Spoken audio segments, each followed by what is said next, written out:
Instead of going to the town to buy this thing, we can do it from here. So by bringing this project to be active, we shall be doing a lot. Not only for Paloga, not only for this area, but for the whole actually and the sub-region as a whole.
Hello, my name is Engineer Elizabeth Rogo.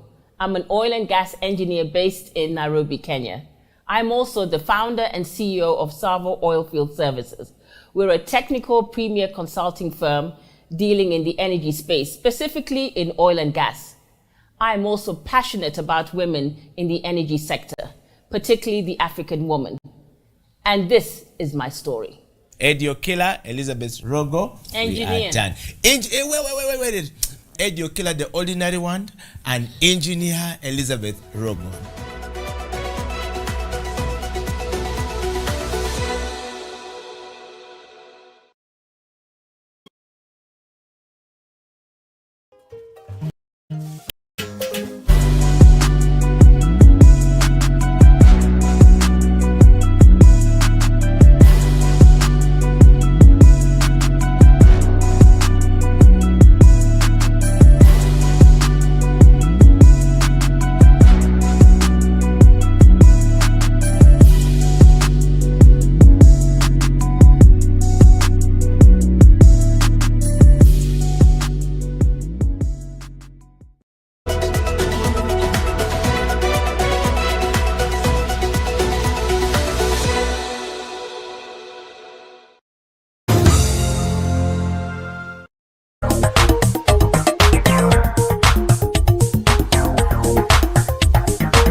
Records.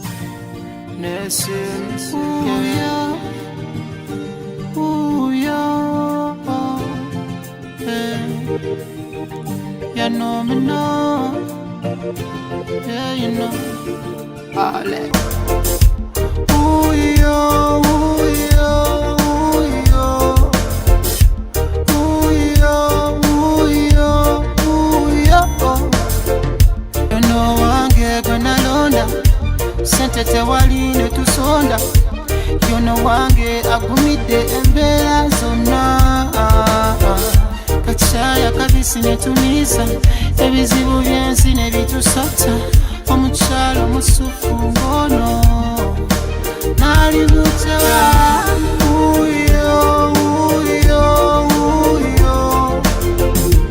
Uyo, uyo, uyo.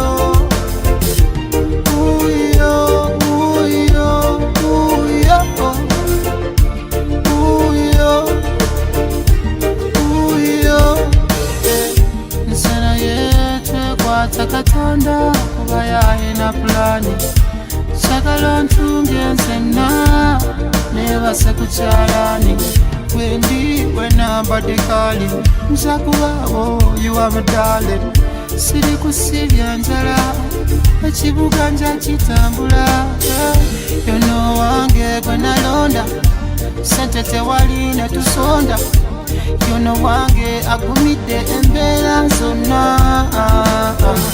kakyaya kabisi ne tumiisa ebizibu byensi ne bitusota omukyalo musufu ngono nali mutewa uyo uyo uyo uyo uyo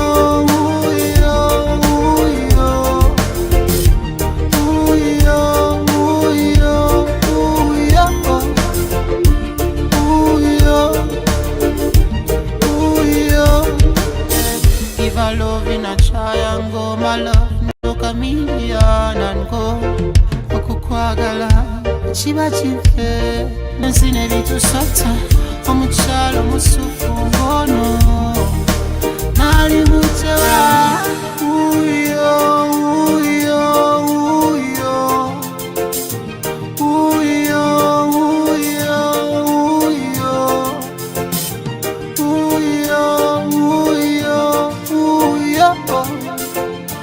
uyo uyo yono wange gwe nalonda sente tewali ne tusonda yono wange agumidde embeera zonna kakyaya kabisi ne tumiisa ebizibu byensi ne bitusota omukyalo musufu ngono nali mutewa uyo uyo uyo uyo uyo uyo uyo uyo uyo uyo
To the sound, I'm back again to get you into the what you might have forgotten. Hence your style is ill rotten, never forgotten. Origin ancestral flow scripts that's written from the beginning. Open the book of Genesis script. Yes, originator, lyrical shaka warrior like Zulu Luga flow embedded dip in my veins to bring pain through the trouble too. Torn up the best line I trouble two. Breath one, let's find purpose to keep you living. and I, we can fly away.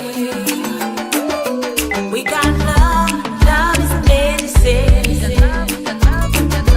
You and I, spirits in pain.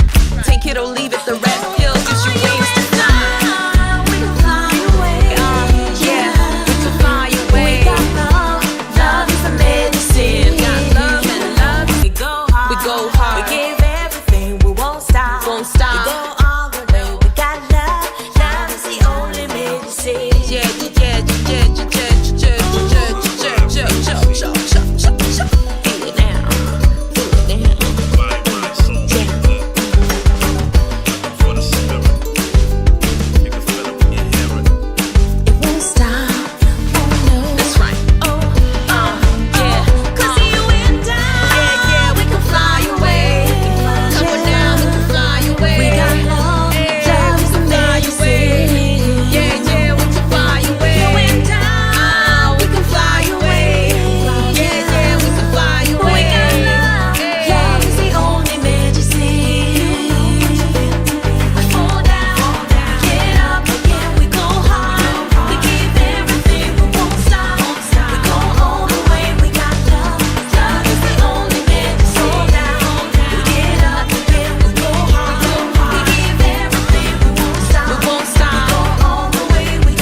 kunjako mu nyanja amaiso gange kagakwata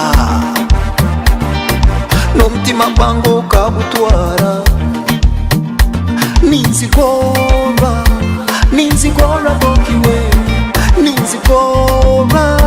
ninzigora bokiwe abokigija mutwale ogwangiwe abokigija mutwale nabaragaine tibetana abokigija mutwale ogwangiwe abokigija mutwale nabaragaine tibetana abasaija nsangire bengini bakwegomba tuna banjuma banswasa no mu bantu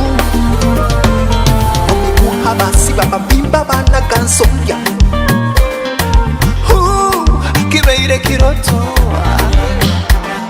I love you, love you, love you.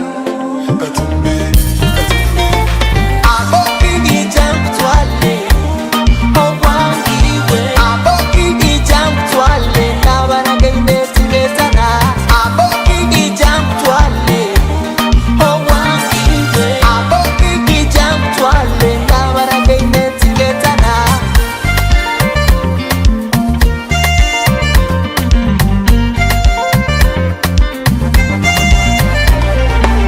likakunjako mu nyanja amaiso gange kagakwata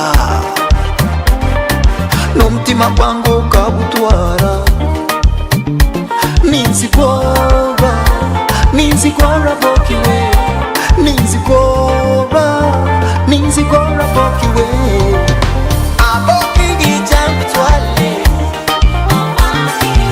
abokigija mutwale nabaragaine tibetana abokigija mutwale ungibuliza abokigija mutwale ninyenda kumurira kalyawe abokigija mutwale bisa bitutu kitwisi kyange abokigija mutwale nabaragaine tibetana abokigija mutwale ogwangiwe abokigija mutwale nabaragaine tibetana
COVID-19 has tested our hope and faith as individuals, families, and the country at large.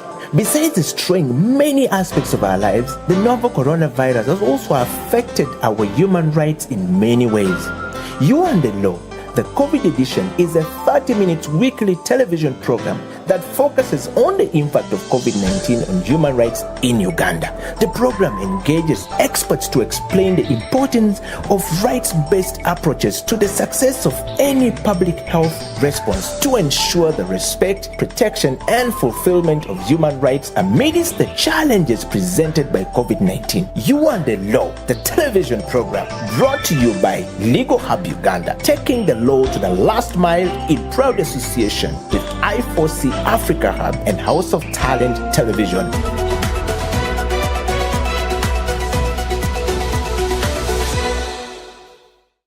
Angela, so having stated the obligations, what would be your assessment of Uganda as a country? How are we doing in as far as the prevention of gender-based violence is concerned? What would be your quick appraisal? How are we doing as a country? As a country, I'll first appreciate the successes I'll commend government to some extent that there have been enactment of laws that, like the Domestic Violence Act. We have the other laws and even the Constitution itself. However, there's still a lot that has to be done. For instance, as a government, we have a silent pandemic that most people that are in government have failed to understand. This silent pandemic is gender-based violence, where people are focusing on how many people are dying of COVID, and no one is focusing on how many people are becoming victims and survivors of gender-based violence. So it really, really affects. And then the other thing is in regards to the implementation. We have very, very good laws in Uganda, but then one of the main issues that we face is in regards to the implementation of those laws. So there's lacking in regards to the implementation. And then there's also lacking in regards to sensitization. People don't know these laws. You'll find someone harassing a person online and they'll think it's funny. Someone look at you and they're like, oh, and then they'll give you a sexual comment and they think it is funny, it is okay to look at a woman or a man and you make a sexual comment. Even men, huh? Yes, so that's why I said a man or a woman. So this affects either sides. It affects a woman, it affects a man, and it affects also children.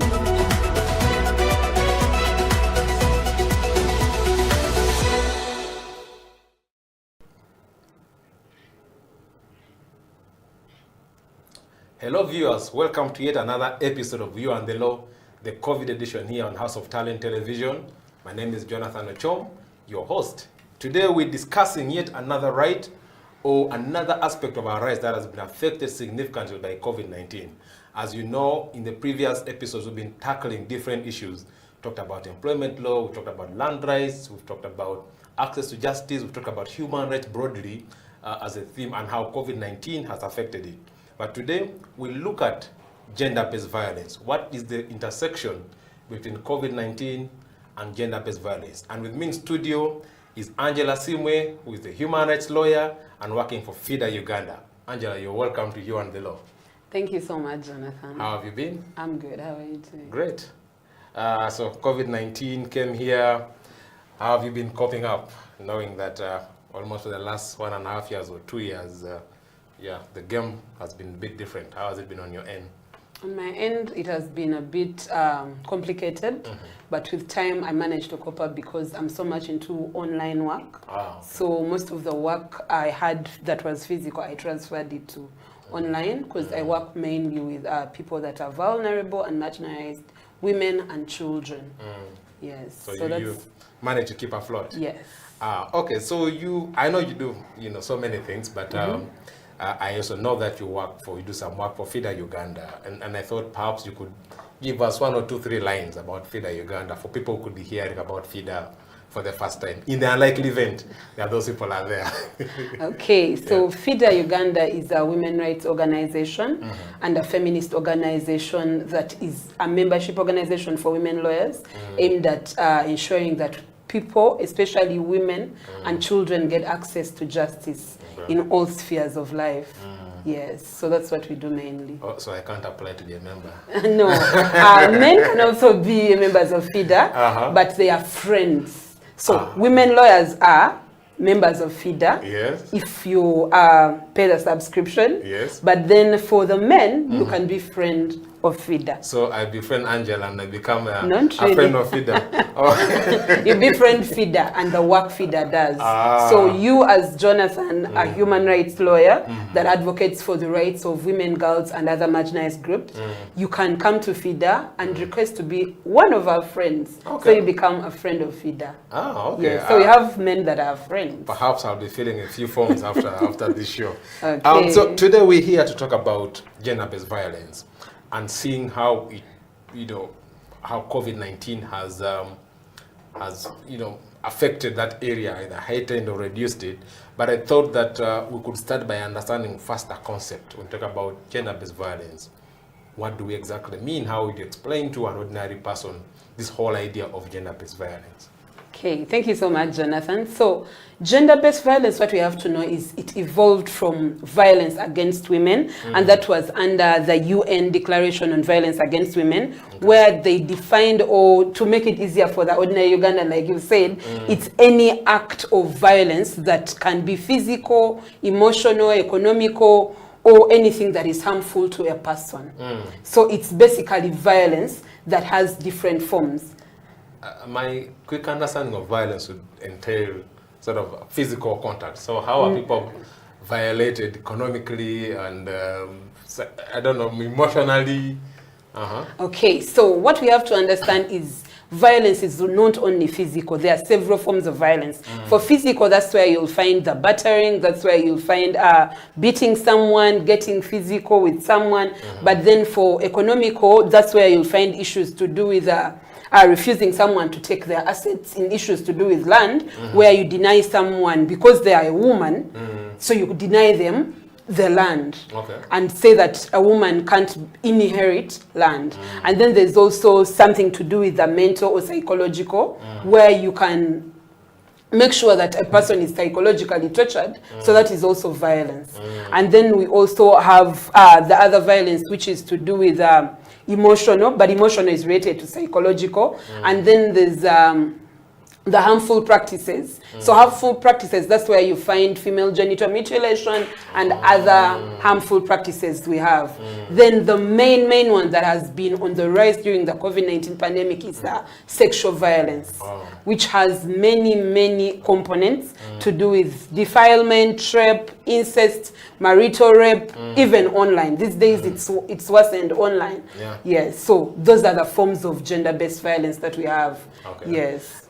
Angela, you explained this idea in an eloquent manner, and I'm curious to know, so where are these ideas embedded? Because if we talk about fighting gender-based violence, we should have some framework in place to facilitate our work.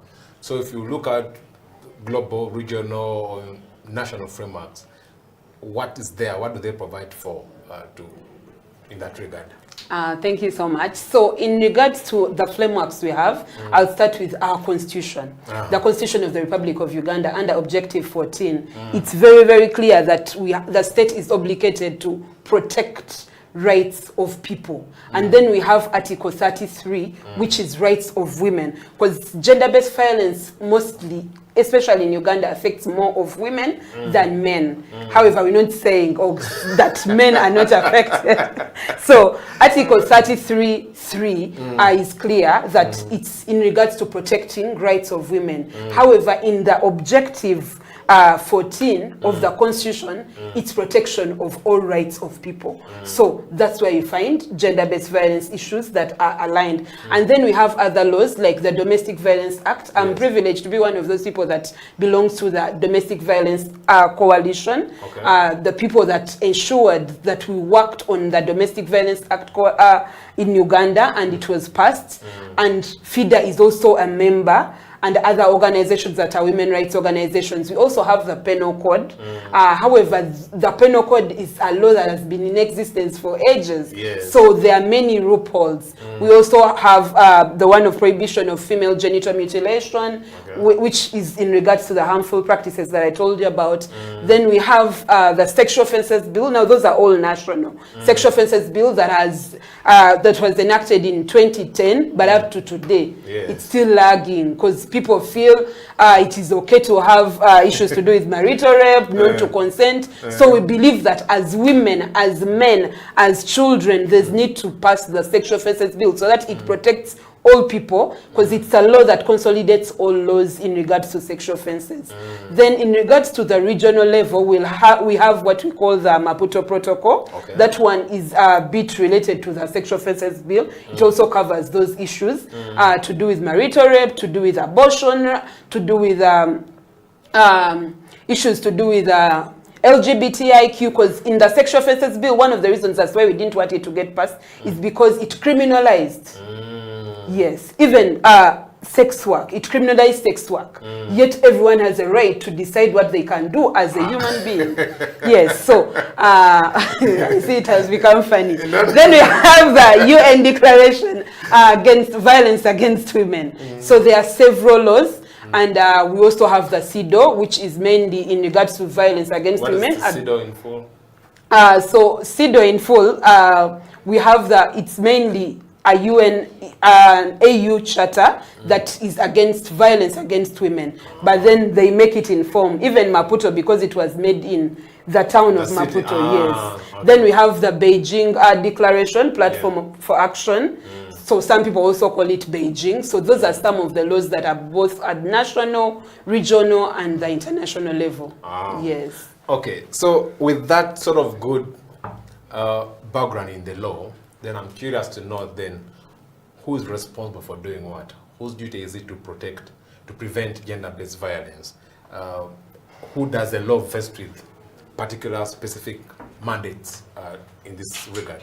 So if we go to duty, one of the things that people need to understand is there's a right and a duty, but then it's everyone's duty to make sure that we combat gender-based violence. But then the state, under Objective 14, it's clear that it has to protect rights of the people. And then apart from the state, we the people, as Angela, as a human rights activist, as a lawyer, I also have a right and duty to protect and also ensure that I fight for the rights of the survivors. And then the community leaders, because we have some community leaders that are gatekeepers of patriarchy. And yes, so what I mean mainly, patriarchy is like domination by men, where someone feels that a woman is more inferior to a man, and that's where you find people thinking that women are property.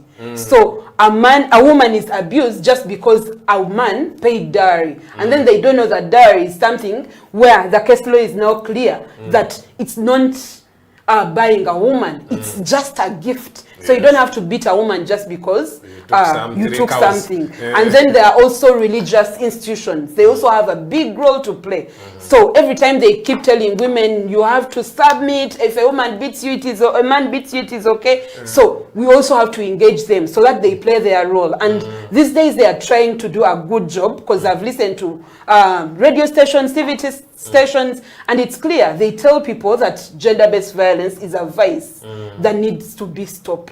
So all those institutions and individuals have a big role to play. So it starts with you and me, and then it goes to government, and then it goes to the leaders in the community, then it goes to our MPs, it goes to also the international level. And that's why we gave you both national, regional, and international, because it's everyone's duty and role to protect women and men against gender-based violence.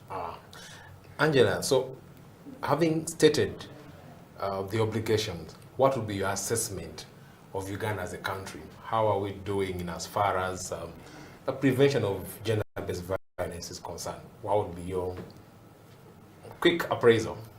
How are we doing as a country? As a country, I'll first appreciate the successes. I'll commend government to some extent that there have been enactment of laws that, like the Domestic Violence Act. We have the other laws and even the Constitution itself. However, there's still a lot that has to be done. For instance, as a government, we have a silent pandemic that most people that are in government have failed to understand. This silent pandemic is gender-based violence, where people are focusing on how many people are dying of COVID, and no one is focusing on how many people are becoming victims and survivors of gender-based violence. So it really, really affects. And then the other thing is in regards to the implementation. We have very, very good laws in Uganda. But then one of the main issues that we face is in regards to the implementation of those laws. So there's lacking in regards to the implementation. And then there's also lacking in regards to sensitization. People don't know these laws. You'll find someone harassing a person online and they'll think it's funny. Someone look at you and they're like, oh, and then they'll give you a sexual comment and they think it is funny, it is okay to look at a woman or a man and you make a sexual comment. Even men, huh? Yes, so that's why I said a man or a woman. So this affects either sides. It affects a woman, it affects a man, and it affects also children. Yes. So it's basically, you're basically saying we are there but not there. We are there but not there. And then the other thing that has also failed totally is in regards to the shelters. The numbers are increasing. The 2016 demographic survey was clear. 25% of girls get pregnant below the age of 18 years. And since the onset of COVID-19, the numbers have doubled. And in the last report we had, there were over 60 girls that get pregnant below the age of 18. and that is also related to gender-based violence under the form of sexual violence. So you realize that if we have such a number, and then we have a president that will go on television and tell people that if these girls have not died, it is not an issue.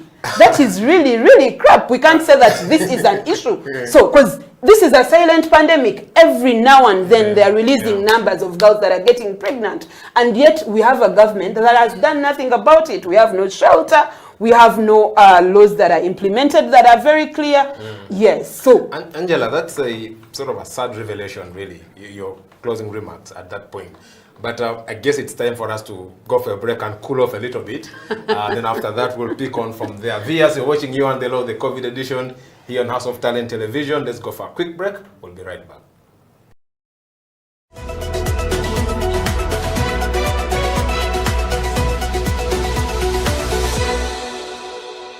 When it comes to the law, we basically live the law, you know, on a day-to-day basis, you know. Whether it is in your bedroom, there is a law that governs it. If you're married, for example, even if you're single, there could be something touching on the law, because you might be in your bedroom with an underage girl, or you might be with another person's wife, you know. All the things are the law, you know. If you're a human being, you have rights. Those rights are called human rights. They are examples: the right to health, the right to freedom from torture, that underscores human dignity. Freedom from slavery. You're not supposed to be someone's slave. If you look at our penal code, it sets out another marriage laws. It sets out the persons who can marry and those who cannot marry, right? For example, you can't marry your close relatives. You know, if you did, you'd be committing a crime. The state is not supposed to tell you who to worship, how many times a day. No, you have a right to work. The right to work, you have freedom of association. Cohabitation for whatever period of time does not make you husband and wife, right? And that is why we emphasize to people that when the relationship is still hot, you know, you must ensure that you do what? Marry. Yes. You know?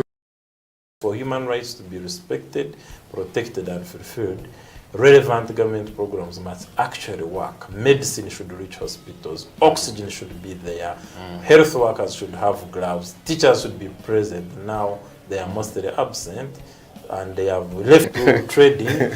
So things must work. If things don't work, human rights are not respected, are not protected, and are not fulfilled.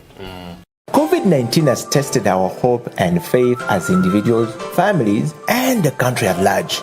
Besides destroying many aspects of our lives, the novel coronavirus has also affected our human rights in many ways.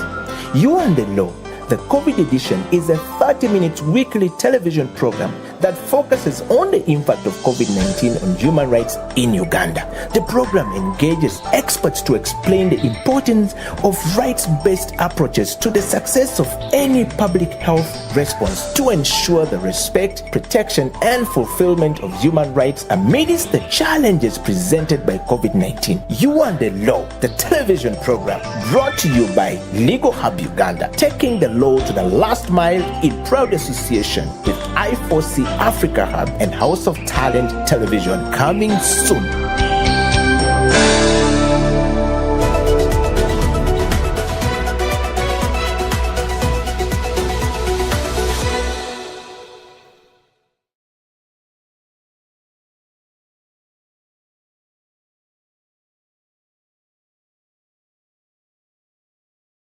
Welcome back. This is You and the Law, the COVID edition here on House of Talent Television. I'm Jonathan Ochom, your host. And today we're sitting with Angela Sime from FIDA Uganda to discuss gender-based violence and how COVID-19 has affected or impacted on the whole gender-based violence situation in the country. So Angela, welcome back. Thank you, Jonathan. Before the break, you were unpacking the responsibilities and obligations of the different people. You talked about the state, talked about religious leaders, individuals, and stuff like that. So I want us to switch gears now and then tackle COVID-19. So we have a global pandemic comes to Uganda, and the government, as expected, had to swing in action and put in place number of stringent measures in order to curb the spread of the virus. And but along the way, we realized number of issues arising along the way. But I'm curious to know from your end, what is your assessment of how COVID-19, the interplay between COVID-19 and gender-based violence? Thank you, Jonathan. So one of the first things I want to let people know, we've had many people blame COVID to have brought gender-based violence, but COVID is not the problem. It has, COVID is not the problem. It has been there before. Gender-based violence was there before COVID-19. So one of the things we have to understand is when COVID-19 came, the stringent measures that you talked about, the restrictions, the lockdowns, are the ones that accelerated the numbers and increased them. So when people were locked down, especially the first lockdown where people are not allowed to move, and we realized that people like you, the lawyers, were not allowed to work, you are considered non-essential, by the way. Yeah, so, but as we more needed at that point, yeah. So mainly what you have to understand, those restrictions increased the rate. And then that was because many people were stuck with their abusers. Most of the times, yes. Okay. So, I thought people were stuck with their spouses, their loving spouses. There are people that were stuck with their loving children, loving spouses, but then there are also those people that were stuck with abusers. Most of the times, there are people that will go out there and they look for a sexual partner, but then now you're stuck in a home and you're with people that don't even connect with you. So the next thing you're thinking about is, okay, what do I do now?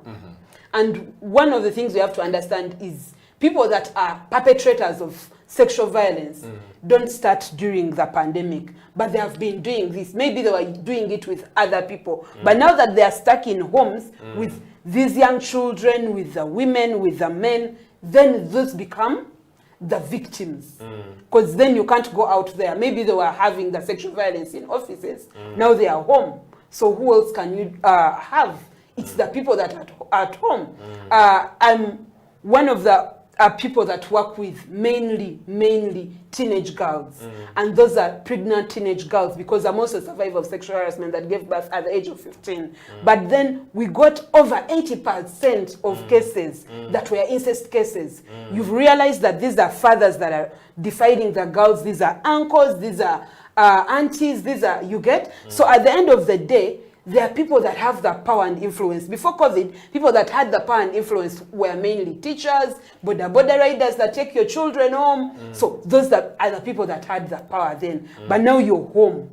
So people were very much stuck with those abusers. And that's why the rates increased. And then the other issue was to do with getting services.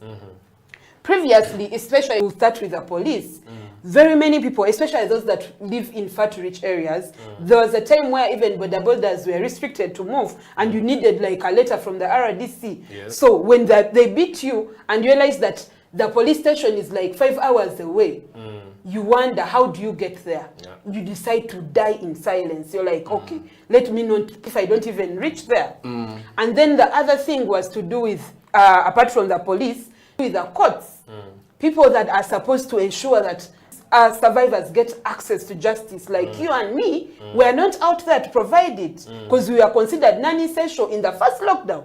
So courts were not operating on such matters because, according to the president, he realized and thought that gender-based violence is not an issue that needs to be concerned and also needs to be addressed, where people can violence to him were not. You can understand where he's coming from. You can't understand if you're someone like me who works with gender-based violence shelters.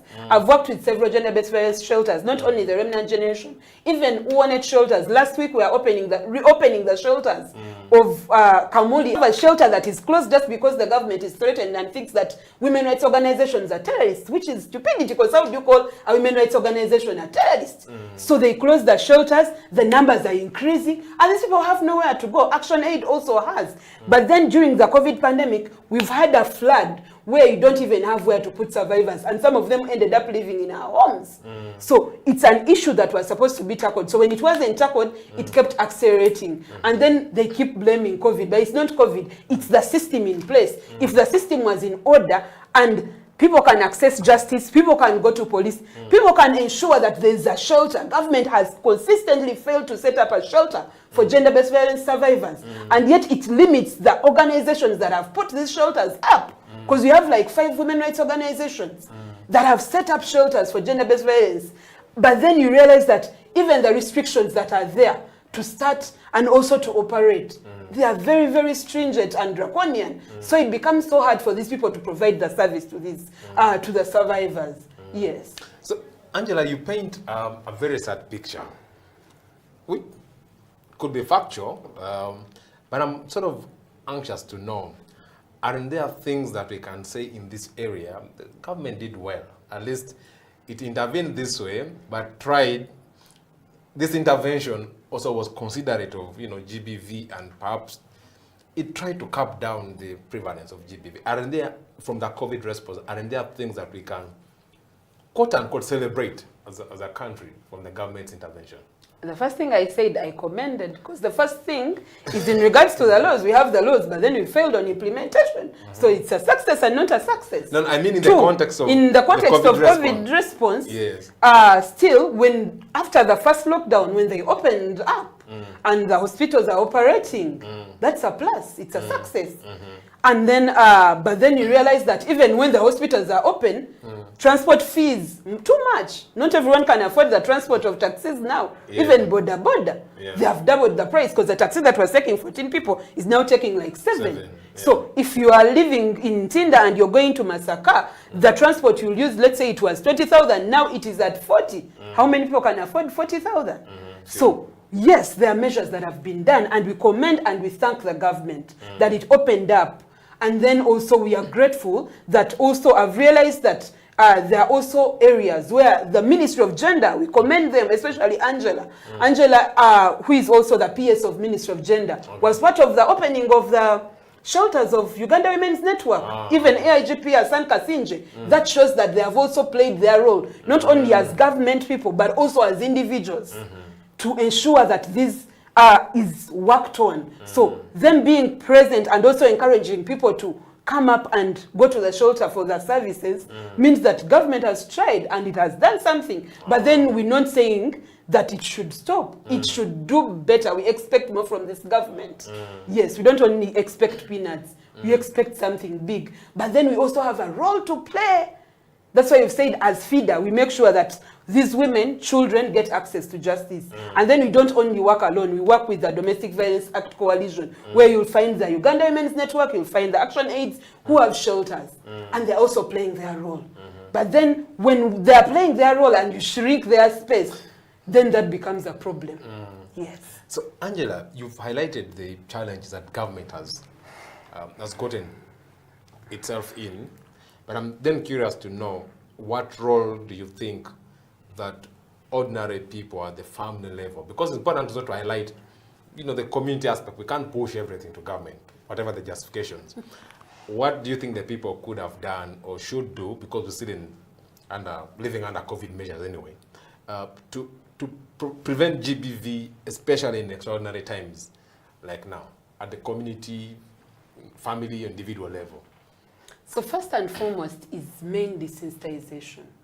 As community leaders, the time they were getting those microphones or whatever they are called, to tell people that mask up, they would also have used that chance to tell people and inform them about this silent pandemic, which is gender-based violence.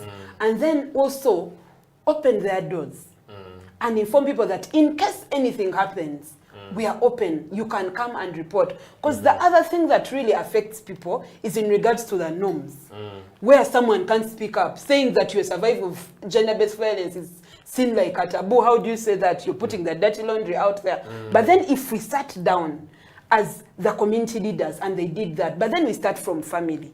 So as I'm a mother of a 14-year-old son. I always sit him down and we have the conversations in regard to sex education. I tell him, if they touch you like this, if they do this to you, if they make these comments, this is what happens. Please report. So encourage people starting from home to speak up. To speak up when they get issues to do with gender-based violence. But also make sure that other forums Because if you can't access the police because it's far, then let the LC be nearby and let the LC have, because they gave them motorbikes, I remember. So they can drive those survivors to the police station. Yeah. So it will start from family, where we talk to our children, then it will go to the leaders, and then it will go to government, because government indeed can't do everything. And then also as civil society and women rights organizations working together, because that is one of the main reasons and also a way that we've tried to make sure that that happens. And then other ways works to do with the toll-free lines. Many people, I also commend Uganda Police Force. They also got a toll-free line in regards for GBV? Yes, for GBV. Okay. Even other organizations, FIDA got, we have a toll-free line also in regards to GBV and other cases to do with women and children, Women's Pro Bono Initiative, the Remnant Generation, and other organizations. So really, there's a lot that has been done, but then there's more that needs to be done. A lot that needs to be done. Then in terms of the legal framework, which is one of the core obligations of the state, you've highlighted that there were a number of still challenges with the law. Are there specific laws that you are pushing for their reform to protect GBV? Yes. So the main law that we're pushing for is the Sexual Offences Bill. Sexual Offences Bill is the law that consolidates all laws concerning sexual offences. And it will work on in regards to the punishing the offender and then ensuring that the survivor is catered for, not only in court, but also mentally.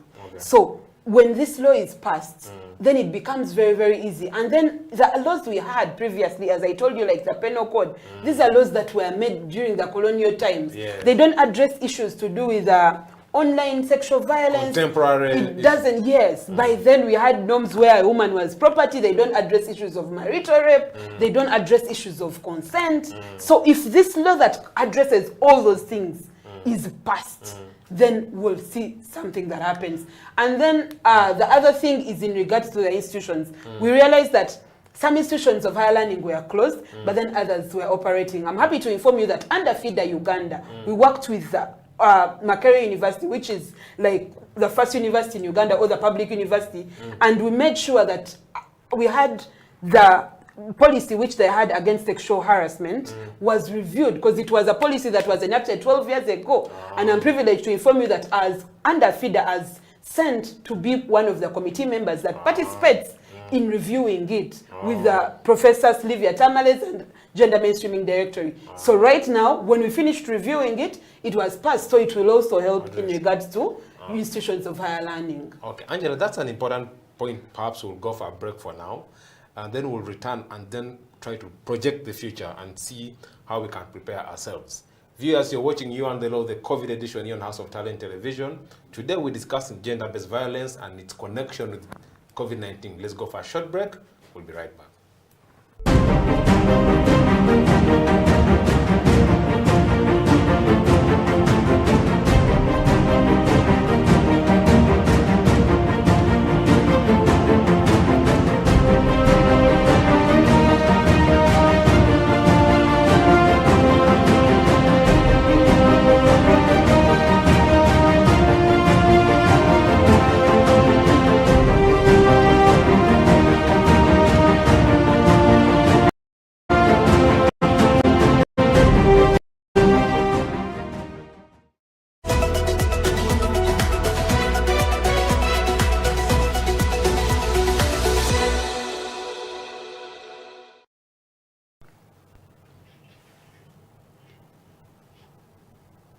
This is You and the Law, the COVID edition here on House of Talent Television. I'm your host, Jonathan Ocho, and today we are sitting with Angela Sime from FIDA Uganda to discuss the connection between COVID-19 and gender-based violence in the country. Angela, welcome back from the break. Thank you. So this is our final segment where we look at the future, because we recognize the fact that, yes, we're in pandemic times right now. It could come to an end at a certain point. It could stay for 5 or 10 years or whatever it is. Hopefully it doesn't. But then also we could find ourselves in with another problem of a similar magnitude. And as a country, it's important to sort of pick lessons from COVID-19. So I thought we could start by discussing from the angle of preventing gender-based violence. What lessons do we learn from the current COVID pandemic and our response to it? What have we learned that can inform our actions for the future? Then perhaps later we shall then talk about specific recommendations, but I thought we could start by lessons first. One of the lessons we've learned is in regards to family. Family being the main unit. You know, previously people were more into sending children to schools. And as parents, we were so redundant and we didn't play our role. So one of the lessons we learned is let's have our children get the conversations in regards to sex education so they're able to break the silence and report. Then in regards to government, one of the challenges was to do with allocating funds in regards to gender-based violence. Going forward, we learn a lesson that there's need to ensure that when they're allocating funds, they need to also consider other emerging issues, not just the pandemic. So you don't focus only on the pandemic and leave other challenges that are facing in the country, because also other things came up like land, but also mainly the main thing that rose was gender-based violence. So we don't only have to focus on the pandemic, but the country has to continue running.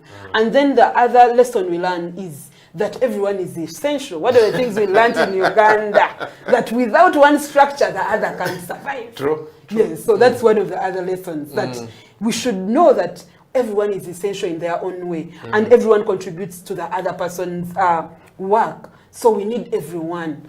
And lastly, the other lesson we need to get is working together, collaborations. I like the collaboration, like I told you, our government now is coming on board to work with women rights organizations in combating gender-based violence. So we should continue with that, working together in ensuring that we end gender-based violence. But then ensuring also, the other lesson we learn is that there's need to have platforms that are safe spaces. And safe spaces to do with shelters, to do with going to police. Good thing they have now a department to do with the women and the children. So having those spaces, not just there, but then training these people and ensuring that when people grant to them, they can provide the support that they need. Yeah, so those are some of the lessons we learned. Okay, now we then need to think about where we're headed. Scenario, let's think that Angela is the next, Minister of Justice, Minister of Gender, Labor and Social Development, sort of in a docket, in a position of responsibility that, has a higher say or a higher mandate on prevention of gender-based violence in the country. What would be those recommendations that you'd push for to ensure that if we find ourselves in a similar situation, the country is prepared? Because I think when this started, people used to think it's a problem of China. It's a problem of the rich world. It can't reach here in Africa. And remember at the start, they were saying that it doesn't even catch Africans. Black people are okay. And then until the thing came through into the airport and spread across the country. So what would be those things that you'd say, government, ABCD, prepare now so that if we find ourselves in this, we'll be able to maneuver through and ensure that GBV is prevented in Uganda? In regards to government, one of the main things would be in regards to passing the sexual offences bill, because it addresses at least 90%. I wouldn't say like everything, but at least 90%. However, they have to remove the clauses that are criminalizing other people's rights. Yes. And then the other thing is in regards to ensuring that perpetrators are held accountable. We've seen as one of the people that spearheaded Justice for Samantha campaign, and it was in regards to ending sexual harassment in the workplace. But then we see the alleged perpetrators not tried under courts of law, but then promoted from a deputy solicitor general to court of appeal. So we need to have stringent measures of ensuring that the perpetrators or the alleged perpetrators are brought to book, where the survivors can feel safe that, okay, if court said that this person is innocent, then that's okay. But then if you don't try this person in a clear court, which is a court of judicature, then it doesn't also help the survivor, because the survivor will also suffer again. And then the other issue is in regards to ensuring that the laws we have are implemented. Because like you said, if as Minister of Justice, I would ensure the first thing was to ensure that there are measures that are clear and these laws are implemented. Because having good laws like the Constitution and all these other laws, and these laws are not even implemented, doesn't help anyone. Yes. And also maybe encouraging people out there to break the silence. Yes. To break the silence and know that this vice, if you don't break the silence, then you can't help other people that come out there and they're also survivors. But when you break the silence, like Angela comes here and tells you that she's a survivor of sexual harassment, then it is easier for the other person to also speak up. So encourage more people to speak up.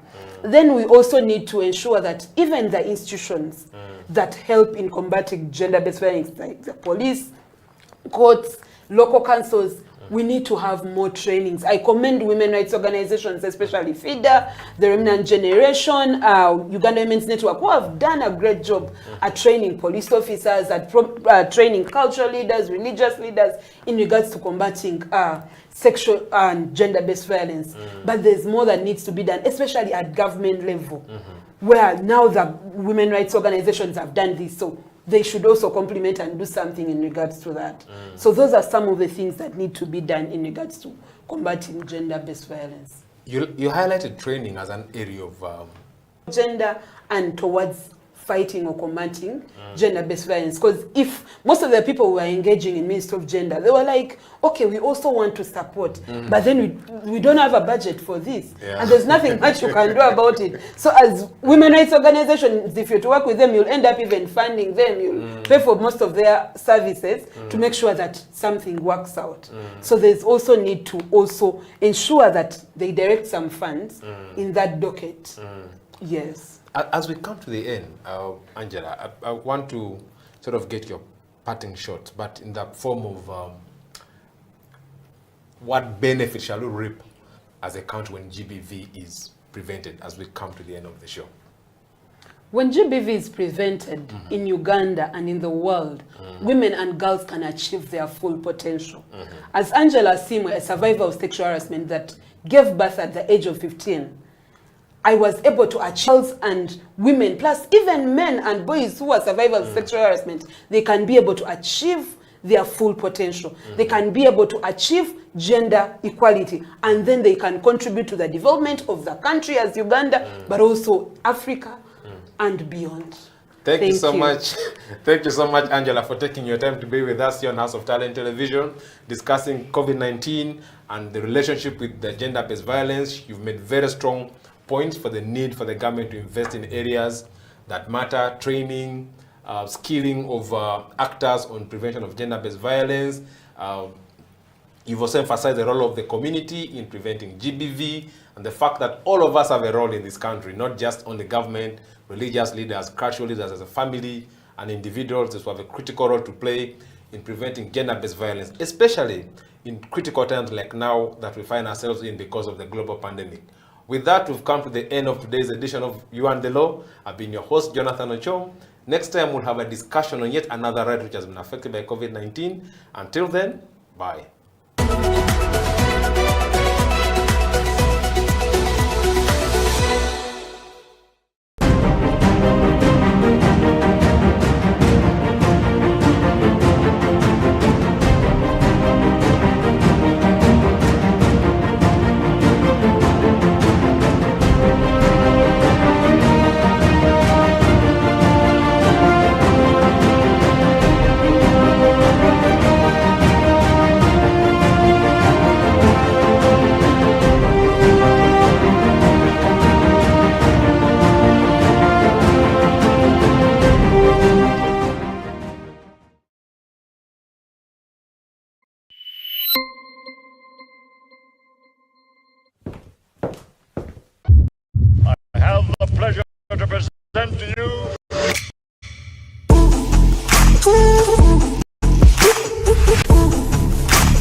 KCCA has taken a number of steps to address this sanitation challenge, which include, but not limited to the following: the setup,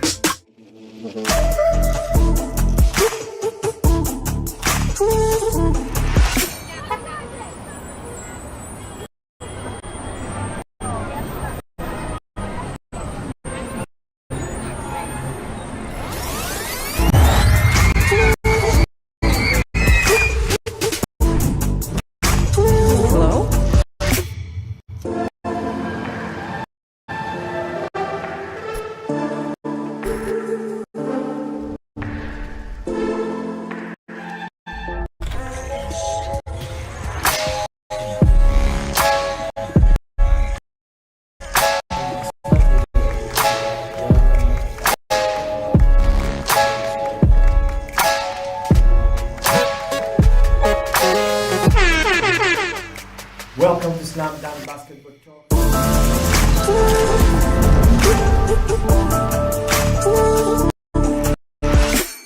A wise man once said, "The future has a name, and its name is hope. A tiny flicker of light that feeds on hope is enough to shatter any shield of darkness." At Mandulus, we really believe.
COVID-19 came and disorganized our economy, brought our health system to its knees, and along the way, affected our rights significantly.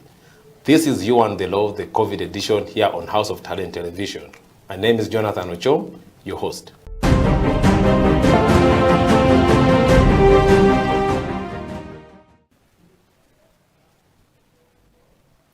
Hello, welcome to yet another episode of You and the Law, the COVID edition. My name is Jonathan Ochom, your host. You and the Law is a 30-minute weekly television program that focuses on discussing the law and simplifying. Doctor, anyone that you know that lives in this country needs to know the law. And here, our work is to simplify it, demystify concepts around the law, and make it a lifestyle for people in 19. The way it also disorganized our rights. A lot of rights have been affected, as we've discussed in previous editions, and today we focus on the right to property, specifically the right to land. As you know, land injustices have been a big problem in this country for decades, and the advent of COVID-19 has only worsened the situation, especially for poor and vulnerable people in our communities. To help us unpack this session today, I am joined by Rebecca Atayo, a legal officer at Land Uganda. Rebecca, you're welcome to You and the Law. Thank you very much, Jonathan. It's a pleasure to be here. How have you been? Been okay, been good. And I know that when this virus, came in, we had to reconfigure so many things, workplaces, and lifestyles changed. How has COVID-19 affected you as a person, as a professional? What could you just share in terms of your work and how it has been affected by COVID-19? Well, as a person, it's definitely been different. The times in which we move are restricted. The places that we can access are also equally restricted. But also in terms of the workplace, the way in which we work generally has changed. We work more remotely now. You can work from home.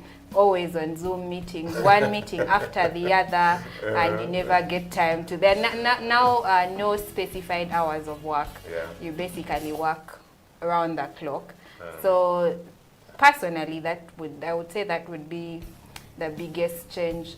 Professionally, still, I think there are restrictions in offices that we can access now, and when we can access, or how our modes of work. So that would basically be what I would say has changed. Okay, so you come from Land Uganda, which is perhaps one of the leading technical organizations on land matters in this country. I thought maybe you could start by telling us a little bit about the organization that you work for and the kind of work that you do at LandNet. LandNet Uganda is a non-governmental / civil society organization that basically does work around land governance, land management, and access to land justice. Our main areas of work are around policy and legal reform, advocacy on land, gender, and natural resource issues, and doing research for purposes of also policy and legal reform. So those are our main areas of work, and how we do our work at LandNet Uganda. Like I mentioned earlier, our core focus areas are gender, land, and natural resources. Okay. And in terms of, talked about legal reform, so since this is You and the Law, I thought maybe you could just give us some sneak peek into some of the laws that you've been working on reforming in this country. Those perhaps you've already accomplished, or those that are in the works. Could you just... As LandNet Uganda? Yes, please. Okay, well, LandNet Uganda, together with the Women Land Rights Movement, spearheaded the reform of the Succession Act. That is currently key in mobilizing other organizations to come together and advocate for the reform of this law, because it directly affects issues around access and control of land as a resource, because inheritance is one of the forms in which land is transmitted. So it spearheaded efforts around advocacy, did a lot of research, produced issues papers, produced a policy paper around it, and a series of issues that issue papers dealing with direct issues or clauses within that particular law. So it also sponsored that bill in Parliament together with WOPA for it as a private members bill. WOPA is the Uganda Women Parliamentary Association. Then we also work together with the German embassy on the land acquisition bill. Yes. And very controversial area. Definitely, Yeah. very, very controversial. And we brought key stakeholders together to try and brainstorm on what should be reflected within this law. What kind of law do we want to see, and what would work best for Ugandans? So those are the two main bills that we have worked on so far as LandNet Uganda. But we also look forward to the ongoing reforms that are allegedly on the way. We hope that we'll participate actively and be at the forefront of basically having a voice or having input into those processes. That's interesting, because I think the current term of office, the president has been very deliberate about the need for land reforms, and I hope you'll get the opportunity to be part of those spaces. So coming back to COVID-19, like talked about how it has, reconfigured the whole world and affected some of the fundamental rights that we have. And today we're specifically talking about land, and I thought we could start by sort of having an understanding of what actually, when you talk about land rights, what exactly are we talking about? Because I think sometimes it's easier to throw these words around, and we've not had the time to reflect what on exactly what we are actually talking this, about. yeah. Yes. So land and property rights are usually, say, encompassed together, because one is we could say a subset of the other. Land is a form of property that's passed on. But generally, property ownership is structured on layers of social organization, and these are signified by various social phenomena, including cultural beliefs, legal institutions, social practices, and social relations. So these relations basically are what contribute to create land rights or influence what looks like. Basically the context. Yes, that the we live context in. of land rights. So it will be different for societies, but also different for different jurisdictions, because they are influenced by different legal frameworks. So, but generally, the interests usually created are around interests or rights to use, rights to own, rights to control, dispose, alienate, lease, sale, and things like that. So those are some of the components of what constitutes land rights. But even the concept of property can be traced back to Roman law, which basically introduced what property is and what possession is. So their understanding of property was like in English law, what would amount to absolute ownership. Okay. Yes, and within absolute ownership, you had use rights, you had the rights to enjoy the fruits from that land, and then you had the rights to dispose of. If you grow your matoke, exactly, you have the right to. Yes, to benefit from that plant. Whatever is grown on that land will be for your benefit as the person with absolute property rights, so absolute ownership. Yes. Okay, and those things sort of you're explaining, I believe should have some legal backing. So I'm wondering, so when you talk about land rights, exactly, is there a law that specifies what those rights are that you're explaining about using or owning, controlling?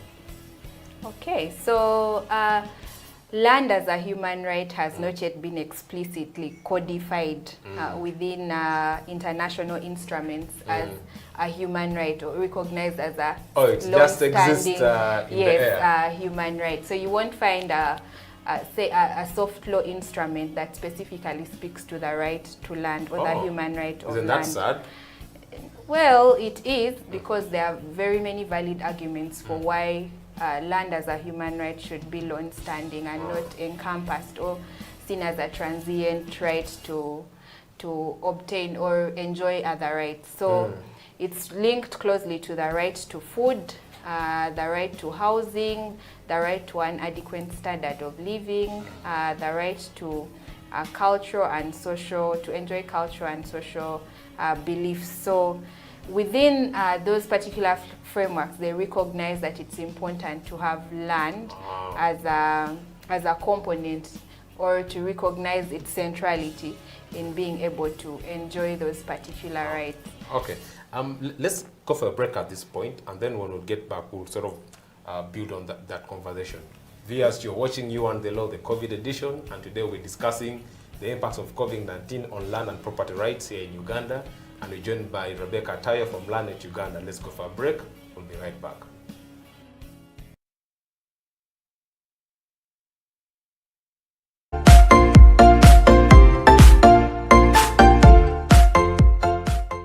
Hello, welcome to this edition of. But what does it mean to be married? How does the law look at marriage? So this conversation today will focus on for people to just know about the law. Because I know you've been teaching law and practicing law for. If you go to a restaurant, you must ensure that you have the money, because you're consuming someone's energy and investment. Yeah. So you must be able to pay for that. So we interact with the law at all times. It's part of our everyday life. Yes. Man, you don't want to be in trouble after many years of working hard only to realize that you have no rights at all, simply because you didn't celebrate any of the marriages that are recognized within the laws of Uganda. With that, we come to the end of this edition of You and the Law. It's a bye from us. See you next time.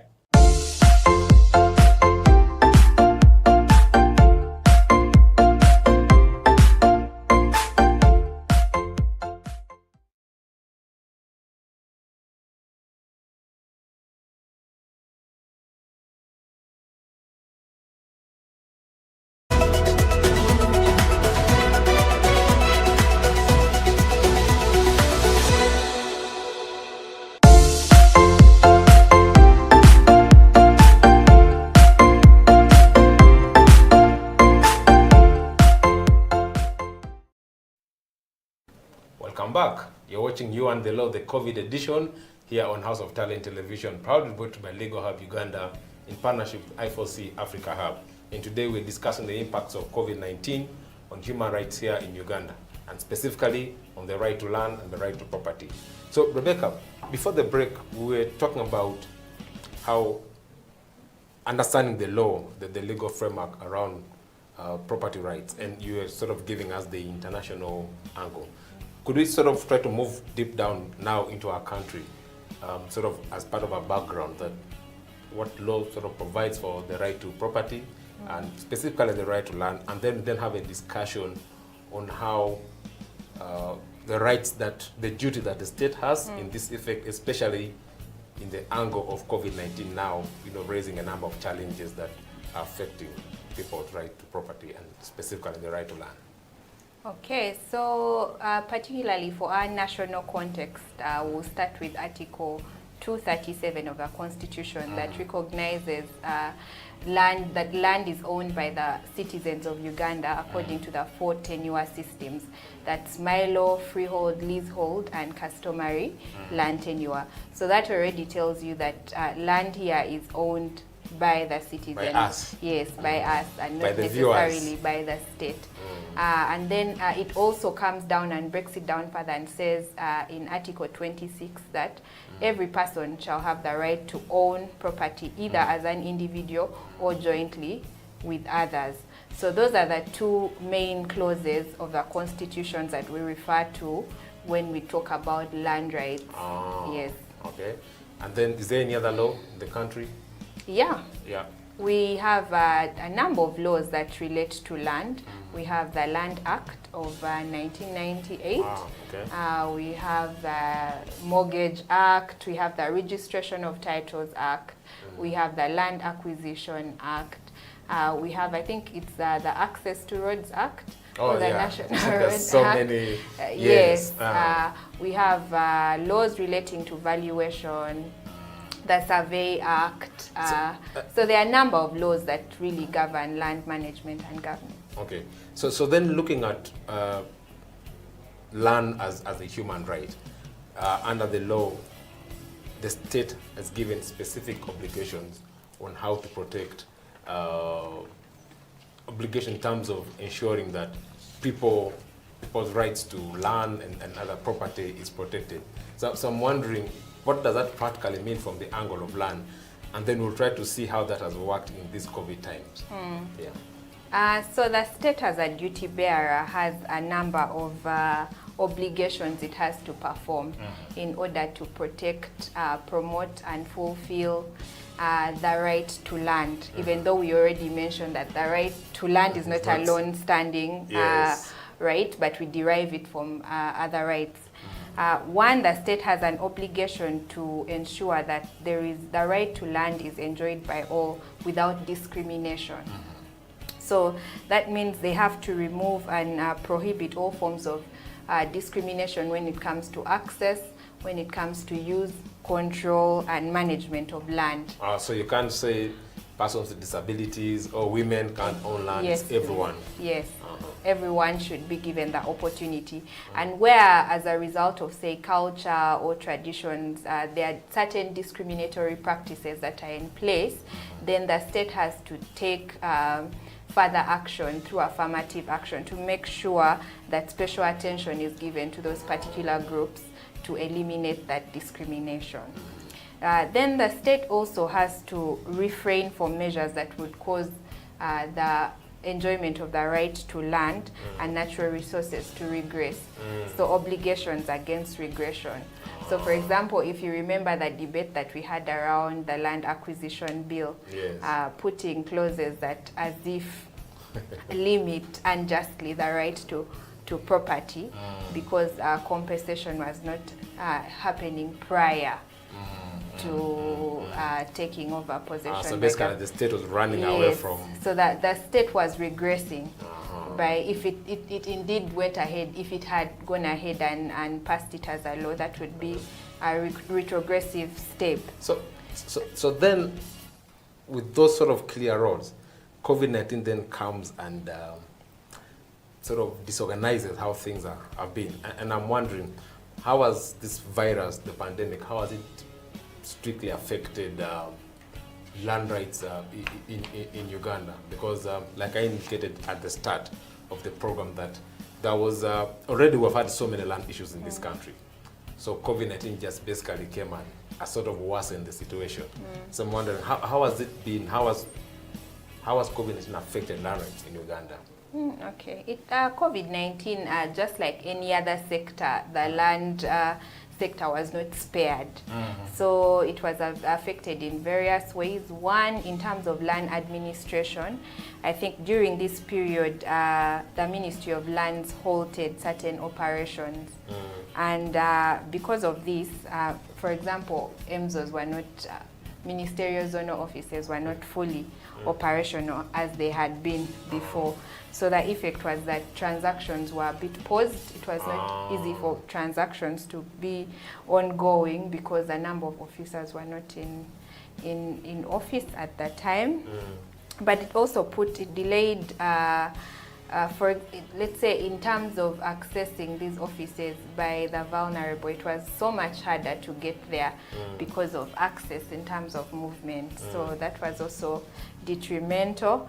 In terms of tenure security, we would say, especially for vulnerable groups such as women, what happened is that a number of women, this may seem far-fetched, but a number of women lost spouses as a result of COVID-19. And we know that women's rights to land and property are hinged on male relation in many instances in their family.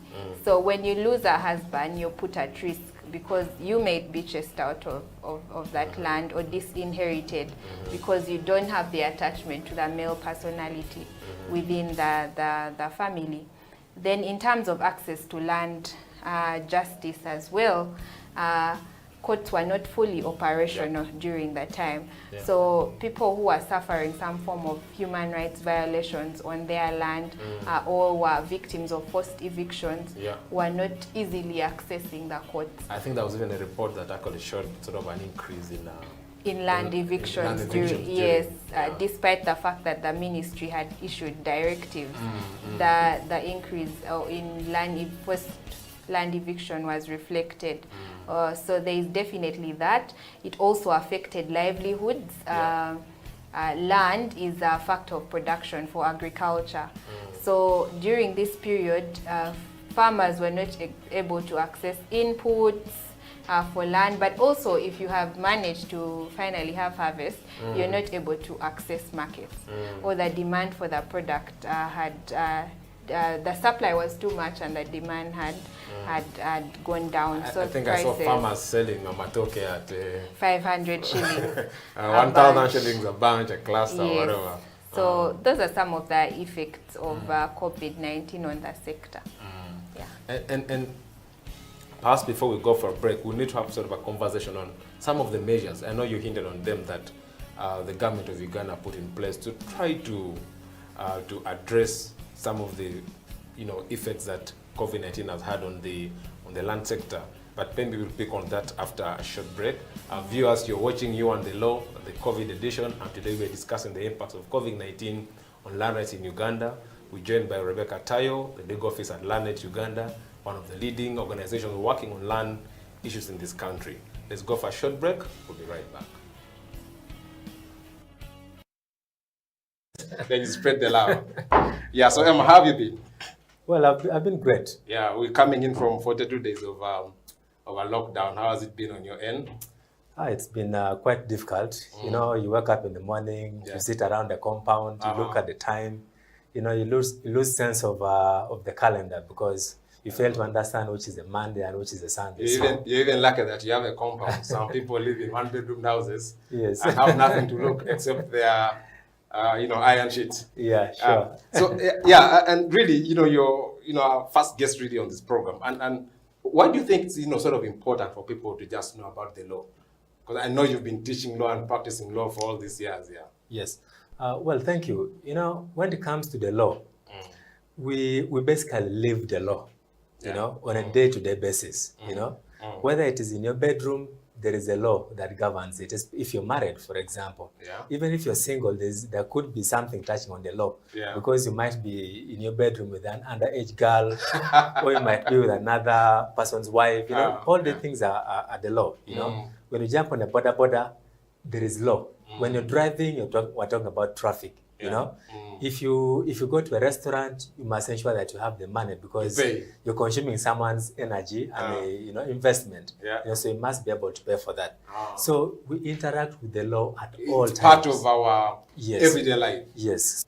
Man, you don't want to be in trouble after many years of working hard only to realize that you have no rights at all simply because you didn't celebrate any of the marriages that are recognized within the laws of Uganda. With that, we come to the end of this edition of You and the Law. It's a bye from us. See you next time.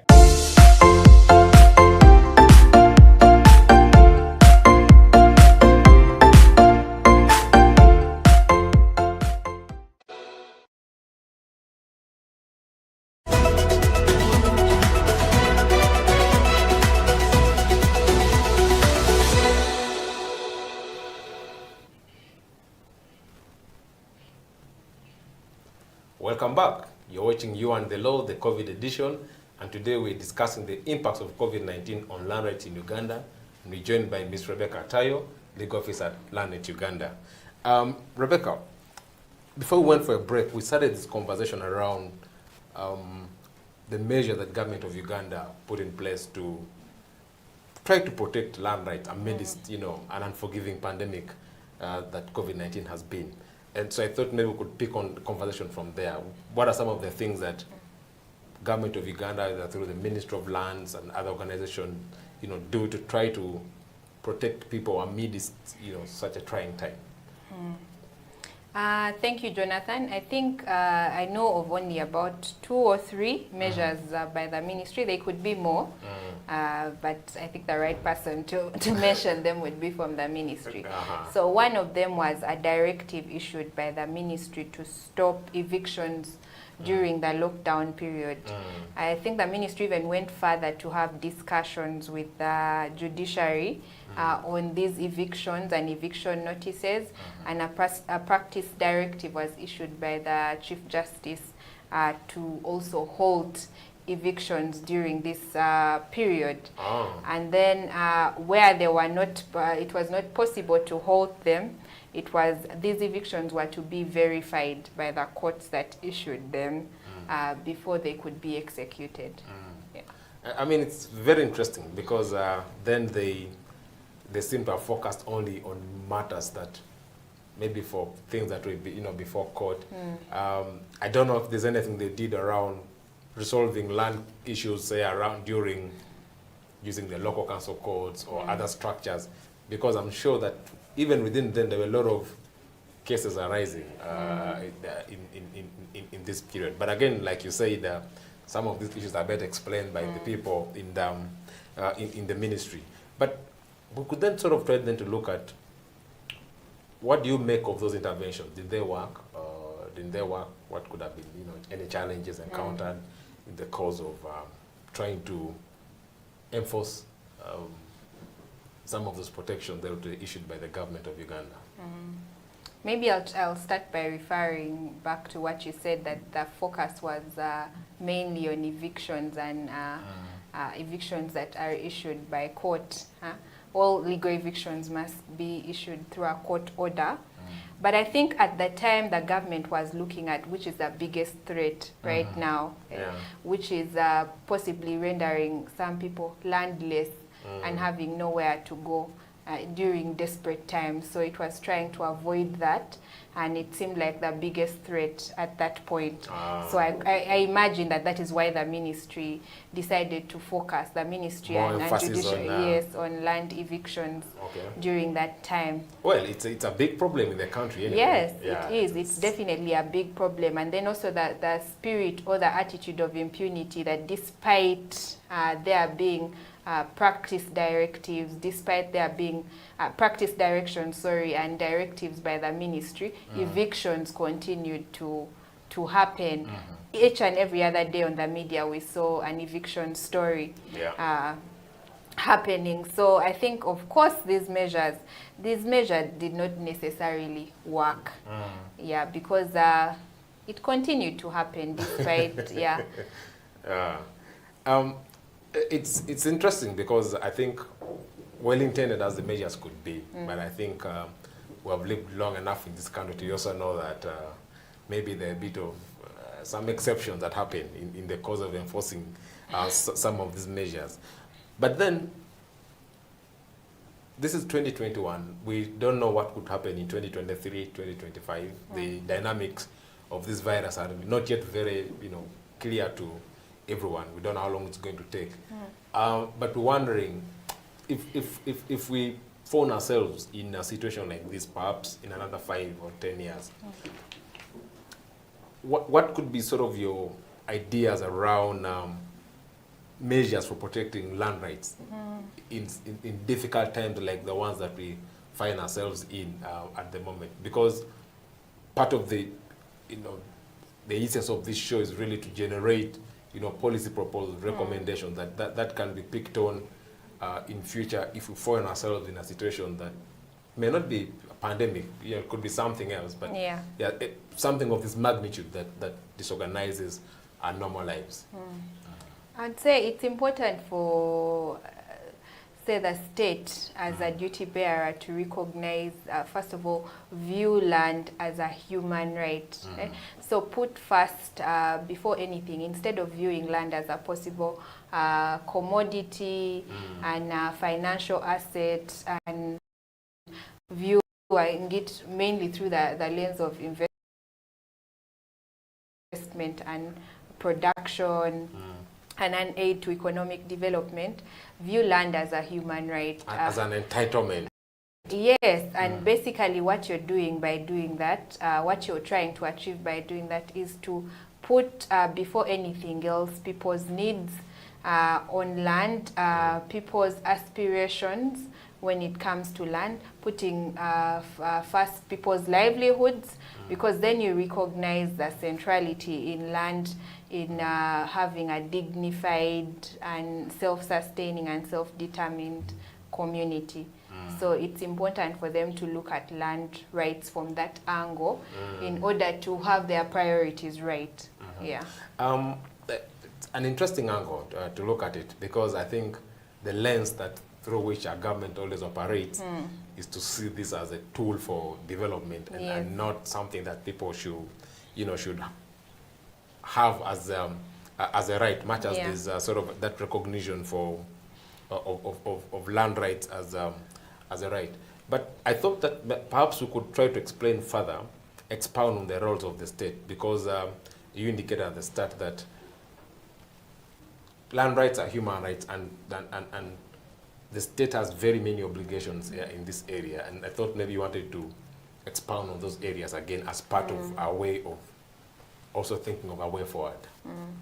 I think aside from the ones I already mentioned, the state also has the duty to fulfill the right to land, and this basically means that the state has an obligation, or would ordinarily have an obligation, to provide or make land more accessible, or ensure that citizens have better control, tenure security of their land, and it's not susceptible to threat.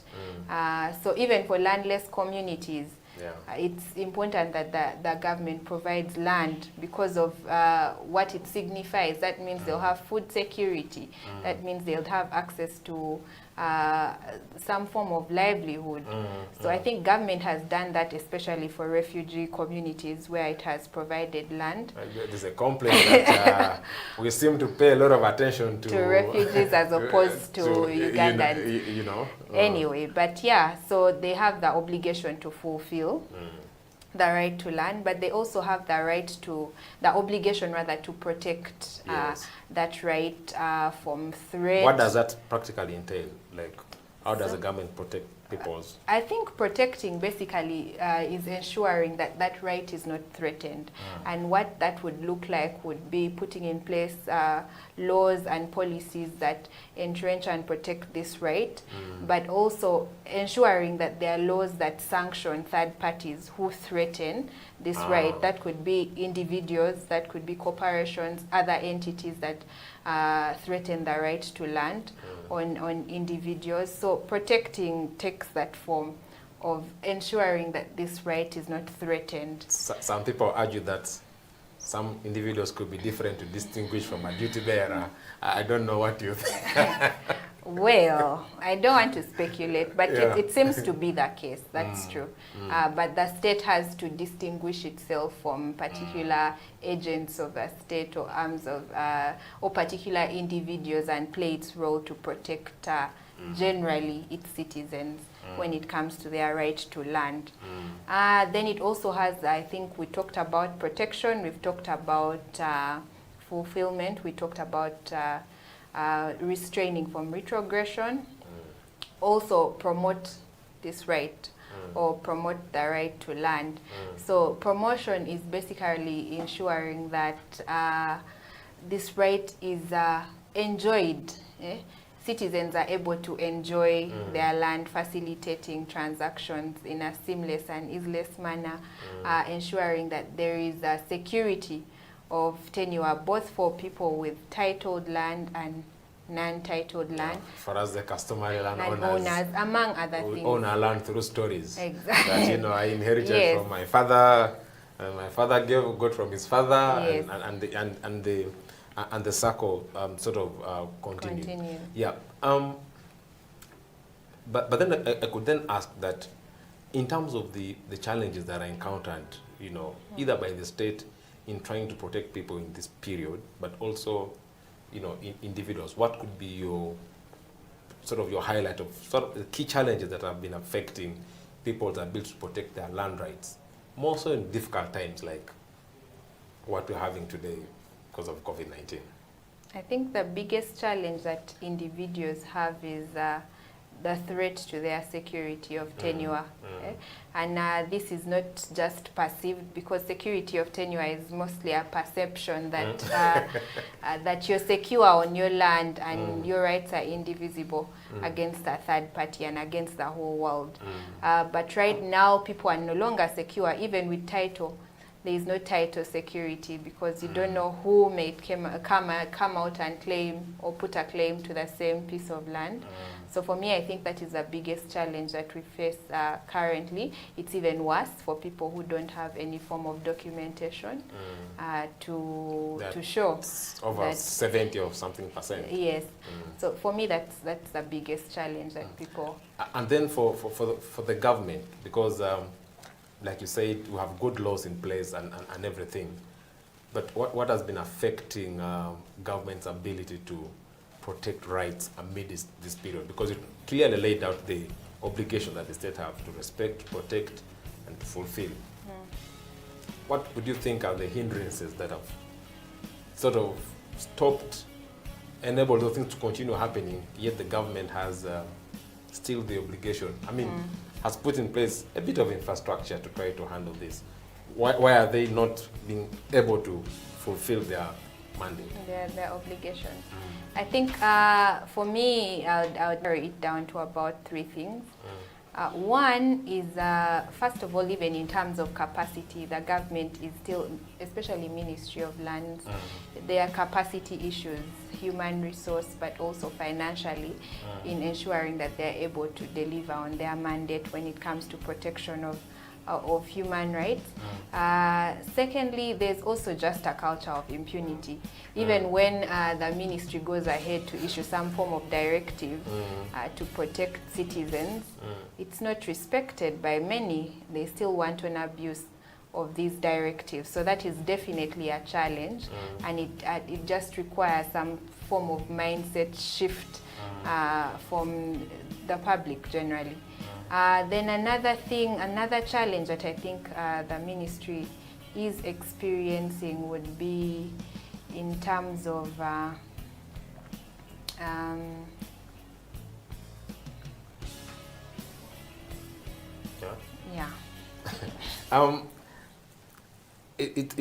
you're raising challenges, and I mean, for the ordinary person, that looks a bit, tricky, because people always assume that the state has obligation because it has the resources, it has the the instruments of coercion, and is in a better place to protect people, especially in a time like this. So, I mean, having you discuss their challenges, I think for ordinary person could be really heart-wrenching. In the middle of the show, we talked about the fact that most of the directives that have been put in place by the government to curb land rights violations during COVID-19 seem to have been centered more towards matters that were before court, eviction and stuff like that. And some people have been urging that perhaps the closure of courts, the failure of the justice system to operate during the pandemic, raises the need for alternative ways of resolving disputes. And I thought I'd pick your mind. How do you think, first of all, what are the alternative models that exist for resolving land cases in this country? And how do you think they would have been effective in enabling people enjoy their rights or protecting people's rights during the coronavirus pandemic? Of course, the local council courts are an alternative. It's still part of the formal justice system and the formal justice structure, but they're an alternative that could be exploited because they are closest to the people, they come from within the community, so they understand the context in which they operate. So that's an avenue that we could look at exploiting. For customary tenure, we have clan structures, we have family structures that could also be exploited to deal with land rights violations within these particular areas. I think the biggest issue would be trying to capacitate these particular structures to perform their roles and carry out their duties. Some people say that some of them have never even seen the Constitution. Yes, and it's not a lie, because a majority of them may not even know how to convene the court, how to issue judgment, summon witnesses, things like those. So you find that even for the elite, they would not turn to these structures because they don't have confidence in the kinds of judgments that would be issued. They don't believe in due process probably, or in many instances people feel like because they are from within the community they could be easily compromised. Because they are relatives, friends. So issues like that. But I think that particular structure, the LC2, which is I think the first court of instance for land matters, could be exploited to deliver justice. Okay. I mean, interesting angles, and I think viewers, as we come to the tail end of this conversation, it's important for us to understand what mechanisms are in place for us to resolve land conflict under normal times, but also more importantly during periods like this when the normal functioning of the judicial system is heavily compromised because of the need to protect people from, contracting or spreading the coronavirus or any other pandemic that might hit us soon. As we come to the end, Rebecca, what could be your parting shot, really? And what message would you leave out to Ugandans out there who are watching this program, who have been affected by COVID-19, especially from the angle of their property rights? What options would you give them now that maybe things are normalizing or might be normalizing soon? For Ugandans who have been affected during this period, first of all, I would implore them not to lose hope. There's still avenues through which you can access justice. The courts are now fully operational, I think, and they have also adopted technological changes. So you can approach the courts for whatever needs or justice needs that you may have, but also utilize the local council system, utilize traditional systems if you're within the tenure system or the customary land tenure system. Okay. Yeah. Thank you so much, Rebecca. With that, viewers, we've come to the end of today's episode of You and the Law, the COVID edition. We've been privileged to host Ms. Rebecca Tayo, the legal officer at Lanet Uganda.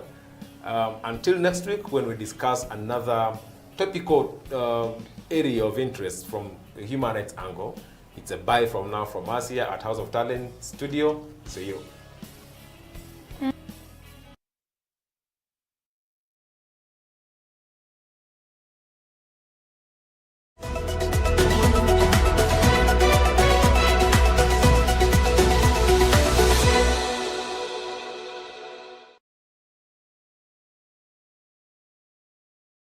COVID-19 came and disorganized our economy, brought our health system to its knees, and along the way, affected our rights significantly.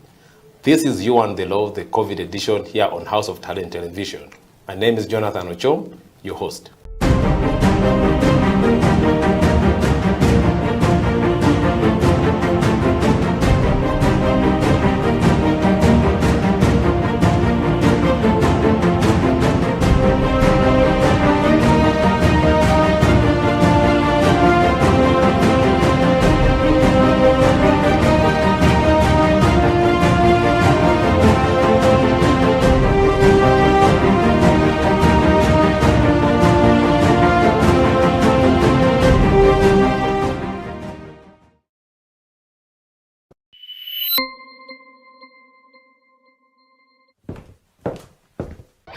I have the pleasure to present to you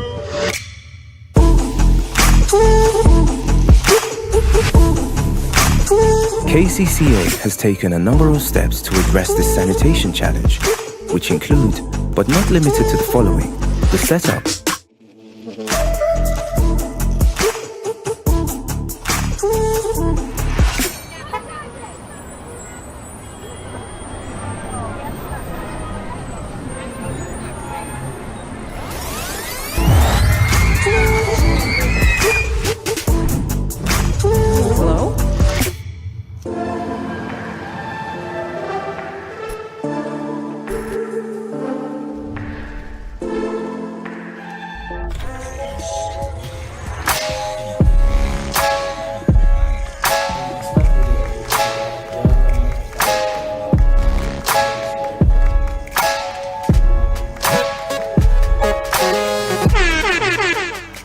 Welcome to Slam Dunk Basketball Talk.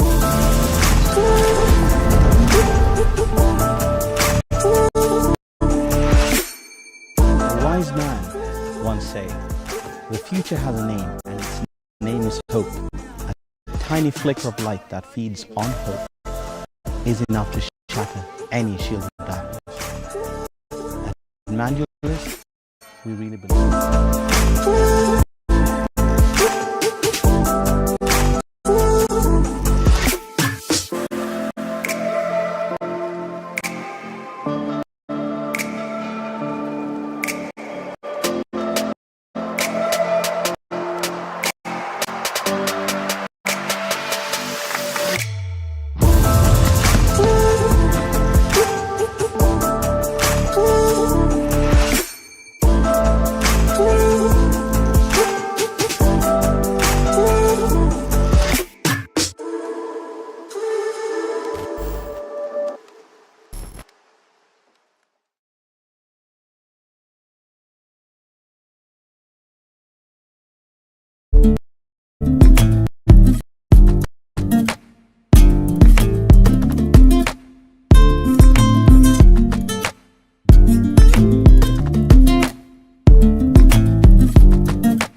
nabako byenda banze sinabako wendaga maso kuluti mbegwe kanula amatola be enyindo zisamuka amaso gawulira mpevoka botonge nziku oba mukenenya byonna mponya zirwala bigalanga olugatako pulesa balwala sukali na munyo nze bunzali kano kekate mbese kekate ebiyenje kana akayimba kata n'ebiku ebyabatesi ndi musezi ntambula kiro nebaka misana gyenzanyumya ebitanyuma ajimba bye banalaba mvumbula binajja mvunza musikati mbatambuze ensi yonna nga nfuse ekilipsi ndimbale mu malewa nti Kampala mu bafere jinja lya mukira nze todoro mu seminti sinyomwa neddira sanywa kabiro byo mpaka timisinde zasembayo kutuka ntuze nakayimba kesanyu kali special storyteller nengero nyumya wakawowo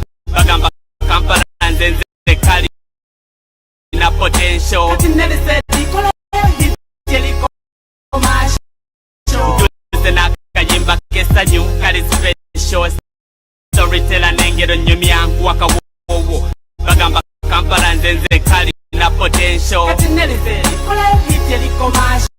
commercialization ibisange ku citation nazalibwa kubanze byemanyi ku education nacho born killer nsanga mu sitense ni bwentu gantu gaba rapper boneno tension tebando ganzi byesho nzesi wanda muliro tebanyigana konsambye mike evumbera stock sinzi sudeli kondo munzi sambye linza the rap wo mu Kampala leta pampa gamba questo neighbor beba senyo omuzukulu azadde balongo mujeno twalule gamba zali ankuba nnyo Juliana akuze nnyo gamba endize ya luzinda ng'emyaka tegigenda tuli Kampala mu bwengula minibazi twambula banatera kutugana kuzaala mbujjamu aweze amatatunywa gambuzi olusi bakamannume tumwongere ekisanje kiddako tunywe ku gente tuze n'akayimba kesanyu kali special storyteller ngero nyumya wakawowo bagamba Kampala nzenze kali na potential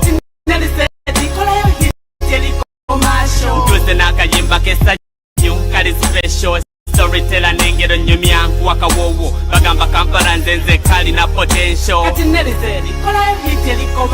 emyaka giba gitandika nze nyongera kulukuta nina sitole z'okutandika sebo okutafuta amanya Nelson Saint kuba kugattako nze yasikira abennamugongo nga babokyeza ndi mutume natumibwa kuba abakalimputtu mu Buganda bamanyiko kimusoza masowani nsokanga kulyate nenabo lwengalo bakabasajja banesi bakona gye nakowa sigenda asikowa sigejja nkyusa nekala abasiima ogenze valumbu hapo vipi sema tubeera tuddamu nti hapo saawa nze kanzire Dar es Salaam twogere ebisinga wo ntuze n'akayimba kesanyu kali special storyteller nengero nyumya wakawowo bagamba Kampala nzenze kali na potential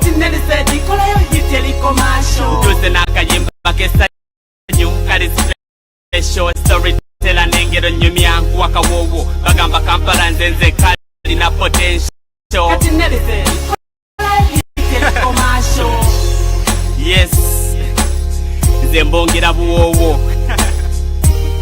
anti-commercialization omulondo n'engero kakubidde wano kakubidde waffe kakubidde eno Saint Nelly kikola sense nnyo neera neno Nelly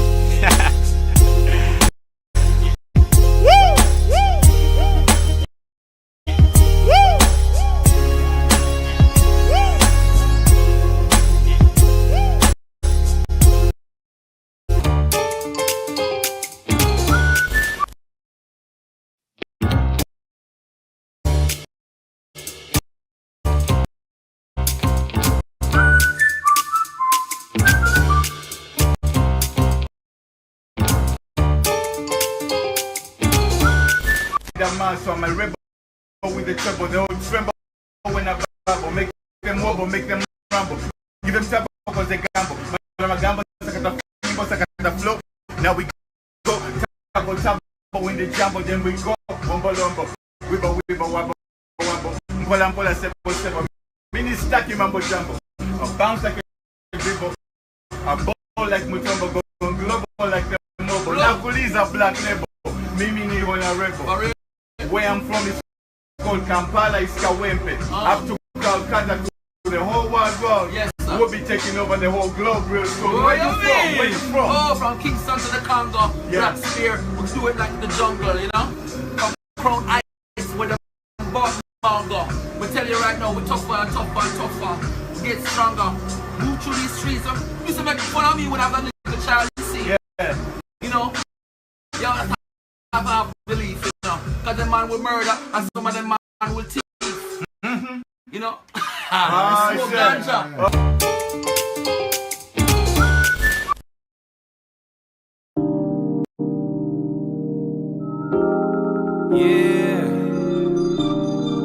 Elijah Tucker, Sylvester Ne Abrams. In my movies, my life got myself all day. Today, no bad mind, but positivity. Humbleness to myself, a smile to make myself look fresh. Think better, be bigger and biggest. Sweet vibes well equalized. Only times when I'm rolling down. Kampala streets uptown, downtown. Hustle mpola Mo magazine apatanga nkola Nasikiriza nebafala Just buka kamute mulina malala Kwebera poa Tobabusa Kola bibyo Just poa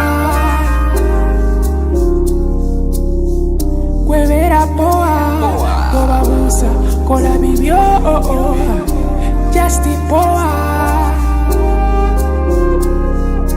Sylvester ndibyanke sigena na bitutuma kulaba wetuddeko kulaba okukuluma onotera okuyimbula empologoma okunuma emaali yange gye nakolawo ddala yakuluma kataka enkolagana yange nenabyuma ng'okoba musajja munno osobola okutomera ekyuma olowooza kamegge enjovu kenkanawa eddamu afunanga sitepu zange kati ndipoa sibabuusa ekinakulya kamenvu kigira mu kususa owakazeke alaba olwo bye yesusiza mugendeko mpola omuwa pulaani zojja kwejjusa Kwebera poa Tobabusa Kola bibyo Just poa Kwebera poa Tobabusa Kola bibyo Just poa nekolera jange nekolera byange nekolera zange tonsumbuwa ndi byange ogamba nvuubika ate nga byendya byange ebyo biganye ojerega byange mbanga santama nga talina byakwambala bavuluga byetukola kubanga byabasukkako babyagala ne obusobozi bwo tebalina okuva bwe nazuula ekyo tebansuuza byange nsekera mu kikonde baagala nsuule balonde balooza buli omu awalula tinsawo ya lumonde simanyi gokka n'amagezi mu ssonde tutadde emyaka mingi mu kuyiga ebintu bye tukola Blaza, oba sister, tata, oba mama, Kampala omupya n'omukadde, olulu wayise owino, Africa, East Africa, Uganda, omurasta ne headmaster, omuyimbi oba omuzimbi, just to mention a few, naye ffenna. Kwebera poa Tobabusa Kola bibyo Just poa Kwebera poa Tobabusa Kola bibyo Just poa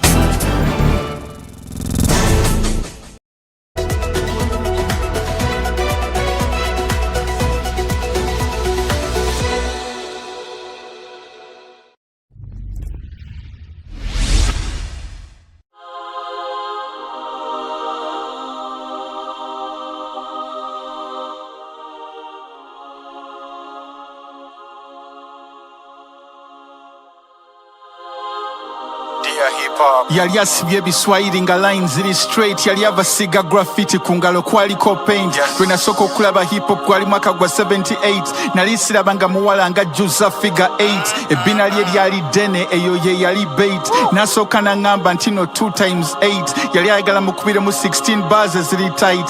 Naye mwana ebiseera ebyo nange nali nkyali fala, rhyme gye nasooka okukuba n'agiziimuula, nali nkyayavula Ibro n'amutwala, Questo ye n'alyoka amufuula omukyala. Namusanga akisinga Sylvester ne Abrams ku DV8, Babaluku navyo n'abataka balinga babaabe. Namwegomba z'okulaba lyrical G ku no end, Lumix ye yamuleetanga entinda ku weekend. Yala Slike Milka be balinga ba girlfriend be, nze ne mulekwa back in the day had no money to spend. Namuweereza kasoda nanga akimanye nti gyendi, ani yali amanyi tulibeera together in the end.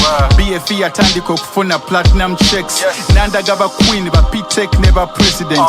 Yangamba mbulire stories aba ghetto residents, Luga flow is my culture so I must represent. Yangamba eggulu lyampa ekitole ky'okubeera intelligent, nyinyonnyola abaana concepts babeere confident. Global yampa amaanyi g'okubeera eloquent, tuwa tuzikubye locally ne internationally. Financially yeyanyimusa nanzija ku cement, spiritual I'm trying to be the best man I can be. Lyrically the pen is mightier than the sword I can see, and I promise to love you forever, signed yours sincerely. Dear hip hop nze nkumisinga, mu bakazi be nakabeera nabo ye gwasinga. Chechi kunyiga chechi kabya amaziga, nze nkoyo okulaba nga bakumistreetinga. Oli mulungi smile eringa poetry, kakwate mu kiwato ng'akwata ekitontome. Tutambule ppembi abateesika tubalumye, tula waneno ku kisambi nkunyumize story. Memories mu mpewo nga boomerang zikomawo, ng'omwagalwa wange ng'awunya akawoowo, nga arrow ne bow twesikamu ne twejjawo. First date ne hip hop twalya luwombo lwakaawo, bwe nakola poem eyasooka yagamba wow, ne mulaga eggulu nga telescope ya Galileo. Luga flow ng'akyawooma nga sumbuse yakawo, kino bakasangwawo kye balanga nkiribaawo. Bw'oba wakana gwe genda obuuze jjajjaawo, najjako akawuwo ne mpandika fomula empya ku lubaawo. GNL zamba lyrical architect w'ekimbeewo, Surgeon eyayawula aba hip hop mu kipeepeewo. Buli ssaawa obwongo bubeera budduka ng'akaweewo, naye mwana GNL zamba n'otulekawo. Mpulira kati oyimba ne mangere mwakola jjuwo, nowe wuwoddamu tukube shit ziri annual. Baboon forwest obasomere manual, hit city classic, style eri fantastic. Zambo yagala kala ya white olinga wa traffic, konzo mwana muzungu naye omutima gwaba nilotic. We go together just like gin and tonic.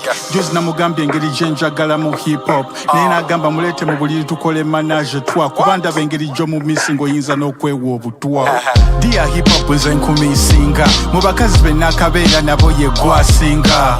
Chechi kunyiga chechi kabya amaziga, nze nkoyo okulaba nga bakwabusinga. Oli mulungi smile eringa poetry, kakwate mu kiwato ng'akwata ekitontome. Tutambule ffembi abateesika tubalumye, tula wano ku kisambi gunyumize story. Dear hip hop nze nkumisinga, mu bakazi be nakabeera nabo ye gwasinga. Chechi kunyiga chechi kabya amaziga, nze nkoyo okulaba nga bakwabusinga. Oli mulungi smile eringa poetry, kakwate mu kiwato ng'akwata ekitontome. Tutambule ffembi abateesika tubalumye, tula wano ku kisambi nkunyumize story.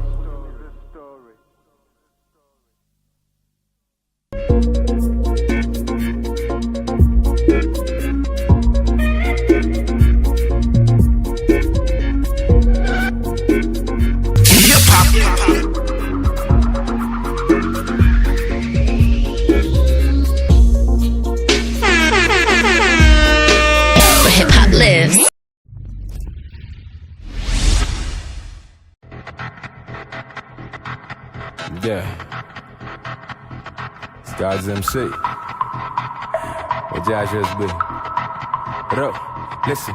I got a G.O.D. all up in my DNA. Tornadoes, I get you carried away. Normally you get awake and get buried, but Myers and listeners buried awake. Came to the session to bless him and swap him with foes with the seconds. I carried the lake. Do the impossible, move every obstacle out of the way that I bury. You break every expert, an exam. My DNA strand was left stranded. The head jam into a jam. I got called masculine red-handed. I say that my reach only expanded. Even my setbacks are set standards. Impressed gamblers, I get better. I'm the wild card, more or less gambit. God is my witness and my defense. I was born swimming in the deep end. For me, killing tracks is a must do. Ain't no maybe, ain't no defense. Every rap campaign, I spearhead, guaranteed to get my point into a cross. Before they put mine to direction, automatically got pointed to the cross. I am pretty clear for a road sign. I put on in my off time that I'm respected, with or with no rhymes, and I'm connected. Even when offline, moving these bars for it, no habits. And when every Star Wars comparison, every newcomer to sing, I ain't better than only when I respect the American. It's a story of how an ex-heritage was still afforded a godly inheritance. The one like a professor emeritus. We know we never deserve it, they married us. So while they feed off a sprinkler, they catch and they lean in the seat of their lamb. But mercy, we in the seat and on all they behalf as we kneel and we pleaded the lamb for mercy. I used to lit it when they get into the ring, but these days I got an overtones. Cause everyone that I know wanna be king, but nobody wanna be overthrown. You should know that I came up battling. I'm used to punches getting overthrown like javelins. I go over domes. The slack is something I don't condone. While cats were trying to be Hova clones, I go bully before Jehovah's throne. That's why all these skills that I'm known to hone got lyrics with spiritual overtones. I outside competitors grown for chrome. Hip hop is my house and I'm home alone. That's it, I'm only here to make observations and message your echoes across the globe. So hands in the air if you got the God DNA. God DNA. Hands in the air if you got the God DNA. God DNA. Hands in the air if you got the God DNA. You ready? God DNA. Yeah. God DNA. Hands in the air if you got that God DNA. Hands in the air if you got that God DNA. Hands in the air if you got that God DNA. God DNA. God DNA. Hey, you want another rap? You ain't heard you enough of that. And I ain't even sweating none of that. Cause all that matters is Jesus is coming back. Will he find you faithful or distasteful? Will he need to be graceful cause you never got your breakthrough? Never humble yourself enough to let him break you. What let it take you? SB bringing these little ways so they can shake you. What's the matter who we bring the bass to? If our faith isn't what we give a bass to. If a trumpet's blaring and you wanna hear it, but it got me in it is not apparent that it's nothing but gimmicks, it's all apparent. And when we must account, we'll be so embarrassed. Man, that DNA ain't got me fake, bruh. It's why we love when they hate, bruh. It's nothing out of authentic or made up. When they come to my genetic makeup, take a blood type, better be in. Cause when it come to Christ, that's the way it goes. From KLA to Mako, we turn up all the way, I'm all my people. Put your hands in the air if you got the God DNA. God DNA. Hands in the air if you got the God DNA. God DNA. Hands in the air if you got the God DNA. God DNA. God DNA. Hands in the air if you got the God DNA. Hands in the air if you got the God DNA. Hands in the air if you got the God DNA. God DNA. God DNA. Hands in the air if you got the God DNA. Hands in the air if you got that God DNA. Hands in the air if you got that God DNA. God DNA. God DNA.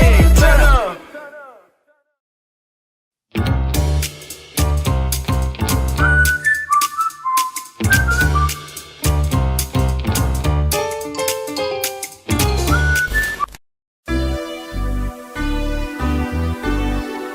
R.I.P. moms. Yeah, never forget you. Yeah, and for everybody else that we lost, everybody that we love. Yeah, I miss you. LG. Living in pain when you're caught up in the rain. Life hanging by a thread, about to fade away. All hope is gone when all is lost. Miss you, but I know life must go on. Living in pain when you're caught up in the rain. Life hanging by a thread, about to fade away. All hope is gone when all is lost. Miss you, but I know life must go on. Been a couple things going through my head. Time's getting hard, somehow I gotta maintain. There'll be another pain if I get caught up in the rain. Will I be the same? Will I be ready for the change? My heart is aching, I'm anxiously waiting. Time don't fail me while I'm anticipating. What am I saying? I'm not mistaken. Gotta pull myself up before I start fading. Still my whole life, check what I heard, what happened then. That dreadful night when you heard that accident. Doc said it wasn't no thing, you'd make it. It still broke my heart to see you stretched out on a hospital bed. How to explain the pain that you felt as you lay there? Tears flowing down my eyes, watching you smile. Many years later, can't get over my loss, cause I still can't believe that you're gone. Nah. Living in pain when you're caught up in the rain. Life hanging by a thread, about to fade away. All hope is gone when all is lost. Miss you, but I know life must go on. Living in pain when you're caught up in the rain. Life hanging by a thread, about to fade away. All hope is gone when all is lost. Miss you, but I know life must go on. Been a couple things going through my head. Time's getting hard, somehow I gotta maintain. There'll be another pain if I get caught up in the rain. Will I be the same? Will I be ready for the change? My heart is aching, I'm anxiously waiting. Time don't fail me while I'm anticipating. What am I saying? I'm not mistaken. Gotta pull myself up before I start fading. Listen, all alone in this cold, cold world. I'm on my own in the zone where there's nowhere to turn. What can I do? Should I lose it? Hard when I'm missing you. It's heavy on my mind, yo, this feeling so pitiful. True, it hurts bad when a loved one is gone. When it pours, you can't do much but weather the storm. Miss you a lot, never stop singing this song till the day when I see you again. So long. When you caught up in the rain, life hanging by its way, about to fade away. All hope is gone, when all is lost. Miss you, but I know life must go on. Having you pain when you caught up in the rain, life hanging by its way, about to fade away. All hope is gone, when all is lost. Miss you, but I know life must go on. Yeah, the song is dedicated to the memory of my late mother Barbara. R.I.P. Mom. And to all the loved ones I lost in my life, both my grandmothers, my grandfathers, Auntie Florence, rest in peace. My homie Morose, so hard to sing this song, never forget you, but I love and miss you so long. Having you pain when you caught up in the rain, life hanging by its way, about to fade away. All hope is gone, when all is lost. Miss you, but I know life must go on. Having you pain when you caught up in the rain, life hanging by its way, about to fade away. All hope is gone, when all is lost. Miss you, but I know life must go on. Having you pain when you caught up in the rain, life hanging by its way, about to fade away. All hope is gone, when all is lost. Miss you, but I know life must go on. Having you pain when you caught up in the rain, life hanging by its way, about to fade away. All hope is gone, when all is lost. Miss you, but I know life must go on.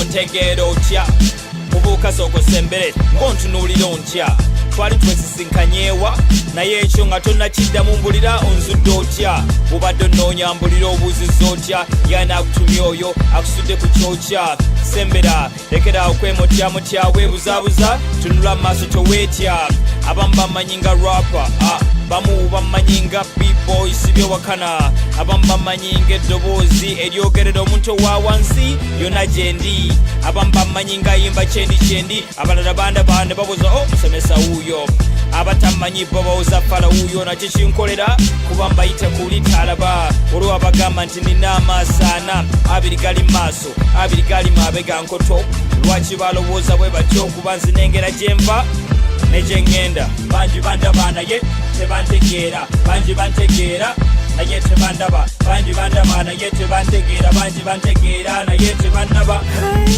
banji bandaba naye tebantegeera banji bantegeera naye tebandaba banji bandaba naye tebantegeera banji bantegeera naye tebandaba abafere bantya bwe bandaba bo tebadda mu kucacantya bakirako bingubiridde mu kyenkya anti ndi mu bufu obukodyo nina nkuyanja bategera waggulu nempita wansi ne banteeka ku kkono nempita ku ddyo mbaleka basembye kya bulijjo obukodyo bwe gaba mazzi ewange yewali ensulo ewange gyensulo olumu onoonya n'ombula olumu nsula nkola olumu nsiba ntabaalira ekumpi n'ewala sinti mbewala mirimu gyenkola gyanfula naddalabikalabika nenga mazzi gansuwa banji bandaba naye tebantegeera banji bantegeera naye tebandaba banji bandaba naye tebantegeera banji bantegeera naye tebandaba banji bandaba naye tebantegeera banji bantegeera naye tebandaba banji bandaba naye tebantegeera banji bantegeera naye tebandaba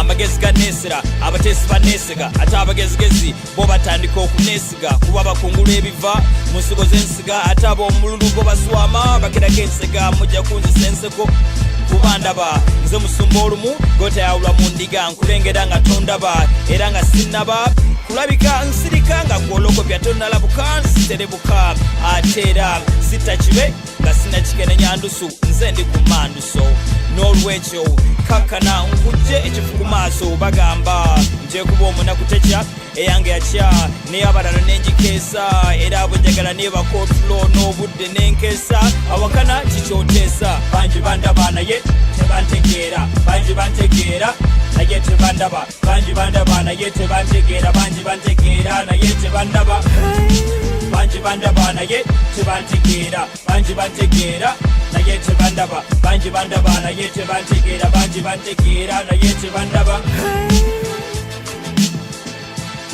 Abrams Techa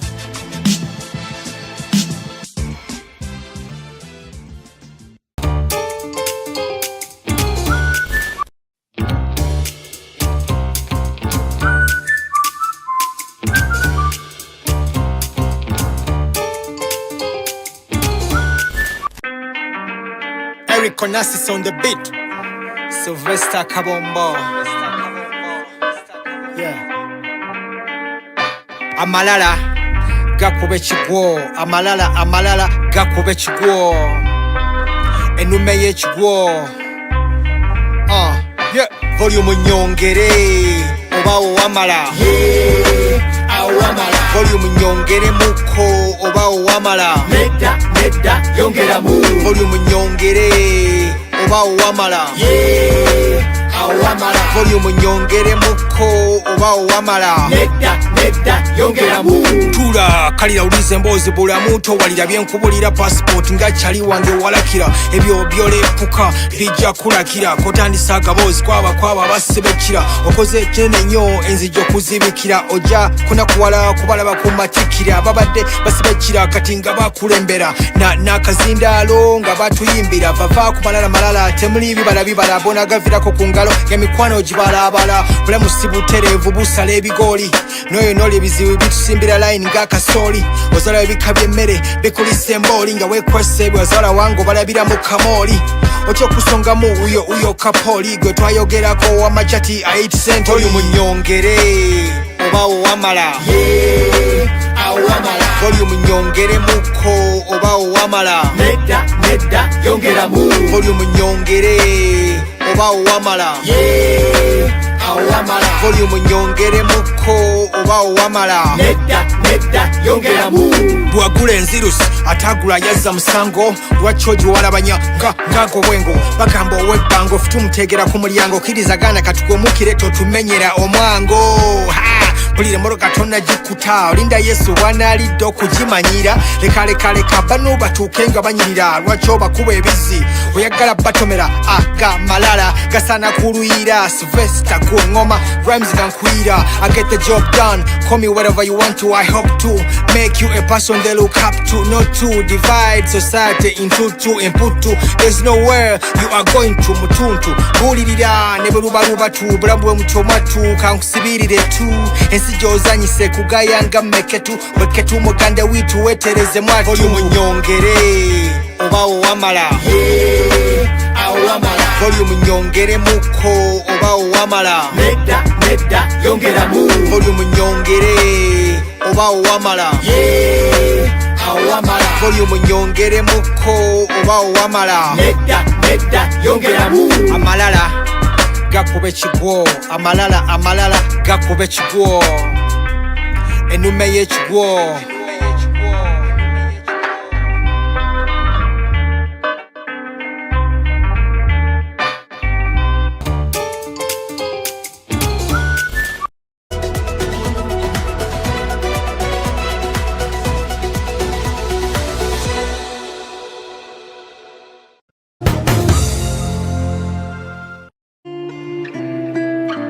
People at the moment are struggling to understand the older generation because times have changed. Technology has come in. They have moved on. Yes.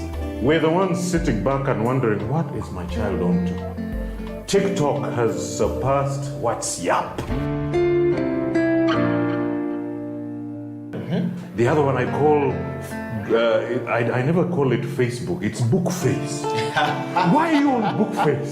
Dad, it's Facebook. Good. Remember Prince? Yes. Prince had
I've been in Uganda for very many years, and I believe Uganda is the place anybody should aspire to live in. We have good weather, we have abundance of food, we have abundance of employment as long as you look out for the right things. But Uganda has been hit in recent times with a stigma of greed, and it shows in everything that we read in the newspapers, it shows on television, it shows even when you're sitting down with people just trying to make ends meet. Everybody wants to bite off a piece that's bigger than what they deserve. That is Uganda's major problem in my eyes. If only we could curb the greed, if only we could share out that pie equally and of course responsibly, then we will be the best country on the planet. In the next 5 years, I really wish and hope that Ugandans can look at the bigger picture, can look at Uganda as a country, can look at their neighbors, their friends, and see that everybody needs equal opportunity. Because in the next 5 years, I don't want people to be calling me up saying, please, can you find me a job? I want people to be calling me up and saying, would you like to come and work with me? That is what I'd like to see. In the next 50 years, I don't want to see my child suffering. I want to see him prosperous. I want to see him with a good wife, with children, with a family of his own, living the dream. That's what I would like to see in Uganda. That's my honest opinion. And I'm Mark Kaheru, I'm Ugandan. What do you say?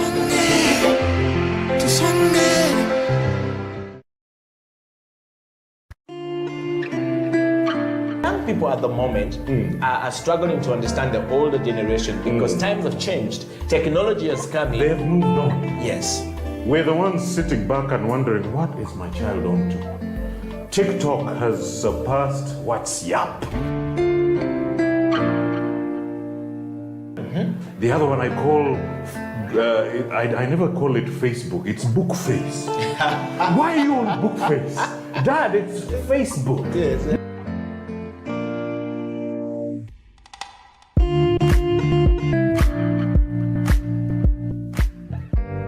Me, I keep saying, I have a foot amongst the millennials. Yeah. I understand the traditionalists. Okay. There's a song in the 60s, by the way, and in the 90s, 70s, where they're like, parents don't understand. Yes. Remember Prince? Yes. Prince.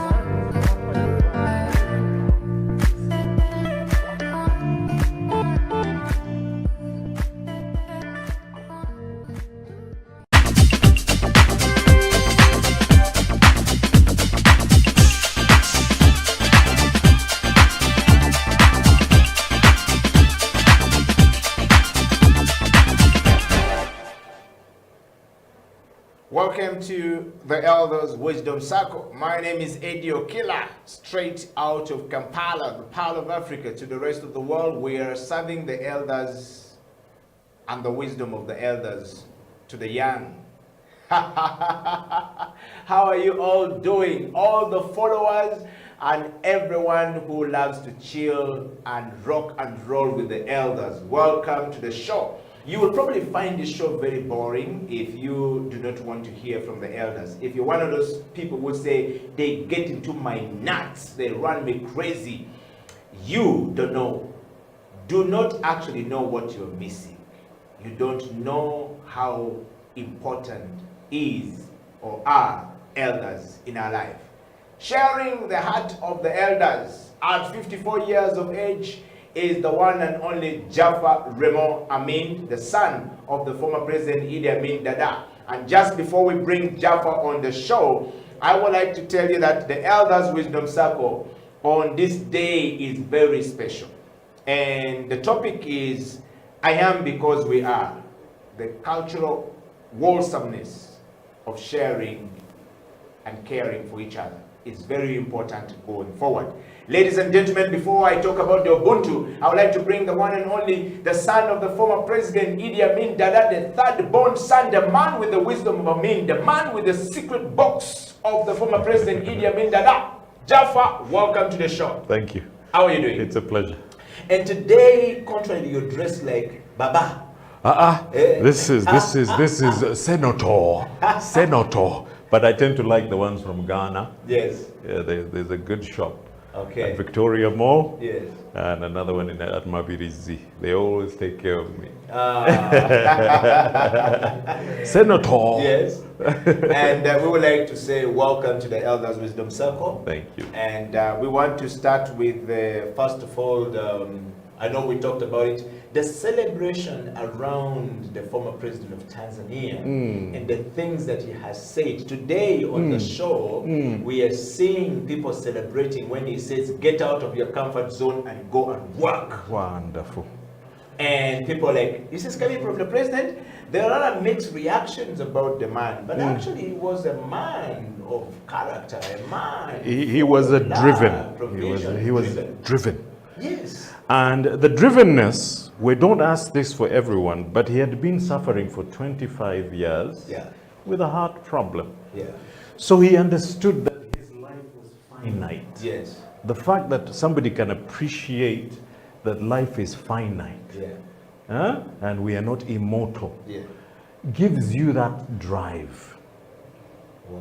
So when you look back at his 6 years and what he accomplished, you just have to salute the man.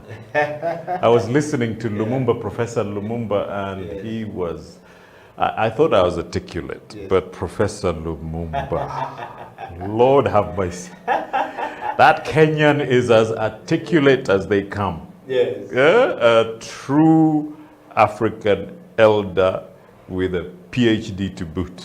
Wow.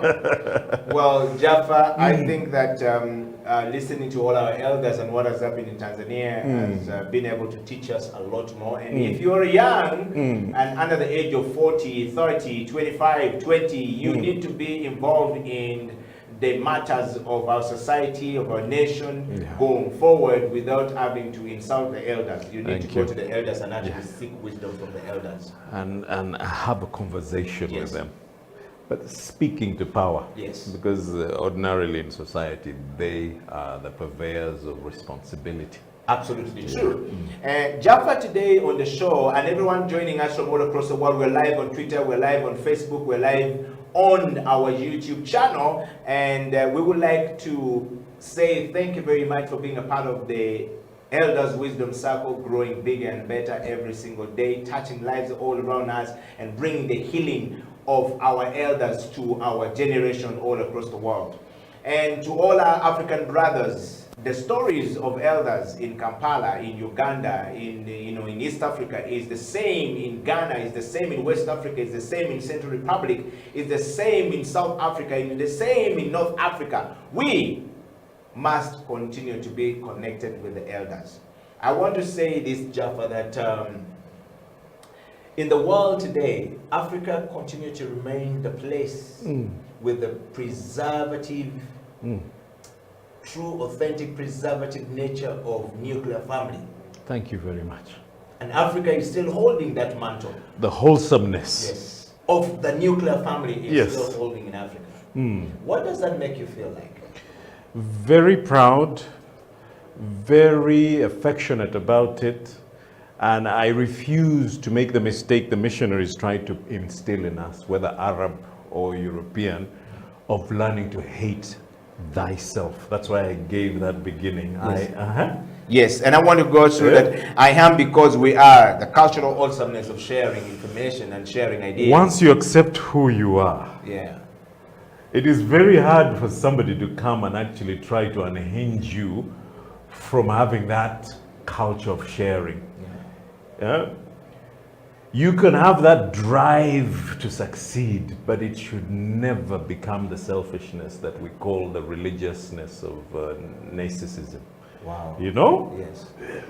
Which is overwhelming us people at political level, at family level. The minute you hear a hint from your wife, you're selfish, what you did was selfish.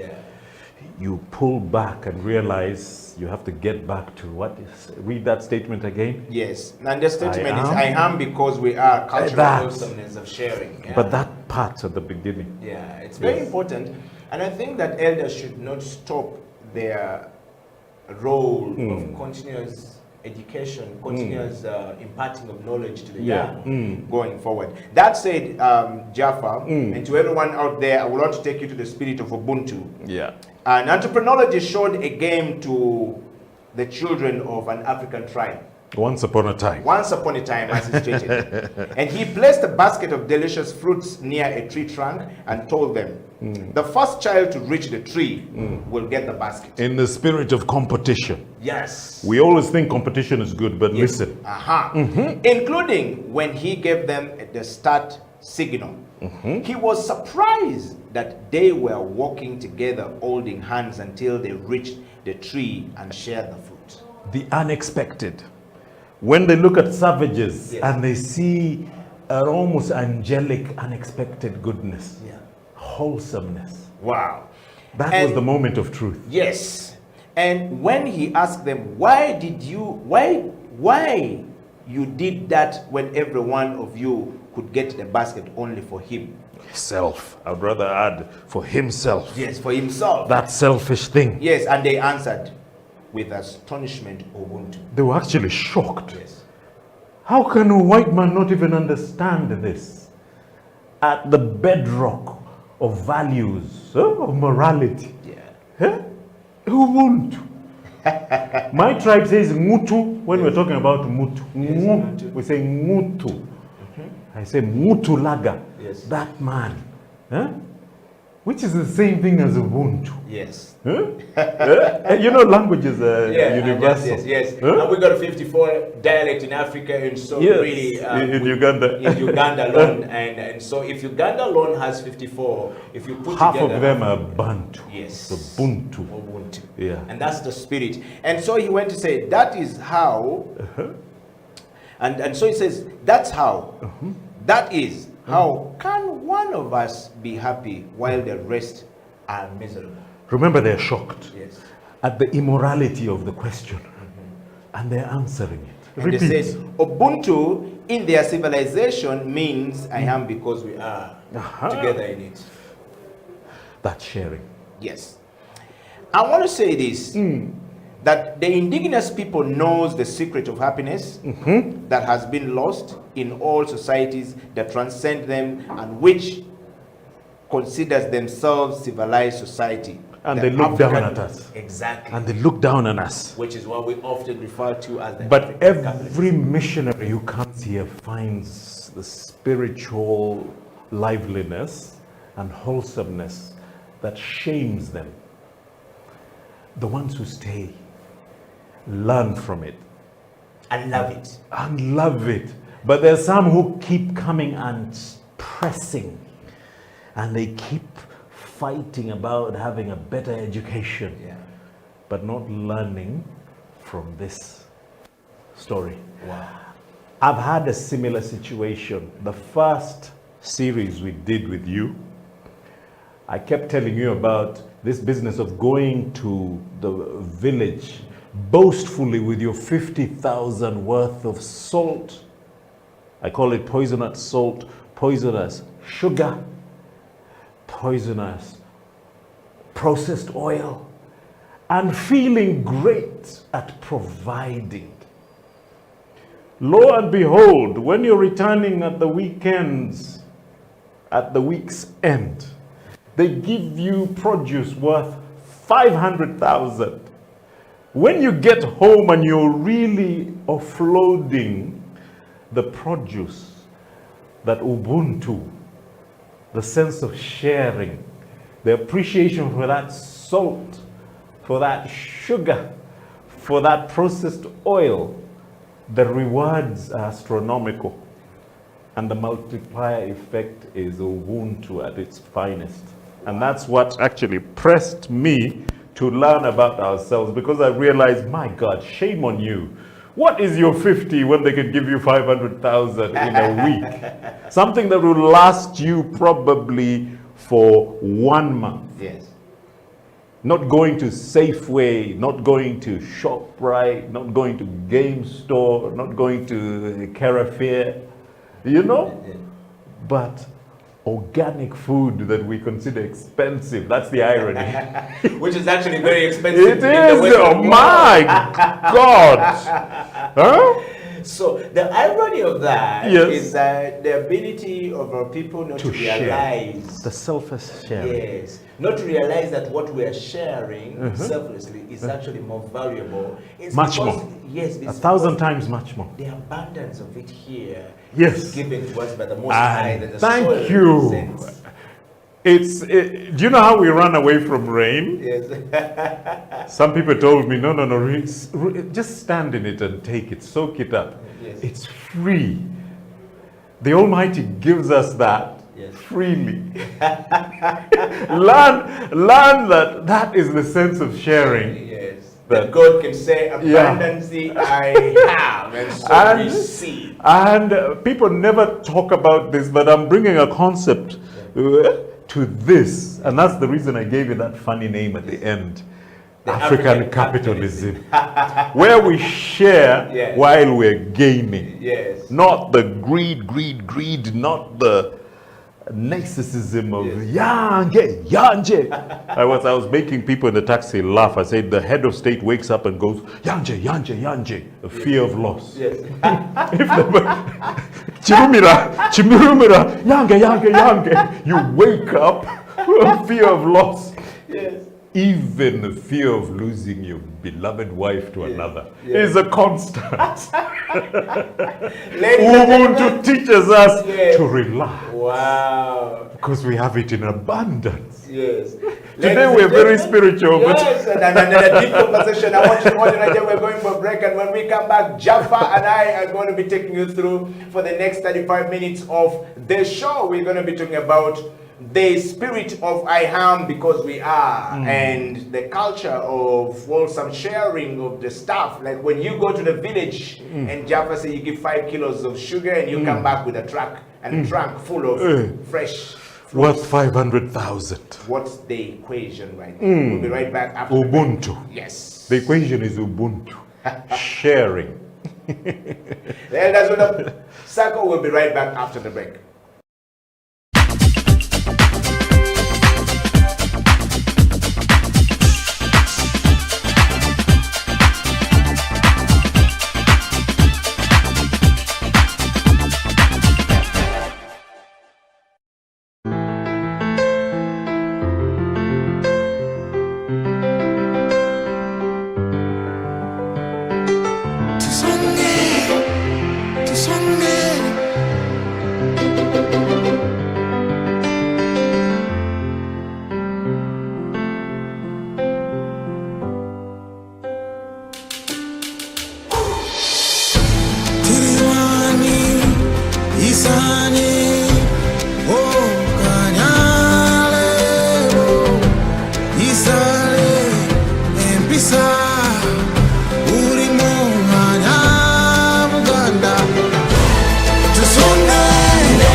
I've been in Uganda for very many years, and I believe Uganda is the place anybody should aspire to live in. We have good weather, we have abundance of food, we have abundance of employment as long as you look out for the right things. But Uganda has been hit in recent times with the stigma of greed, and it shows in everything that we read in the newspapers.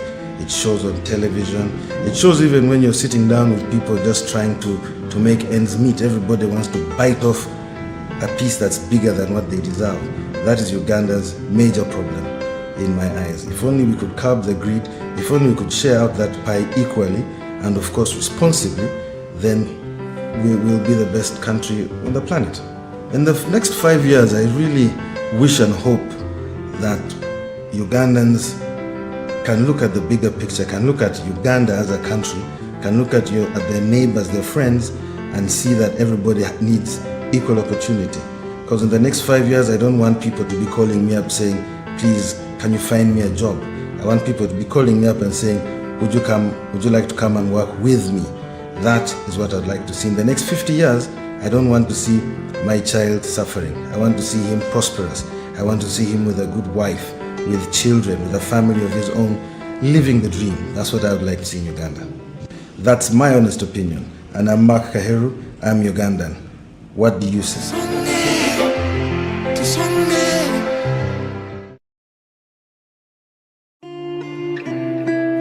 Young people at the moment are struggling to understand the older generation because times have changed. Technology has come in. They've moved on. Yes.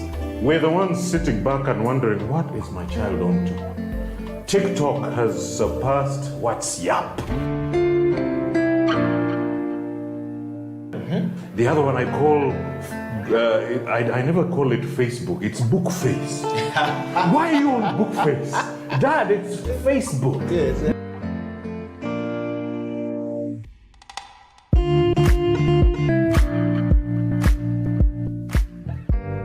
Me, I keep saying, I have a foot amongst the millennials. Yeah. And I understand the traditionalists. Okay. There's a song in the 60s, by the way, and in the 90s, 70s, where they're like, parents don't understand. Yes. Remember Prince? Yes.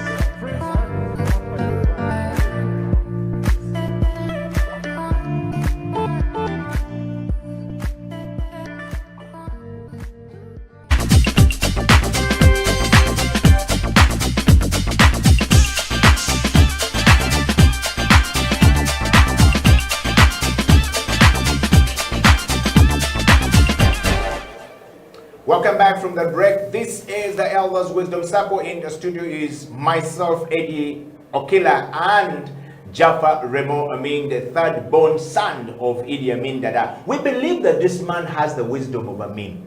We also believe that Amin deposited some of his secrets, deep-seated secrets, on his third born son.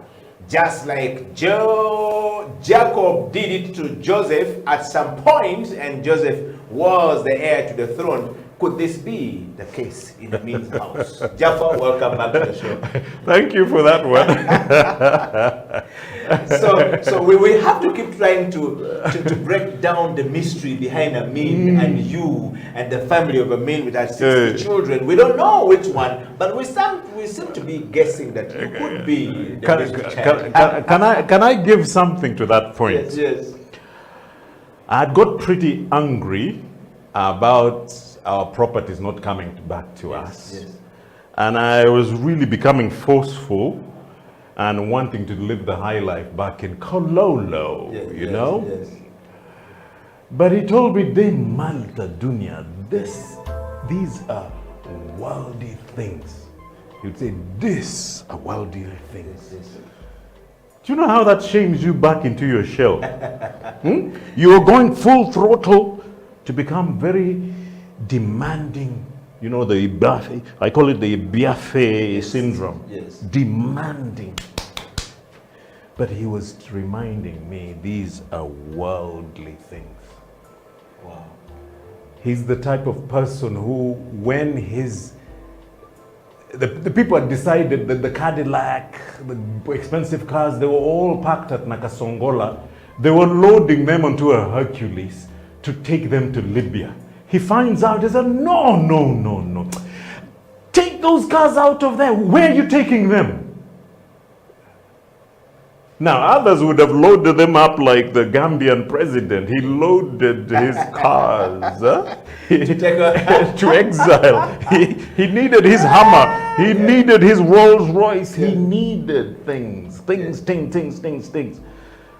So sometimes my selflessness becomes a hindrance because I learned from the best who learned to let go. Yes. That said, Jaffa, and we want to discuss the issue of I am because we are. Can you just break this statement to us? Ubuntu keeps saying I am because we are. Yeah. Can you just break that up right now for us? Without that 1%, we wouldn't be. My parents are me. I am my parents. The day I get my degree is the day I start looking down at my parents who sold their goats to take me to school. Dug themselves.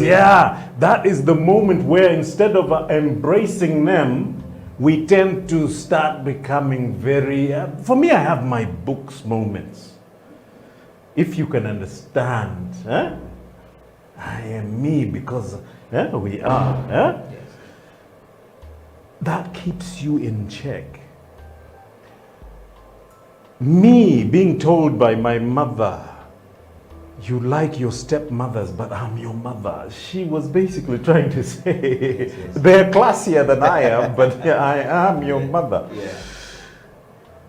Once I get my faith to another level, I shouldn't be acting like an Arab. I am forever African. Comes back to the same statement. I've seen pastors who go for 2 weeks to America, and they went to saying God, they come back saying God. 2 weeks of transformation. The day you forget who you are, the man of God. I'm like, what happened to Gordy? God. Yes. Is he another person? Yes. No, we're talking about God. I'm like, you just went 2 weeks. Yeah, but you speak like British. For me, I'm American. God. I'm just trying to say that this statement is so important in identity. Please put that stop. Let's put that up there so that you guys can see it. It's really I am because we are. Yeah. The cultural wholesomeness of sharing comes in you knowing who you are. Those children chasing the chicken just before you set off for Kampala, they bring it with all the, like Chicken George or Rambo. No, who's it? Sylvester Stallone as the boxer. Rocky chasing the chicken to get it for you so that Eddie gets it back to Kampala.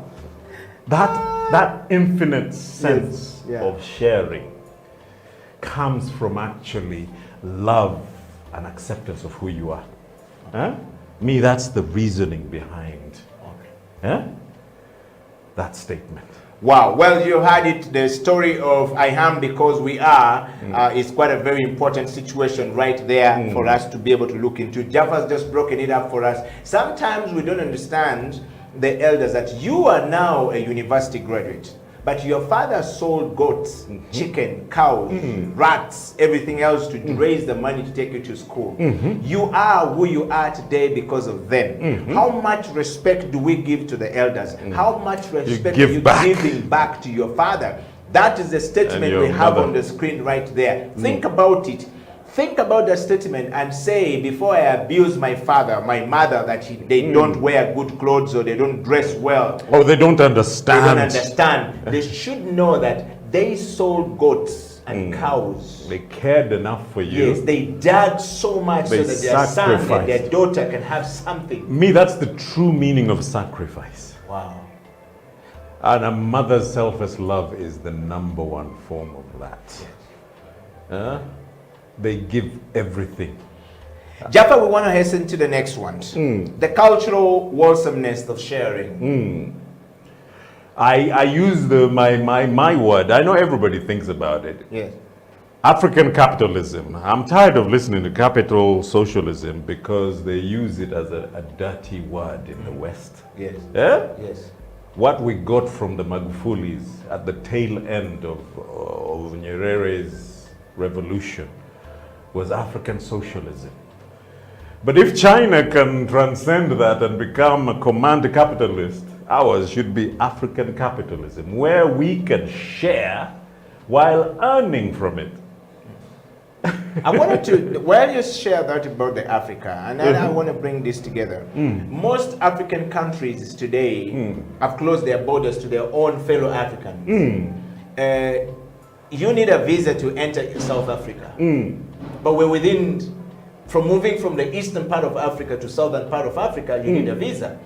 Just to enter Rwanda here, we will need Kenya here. We need a security vetting. Interpol. And everything, and a visa to enter. And I'm saying, where do we draw the line of this Ubuntu spirit that you're talking about? Have our elders stopped speaking to us to tell us, look, young men and young women? I feel that the leaders started clashing heads. It happened at a moment when, ironically, we had already given each and every person to get, how do you call it, kitambulisho. I don't know how Baganda call it, but the ID card. Yes. The ID card is so, not analog, it is so digital that you can just pass through every location in East Africa normally.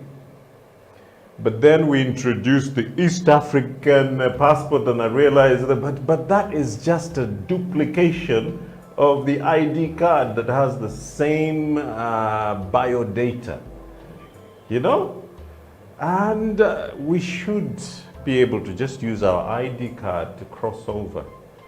It's only at SADC level, and Professor Lumumba was really discussing that way forward, the roadmap, where SADC, East African Community, the West African ECOWAS, let's see that marriage, people. There are only about 5 regions. But these regions have elders. The West African have elders, and elders always sit together. Ironically, our cultures actually work together. Our cultures are we are cohesive. The food we eat are cohesive. The food we eat are similar, and the way we relate with each other are very similar. It's the same. The similarity between the things that we say we do is who we are. We are black. The danger is the colonial languages. Francophones looking down on the Anglophones who look down on the Germans. I was trying to explain to somebody that, look, actually a Murundi lady was the first president in the region. They said, but she's not from our region. Then I answered the gentleman that, tell that to the Germans who ruled the 3 countries simultaneously, Tanzania, Burundi, and Rwanda. They were the German subjects. Yes. Tell that to a German. They said, no, they're one. And their cultures are one. Language. The language barrier is actually the greatest hindrance. Yes, but I want to put this to you, Jaffa, as my third question just before we take a break. The Western world have their language. The English, which is predominantly spoken in Europe, and the Dutch, they have their language. They have never lost their identity to their language, which means their culture still remains the same. Where have we gone wrong in Africa that when we start to speak, we forget about the culture? I may have been born in an era where my father, my mother was not able to teach me my own language for some one reason or the other, but that doesn't mean it takes away my identity and culture, my sense of culture, my sense of belonging, and take it away, because I still feel I am who I am today because I'm African. We are. Yes, because we are. The reasoning was, unfortunately, whether it is my Arab brothers or my European brothers, we tagged languages within the parameters of satanic. They started preaching that your language is satanic, your culture is satanic. So stay away from it. The Musomi, the one who reads, who learns Latin fastest, who learns Arabic fastest, is more wholesome. It was a way of breaking us away from who we are. With slavery, remember the Toby? The man was Kunta Kinte, but was being whipped into submission to accept a slaver's name. I find my good friends in the West, I'm talking about Western Ugandan, they like using Western surnames. You hear somebody called Johnson Biaruhanga. I'm like, you have double surname. He said, no, that's my Christian name. I'm like, no, that Johnson is a surname, and then Biaruhanga is a surname. Yes. Where's your Christian name? He looks perplexed. Another one comes from the corner, I am Jackson Mwanga. Yeah. I'm like, oh my God, that is a Scandinavian name, son name, and here you're a Mwanga. What's going on? I'm saying they pulled us, ironically, away from who we are. If somebody can get to that point of having a double son name. Yes, I think, well, I have the same, but I don't know whether I have the same name, but I have Okila. and I have Eddie. So but Edward is a Christian. Yes. Yeah? So I want to go to my friend Onyaito Deke and Diwato Chom. Yes, change their names and want to swap Pan-Africanists. The next one is Pastor Senpai. He says, I want to change my name from Sempa to Baba Gwanga. But his Sempa is perfect. Yes, Sempa. You Uganda. That one is a gere. Those ones came. Those ones are Banyoro. He said no. Royals are Banyoro. Royals are Banyoro. But his father is Royals. Indian. His father is an Indian, and his mother is a Uganda girl. But he got married at the wrong time, and so your dad asked those who want to stay here to stay, and those who don't want to stay to leave. And so his father's family chose to leave. So Sempa said he grew up without the father. He was sharing his story here. So he said he wants to change his name. But I just want to bring this to the context of these guys changing their names. What do you have to say? Because you're saying we have double names. I have double names. Yes. The whole notion of questioning my identity as a Ugandan comes from seeing Idi Amin. Those are two Arab names. Yes. Jafar Amin. Those are two Arab names. Yes. Everyone in Bombo has Muhammad Hussein. Yes. Until you quantify yourself as Remo. Yes. Dada. Alemi. Yes. My name is Remo. My father's name is Alemi. My grandfather's name is Dada. Yes. So I'm in a good place as Okila. You're in perfection. Now, the Northerners have that important point. So-called Muslims from West Nile will always have that third name sitting in the middle, the balance. Yes. The Remo, Jafar Remo Amin. Yes. So my identity is sitting smack bang in the middle.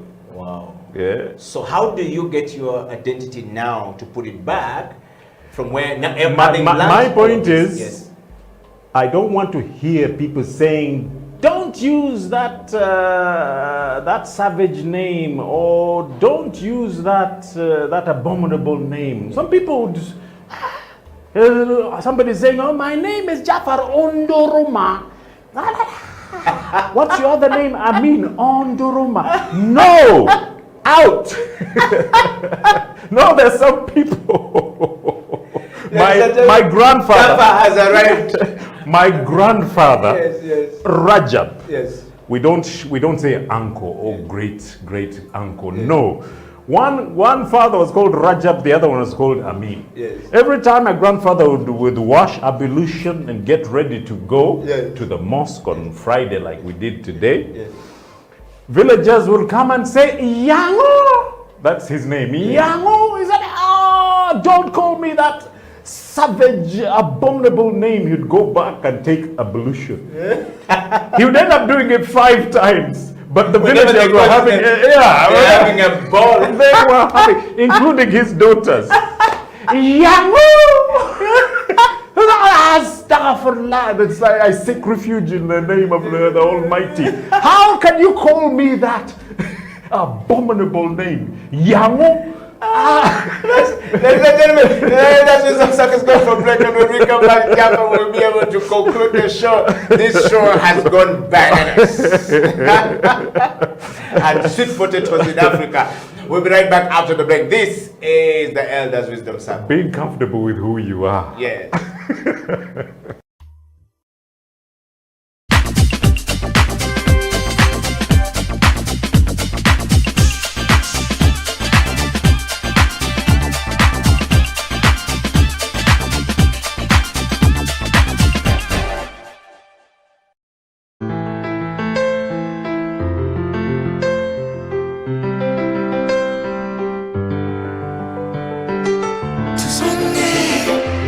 Tusonge,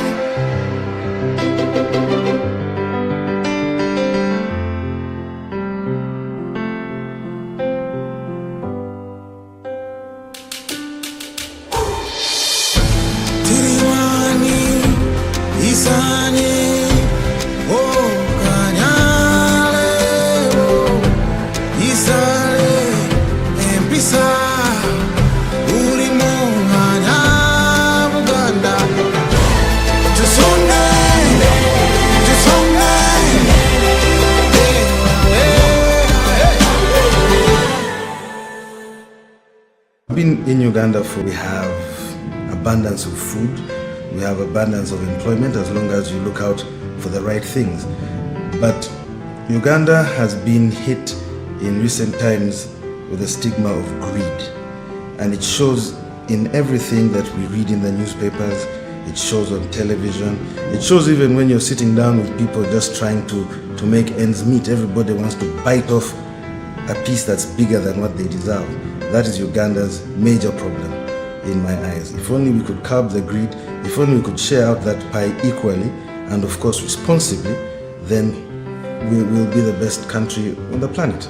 In the next 5 years, I really wish and hope that Ugandans can look at the bigger picture, can look at Uganda as a country, can look at their neighbors, their friends, and see that everybody needs equal opportunity. Because in the next 5 years, I don't want people to be calling me up saying, please, can you find me a job? I want people to be calling me up and saying, would you like to come and work with me? That is what I'd like to see. In the next 50 years, I don't want to see my child suffering. I want to see him prosperous. I want to see him with a good wife, with children, with a family of his own, living the dream.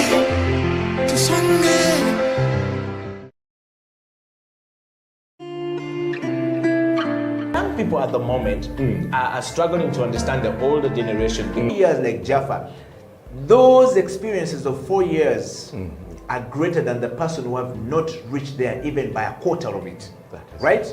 And so don't think that a 50-year-old is very young. No, 50 plus is an experience that needs to be shared with us.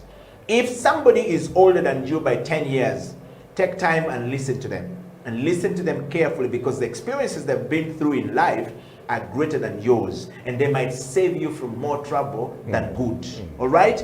And so on this show, we tend to share some of the things that today Jaffa is talking about. It's because our elders defined them for us. It's because the elders, those who came before us and left before us, have done something greater than we have not done ourselves. So we must learn from them and move forward. Therefore, the foray into the elders' life needs some really great insights. I would like to welcome Jaffa back on the show. Thank you. And Jaffa, we're going to hasten to the close, and I want to take you to the wisdom of our elders back in the days. Taught them how to survive when they go to hunt. And they hunted, came back, put the meat, roasted it, and kept the dry meat, not in the fridge, but in the granary. And properly roasted. And always dried. wrapped inside the banana leaves or put in the pot and dried. And they will pick it up. Now we're living in the eras of fridges, refrigeration, all right? I'm not saying it's bad, but I'm saying there was some wisdom we had there. They had granaries where they will put bananas, okay, cut and kept there, or millet was be put there. All across Africa, you'll find the same, behavior. Yes, setup. You can. We'll get sweet potatoes, we slice them into whatever, into small pieces, and then we preserve them, and then we store it. Yes, what we call food security. Exactly. So food security in Africa has always been the wisdom of the elders. Yes. Now and the our food mothers. security and our mothers. But now the food security in Africa is being said that you need to get this crop because your soil is going. Where does that leave us? Where are our elders to speak sense to us, to say, yo, young, slow down a bit. This is how we did it. But that culture has disappeared. It has disappeared in this way. Let me give you what even taught us in the first place to start preserving. We used to have selfish hunters who would go, and you always, because of the greed in humanity, you'd always go and seek the one-ton buffalo. It is so easy to put down a one-ton buffalo, and it is so easy with greed to slice it open and start roasting your favorite liver and chopping off one leg. But lo and behold, if you had not come with a crowd of your people, helpers from the village, by the time you get back to the village, the hyenas would have feasted on the 1 ton, or the 950 tons left in the wilderness. So it taught them to actually bring the wives, 20 wives, sisters, and other helpers to come and share and transport the benefit of their sweat. But in the beginning, it was constantly fighting off animals that would want a share of whatever provisions you have actually brought sustenance to the area. Yeah?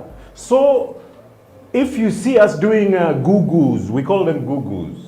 The how do you call them? The food storage granaries. Yes, the granaries. That taught us that sense of preservation. By the way, we want to just say to people that the granaries that we're talking about here no longer exist, but the Elders Wisdom Circle is going to go on a hunt to find the granaries, whether in Western Uganda, Eastern Uganda, Northern Uganda, then wherever we find that, or in Central Uganda, we want to show you what the granary looks like. And can I tell you something that's dear to my heart? What we need to do is to reach to some of the elders to tell them, put a granary for us and put some stuff inside. Yeah. No, the challenge is... The challenge is this, where mothers come, they cut the palm fronds, and they build for you a granary right in front of your eyes. It's like knitting, because they're using palms and palms. You know, it preserves better. Put the platform, setting it with the... Now, there's an architect from West Nile called Waswa Primo. He has useful names. Primo. You wonder where it comes from. Japan, I drive Primo. Waswa has built an 8-storied design for a cultural center, which we want to build in every region of Uganda and multiply it 15 times and try to do that to every location in the whole of Africa. I want to introduce that to Baba Professor Lumumba, because we're together in an ironic company called Saint Africa, where we're going to highlight the positives of our people. This is with Bedford Buyungo. Yeah, Bedford Buyungo, if you're listening. And Professor is in town, by the way. Right now. I think he's he was yesterday live on NBS. Okay. And NBS is a TV station in Uganda. But these are the people who are saying, we have a right to call our people saints. Saints in the sense that all goodness resides amongst those who were saintly characters who... or Jafar, I mean, instead of Remo, Alemi.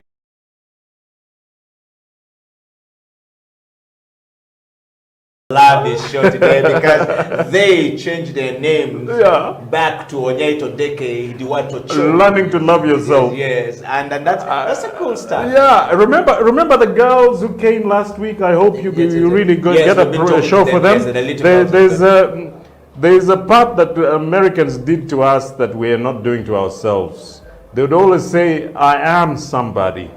You might not love who I am, but I am somebody. Yes. I am somebody. It became a chant for us, the people who are Black Panthers. I am somebody. that looking in the face that we were talking about two shows earlier. Yes. Learning to love ourselves comes up. The topic up there, and we're going to ask Jaffa the last question as we hasten to the close of the show today. We are talking about, put it up there. We want to keep it up on the screen for some time so people can see it. If we do not give ourselves a chance to live in the process, we are going to lose our sense of identity. Our sense of identity has been confused. It's a fluid. Onyaita Deke says it's fluid in this generation that we don't understand what we stand for. Who am I? What am I? What are the values that define me as a person? Is lost. We need elders in the fireplace to tell us this. Why and how can we put back our identity? Where can we find the elders who can speak life and sense back to us? Let me give you a beautiful one. My favorite place is called Kidepo. Kidepo, when you go to Morongole Mountain, then you go to an incredible crater lake near Turkana, and then you come to Elgon. It seems to be an epicenter of all life, all Africans, or the essence of all our genetic identity. Now you find a rabbi coming from Israel saying he's looking for the lost Hebrews in the very same vicinity. As of being a Muslim, and a Christian. It teaches you there's an epicenter here of the 10 lost tribes, because for us we only have, he was telling me strange things, we only have the Benjamins and the Judahs. Those two are the only ones who went back home. The rest are here. And he pointed the location. I'm like, yes, concentration of genetic makeup of the whole humanity.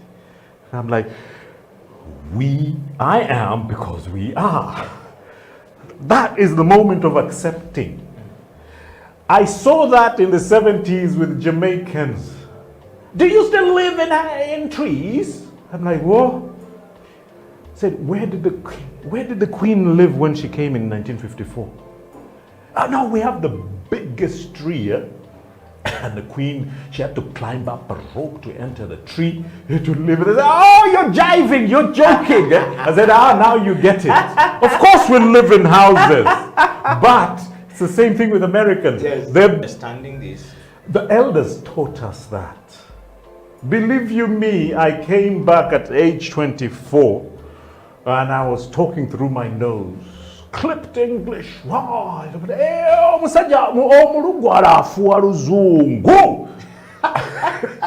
had to put on the brakes. But why do you want to look young? You should No. Masurugo is good. No, it's my vibe. It's the wife is like, honey, you're making me look old. You have to listen. They say it with the eyes. By the way, they say it with the eyes. Jaffa? They say it with the eyes. We're going to bring the show to an end today. The show is going to end. The show is too much power, too much energy, and too much wisdom. But welcome to the show today. Thank you. And as always, the toast. If you want to get this cup from the Elders Wisdom Circle right here, you've got to write a comment to us. Of course, or write an email to us at houseoftalenttv@gmail.com, and we will be able to give you the card. But tell us the comment, what have you learned from your elder? And we need Bedford and Professor Lumumba to get in on this. Ladies because and gentlemen, I was blown away for the first time I ever heard on a panel a man speaking for 3 minutes. And to me, it spoke to my heart. The heartbeat of Africa. And I'm like, Professor Lumumba, where you at? Where you at? We're tossing and He belongs on the Elders Wisdom Circle. You might have to go to his place. Yes, to get it. We will find Professor Lumumba. No, go to his source. Yes, and we will always find. We drink it out. Until next week, it's a wrap. Ubuntu. Yes, and keep it safe and keep it Elders Wisdom Circle. Until then, it's a wrap. We're out.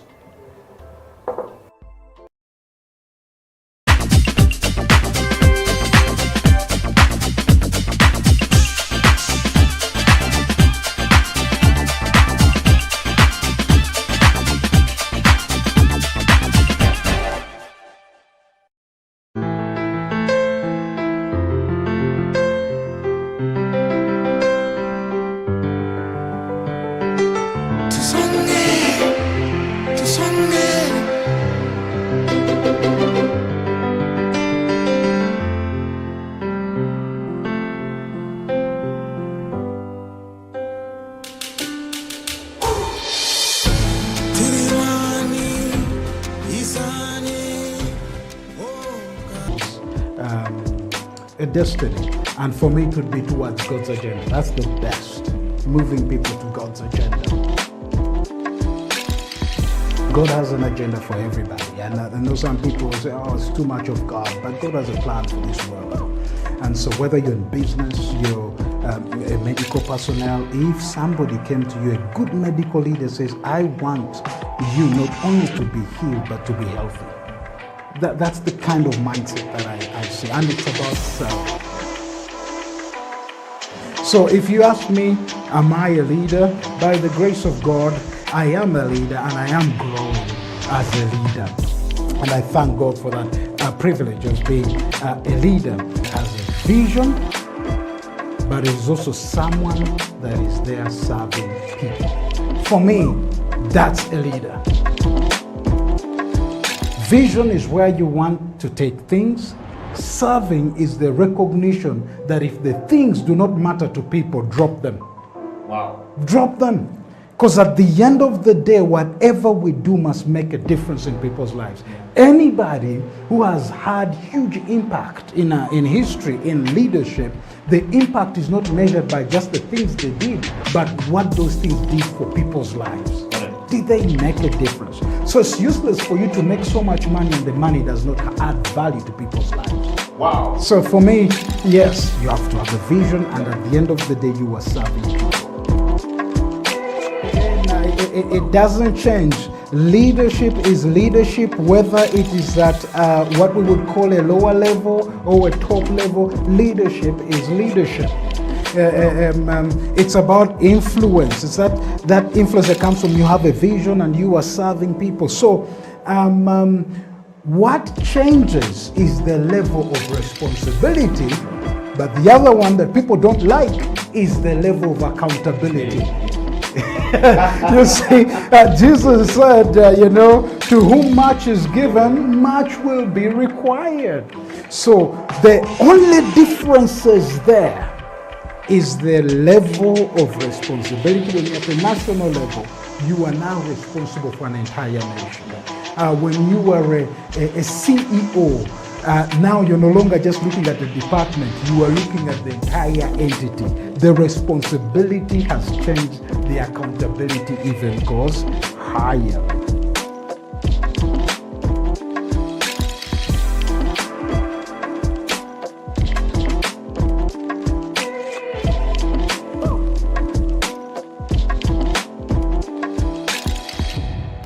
Hi, this is Julius Wotlonyo, pastor at Watero Church. Thank you so much for tuning into House of Talent Television. It's a great, innovative way of doing TV, and particularly for being a part of the CEO bench, talking about leadership. You know what, friends? Leadership can be tough. Leadership. I want to encourage you, watch the CEO bench so that you can get to hear real practical tips on leadership from people who are actually practicing leadership. Once again, thank you for being a part of the CEO bench right here on House of Talent Television.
People at the moment are struggling to understand the older generation because times have changed. Technology has come in. They've moved on. Yes.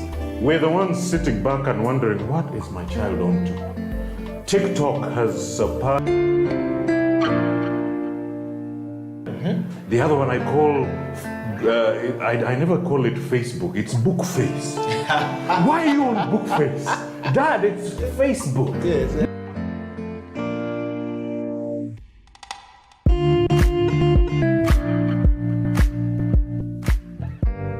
Me, I keep saying, I have a foot amongst the millennials. Yeah. And I understand the traditionalists. Okay.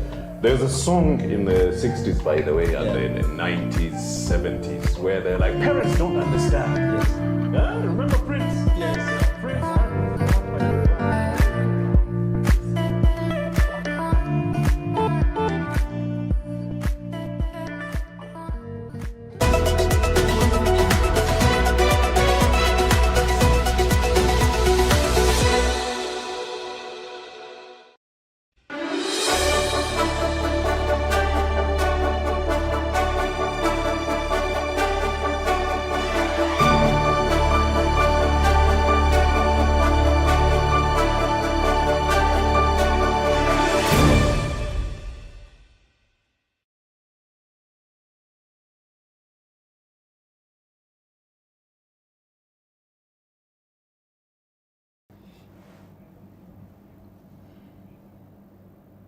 Creativity is at the heart of everything we do. Every day we wake up in the morning, we have to think about creating something. You have to think about what you're going to do, how you're going to go about it.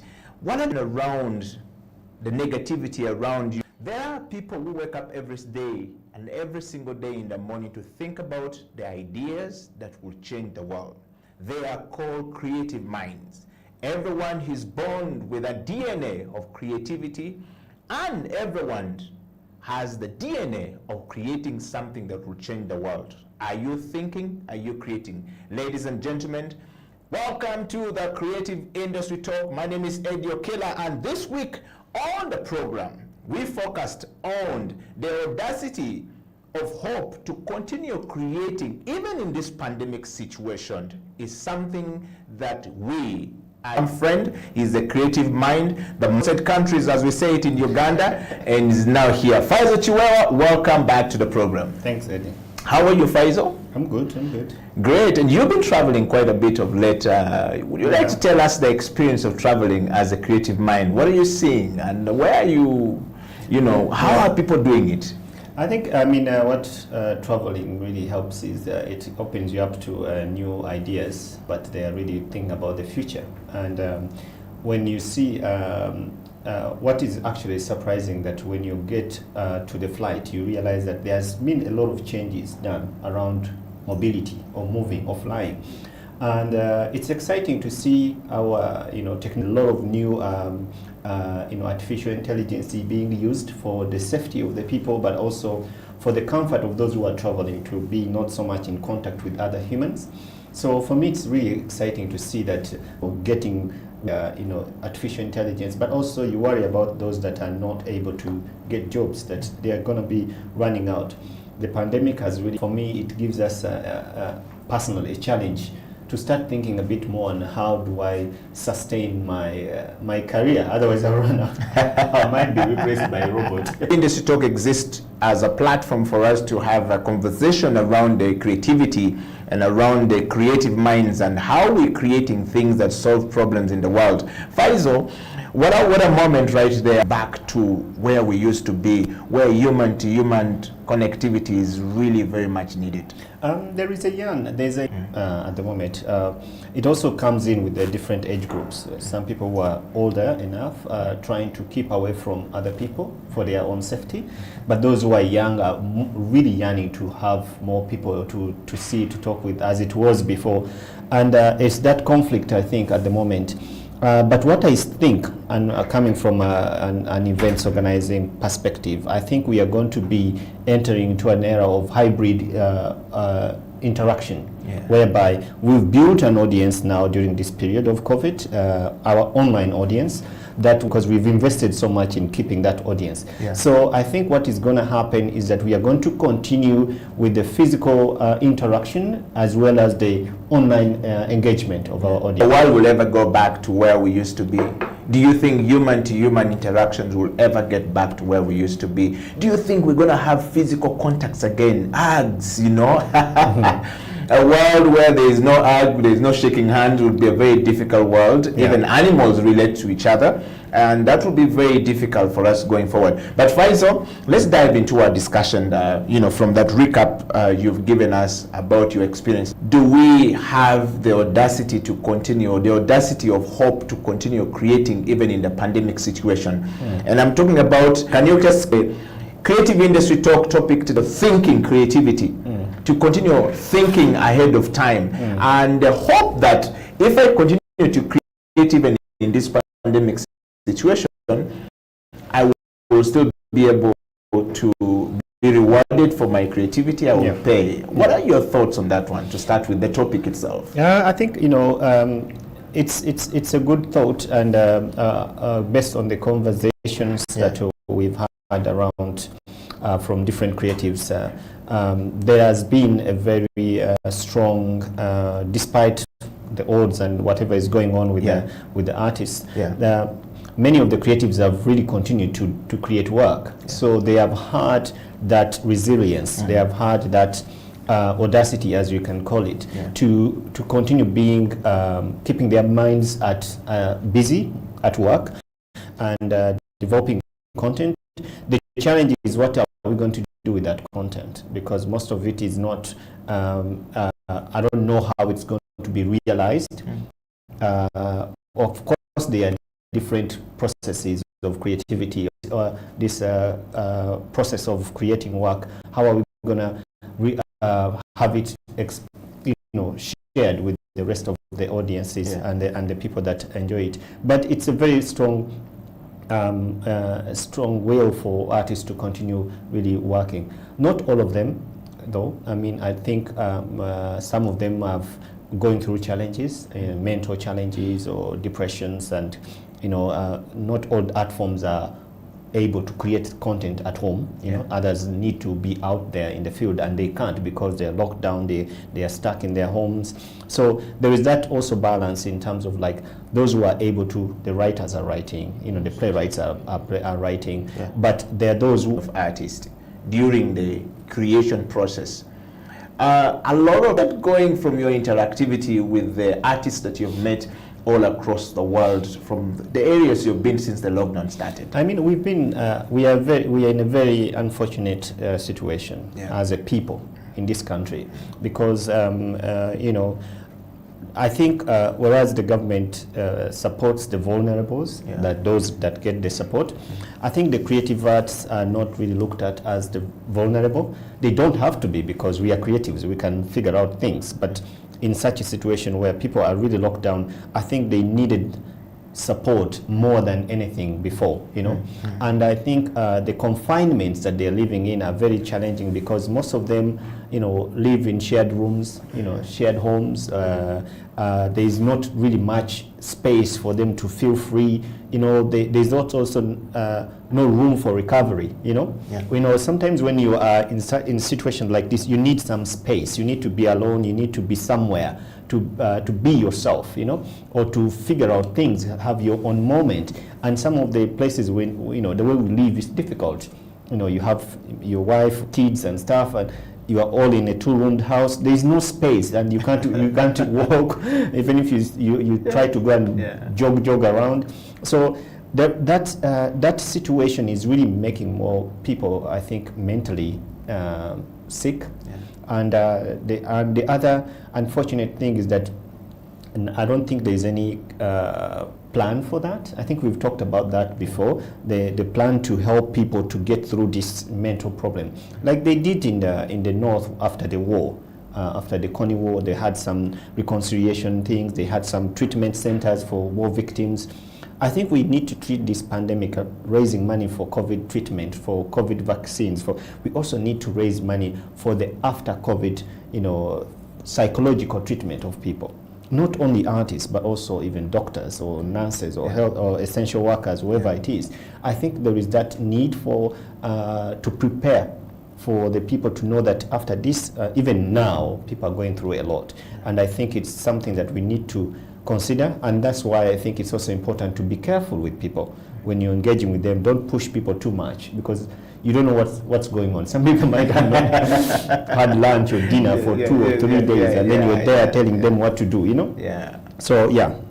Wow. Well, Faisal, we're going to take a small break, to just, have coffee. But as we take this break, we are discussing the audacity of hope for people to continue creating and being creative in this pandemic situation, even when it looks bleak and, a total dark reality. They are still creating, and we want to come back and have that discussion here with you. And we also want you to get online and actually be part of this discussion. Send us your kisses and disses. We want to know, are you creating? If you're creative, how are you handling the mental state? Are you still creating? If you're not, what are you doing in this time? Are you changing your career? Or you're saying, no, I will continue to push my work out? And how are you publishing your work, or how are you getting your work out?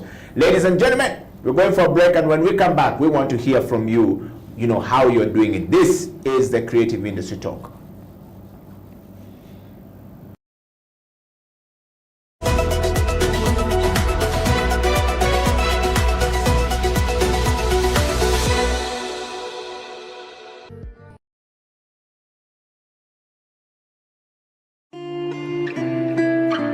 People at the moment are struggling to understand the older generation, because times have changed. Technology has come in. They've moved on. Yes.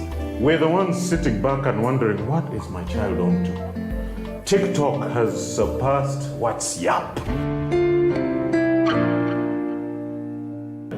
The other one I call, I never call it Facebook, it's Bookface.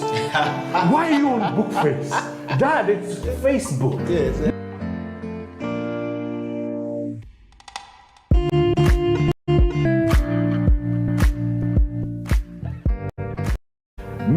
I keep saying I have a foot amongst the millennials, and I understand the traditionalists. Okay. There's a song in the 60s, by the way, and in the 90s, 70s, where they're like, parents don't understand. Remember Prince? Yes. Prince.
Welcome back to the program. My name is Eddie Okela, and my guest this morning is Faisal Chiwewa, who is the founder and, of course, the artistic director of Baimba International Foundation. Here in Kampala. Welcome back to the program. Thank you. You have been traveling quite a bit, and the first part of the show, you were telling us your experience of what you've been seeing wherever you are in your travel. And the topic of discussion which we want to really dig deep into right now, Faisal, is about the audacity of hope for people to continue creating and being creative in this pandemic situation, even when we're in the lockdown. And we want everybody out there to participate. Audacity of hope to be creative. Are you creating work? And if you're creating work, how is that working out, where do you publish the work? And Faisal, what would you say to the people, or what would you say to the person who is trying to be creative in this time but does not know where the work should be? Should they continue to be working, by the way? Yeah, to be honest, I think what the pandemic has really given us, it has gotten some folks out of the cages, out of the shadows, out of their rooms. I've seen folks who have not seen for a long time. They're like having online shows, like they're having talk shows, and I'm like, what? Yes, yes. This guy's still there, you know? I think it has really helped because people have sat home. I'm also one of them who are like, during the first lockdown, I was like, I am not doing anything online. You know, remember? For the whole year, I didn't do anything from March 2020 to May, actually, this year. So I was like, I don't want to do anything online. But then I realized, why not? You know, I think I still have something to offer. I can do something. And I came out. So I've seen my friend David Kaiser also coming out with Doreen doing a talk show.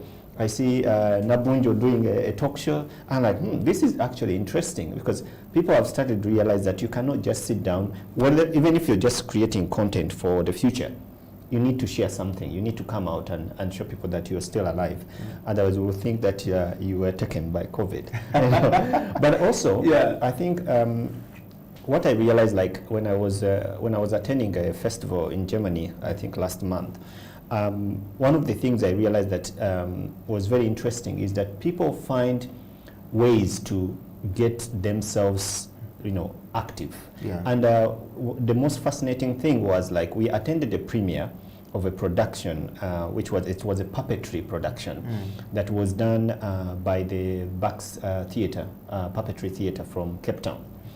And they had 35 people who were working on this production. So very good, 2.5 hours. And this production was supposed to premiere at the Theatre de Welt in Düsseldorf.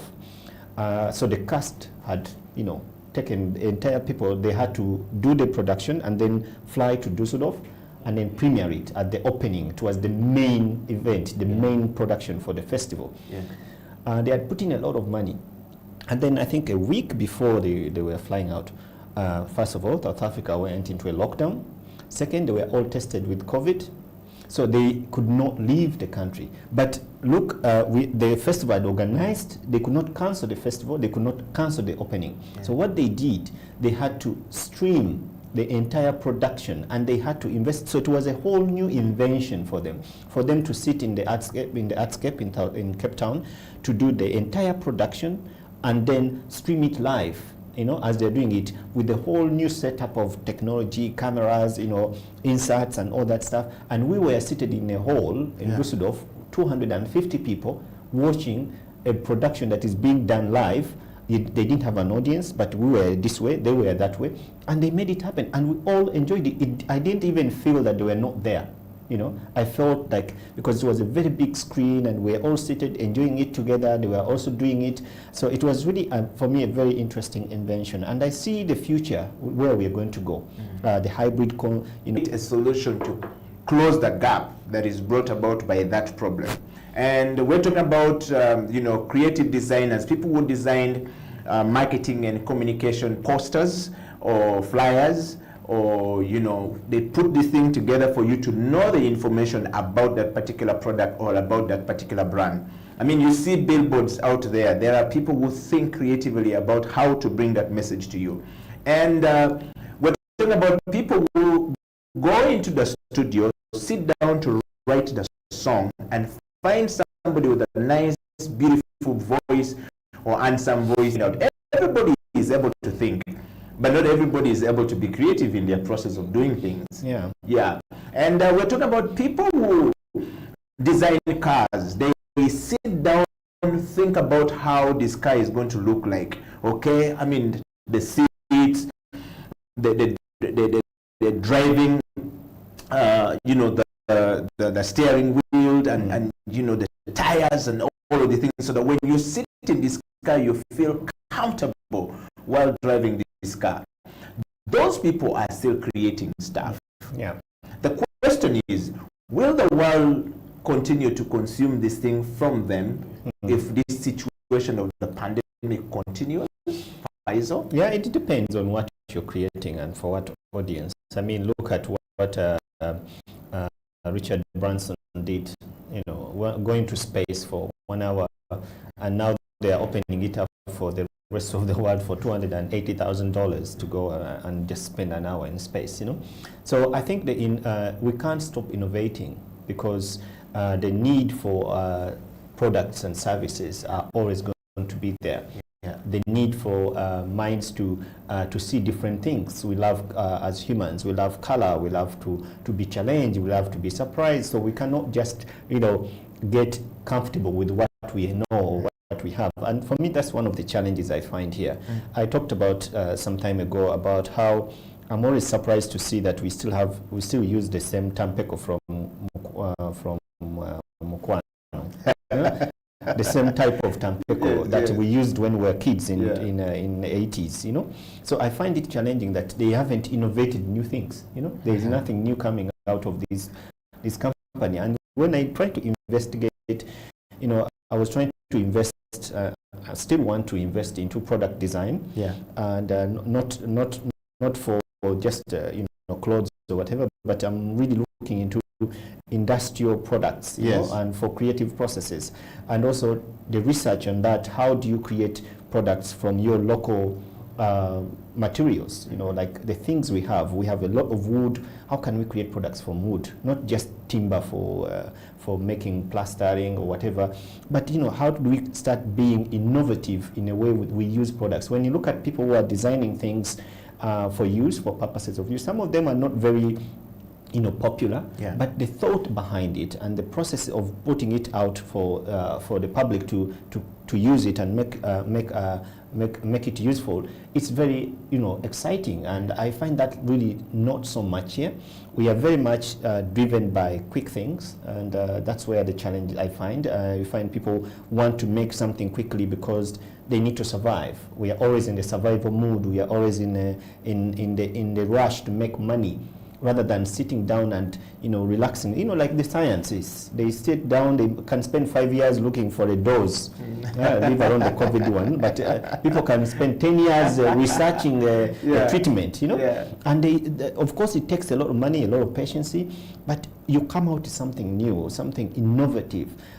So here we've not been very lucky to have this, but you also don't blame the people, because there is no support system. When for doctors, they are always supported to, they have research budgets, and they sit down and they are not worried about rent or kids going to school. But for creatives, there is no support system. So you cannot put your life for 5 years researching about new shoes, because you want to put a product out, yet you don't have someone to pay for your rent that day. So this is where the challenges are, and we need to investigate how can we create some sort of structures and systems that are going to help our young people, our creative minds, to be at ease when they are working. I was talking to one of my friend, Goreti Chomhendo, and I was asking her, what are the challenges of writers in Uganda? And she told me that one of the biggest, okay, not the biggest, maybe the best gift you can give a writer is space. And I'm like, what do you mean space? Like, yes, she said, like space. Get Eddie, who wants to write a book, take them to Lunkulu, tell them you're here for 6 months, you don't need to worry about rent, you don't need to worry about food, write. And they will do their job. But they don't have that space here, because they're worried about this, they're worried about that, no one is there to support them, no structure, no financial backup. So that's where we are really, really not settled. And then we are hit by this COVID that is not ending. So you find us in a cycle that is never ending with our problems. Faisal, that's a very good perspective right there. I just want to take you to, if there is no one thinking for you as a creative mind, and I'm talking about creativity from lawyers are becoming more and more creative. Lawyers are going to become, they're moving from the traditional law practice as a legal attorney that goes in court to represent a person or an individual, a community, to now cooking food. And they're saying, I need to cook food and I can make very good food. That's being creative, And the way they present the food, we have a very prominent lawyer right now who is cooking food, and he seems to be making a lot more money from cooking food than the legal practice itself. Now, the question is, Do you need somebody, or does one need somebody to give them hope to continue creating because somebody is going to buy? Or you can see a gap in the market, like Samson is always doing. He's made open shoes from the tires, used vehicle tires, bags from the tires. I find him very creative. Yeah. And are there people who will always buy that? Yes. And how much is it? Are there the market for it? Do you need somebody to take you somewhere to create that? Or you can actually have the hope to say, if Faisal is dressing like this, I think I can give Faisal this hope to be able to have this. What do you think? I think, you know, the difference with professionalism and passion is whereby you find a lawyer who has a, you know, a bar, he passed the bar and he can practice law, and then he's like, I like to cook food, my passion is in cooking. If it doesn't work, he has a backup plan. He will go back to law and study. And there's a difference with the artists. Some of us are not, you know, we studied art, that's it, and that's where we fall, or we did study art, but we are doing it. There's not so many backup plans. However, I think what COVID has done has really opened up so many people. I've seen many artists or creatives who are venturing into other opportunities. They're really trying to cultivate other ways of earning revenue. And it's not a bad thing, it's a good thing. But I don't think the issue is like people need to be inspired. Oh, yes, people can be inspired. Eddie, you can inspire people like you do with, except me, you failed to get me to the gym. Someone told me today that, oh, Faisal, you go to the gym. I'm like, no. Yes. But you inspire people to work out, to get their bodies physically fit.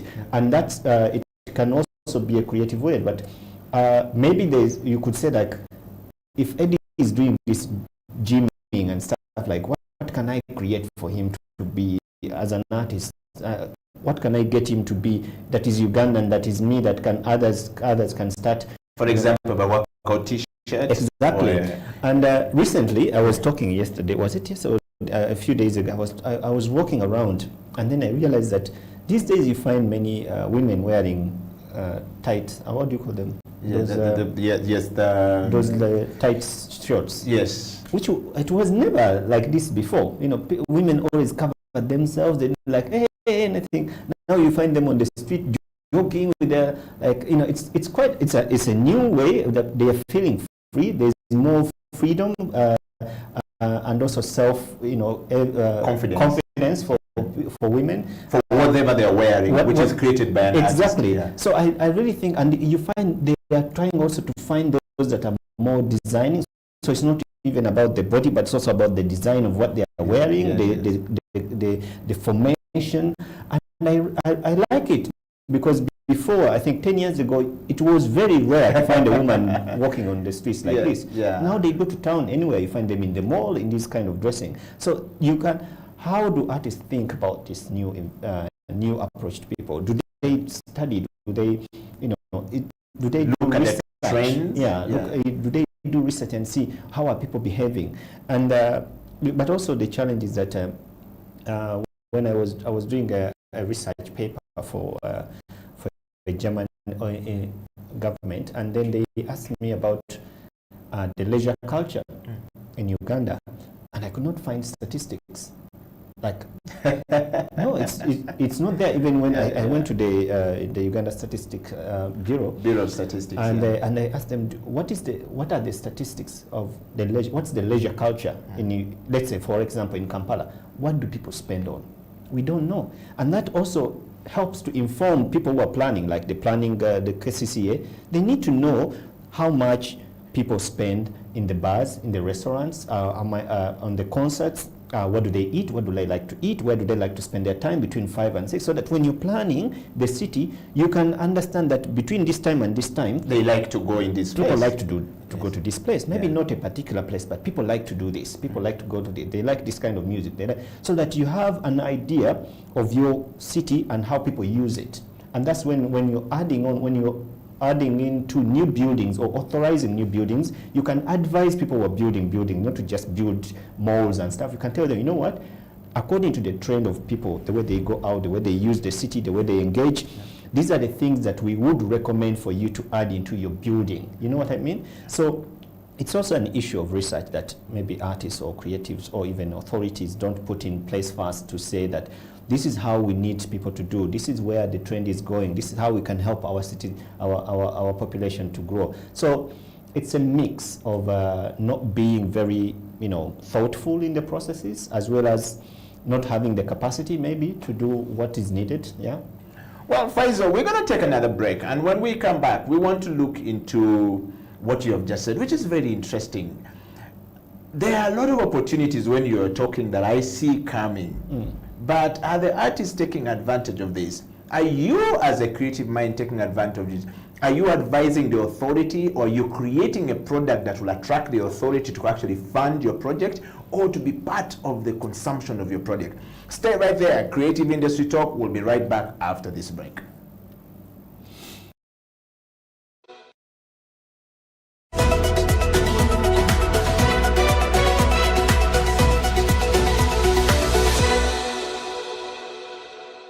Attack you, they vilify you, and the goal is to weaken you financially, is to weaken your honor. These are slanderers. So I'm glad that someone would stay up at night to ask and learn about me. And I pray that in the next 2 months, because I know many Ugandans who travel overseas, when they go there, one of the things, because the media has been so much, and Sam Kutesa, the Minister of Foreign Affairs, has really not done a good job. He has dropped the ball on this issue.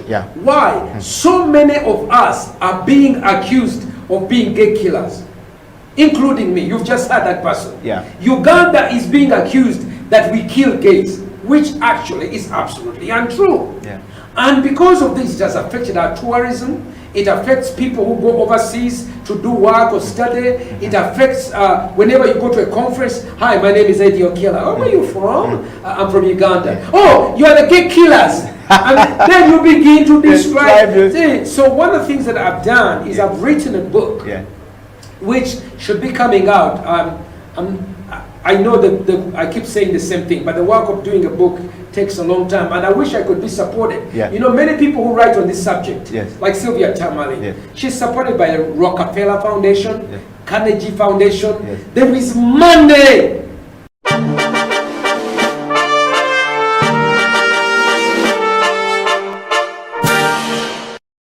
Is a very big brand, and as we go on, we will probably discuss the things we're trying to do to see that things change for the better. Good. Sean, on the CEO bench, for everyone who is following, we're live on our YouTube studio where we actually streaming from. So YouTube studio, for everybody asking for a link, is actually House of Talent Uganda.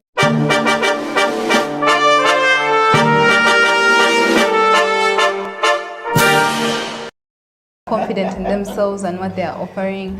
I think that's the biggest problem. Like, women will easily settle for a less pay than men would. Mona Onyeitodeke goes on to say, I think it's a comment, says, I didn't know that beauty products are taxed at 60%. Whoa. They are. I pray that changes soon, but they are. So with that challenge of 60%,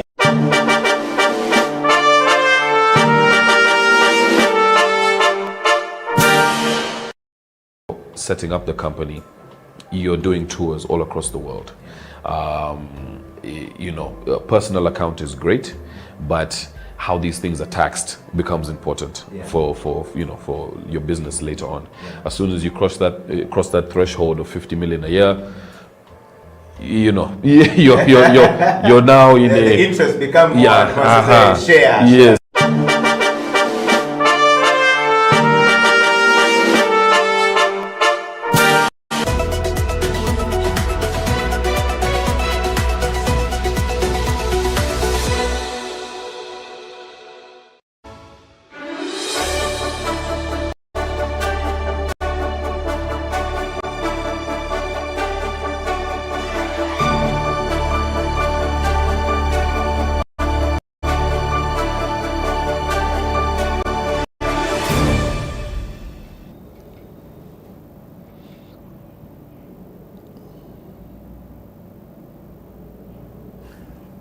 Welcome back to the program. My name is Eddie Okila, and this is the Creative Industry Talk. In the studio is Faizo Chiwewa, who is the founder and artistic director of Buying International Foundation, who is also about to launch a new product called Umva Creatives. Yeah, Umva Creatives. We want to know, you are creating, the audacity for you to continue creating and the hope that will buy into your product at this hour.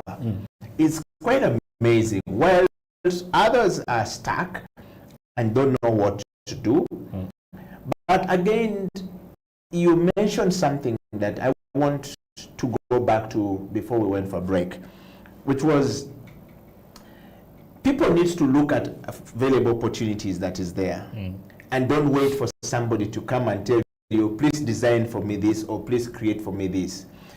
As a creative mind, you've got to think about what is the opportunity that is available for me in this space, in this time, in this situation, in this season. Yeah. Many of them are quite very depressed at home, and some have a lot of hope. I've met so many people who said, I'm recording fantastic music now from the recording artist. Yeah. I've met people like Paolo Kiki who says, I'm having fantastic painting right now. Producer at gallery says, I'm thinking I work from home, so I see the leaves on the road, I see the traffic, so I'm creating a lot more things right now. And so I asked him, says, so the audacity of hope that when you create things in this time, people are going to buy is amazing. Yeah. And are people going to buy this thing? Yes and no. So Faizo, back to you. You're also having the hope that if you launch Umva Creatives, and we want to first of all know what is Umva Creatives, and what is the platform all about? Do you have these artists who have this hope to continue creating the art pieces that are going to go selling? What is Umva Creatives to start with? Umva Creative is a platform that we've been working on since April last year, when we went into the lockdown. There was that whole... Was it born out of lockdown situation?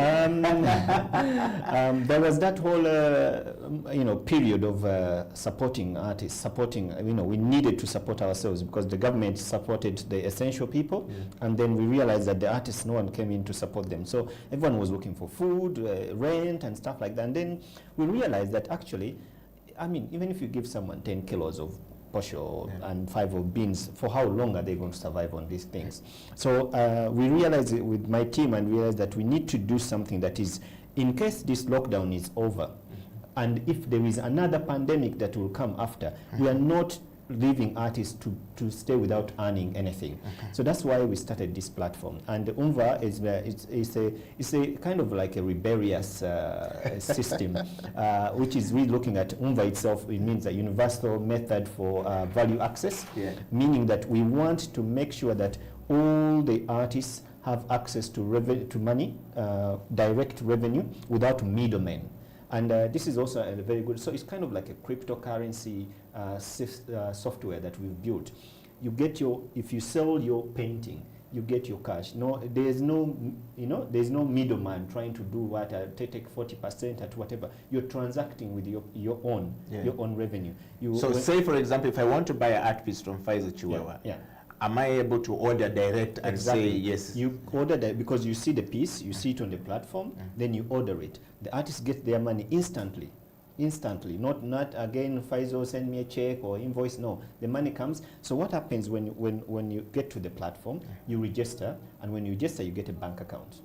So that bank account is all where your money goes. Immediately, it's paid for. So, but that's on the end of the artist.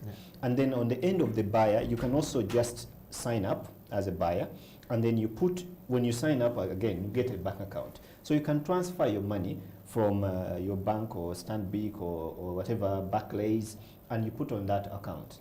So what it helps if you're a buyer is that every time you need to buy something, you're not going to pay these transfer fees, so you transfer your money at once. And then when you're paying within the system, you're not going to be charged for transaction fees. That's what we're trying to do. And you can also pay with mobile money, you can pay with PayPal, you can pay with bank transfers. So all these systems, we have integrated everything so that we don't leave anyone out. But that's on the end of the buyer and the seller. And then why did we set up this Umva Creatives? Is we realized that when you walk around, artists create work.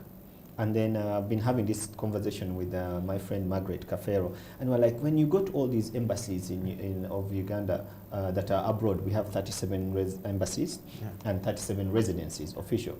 But you'll never find a Ugandan art piece at any of the residencies or any of the embassies. Unless if one person or one individual just bought whatever those things they buy on the street, you find Chinese works. And I'm like, this is an embassy.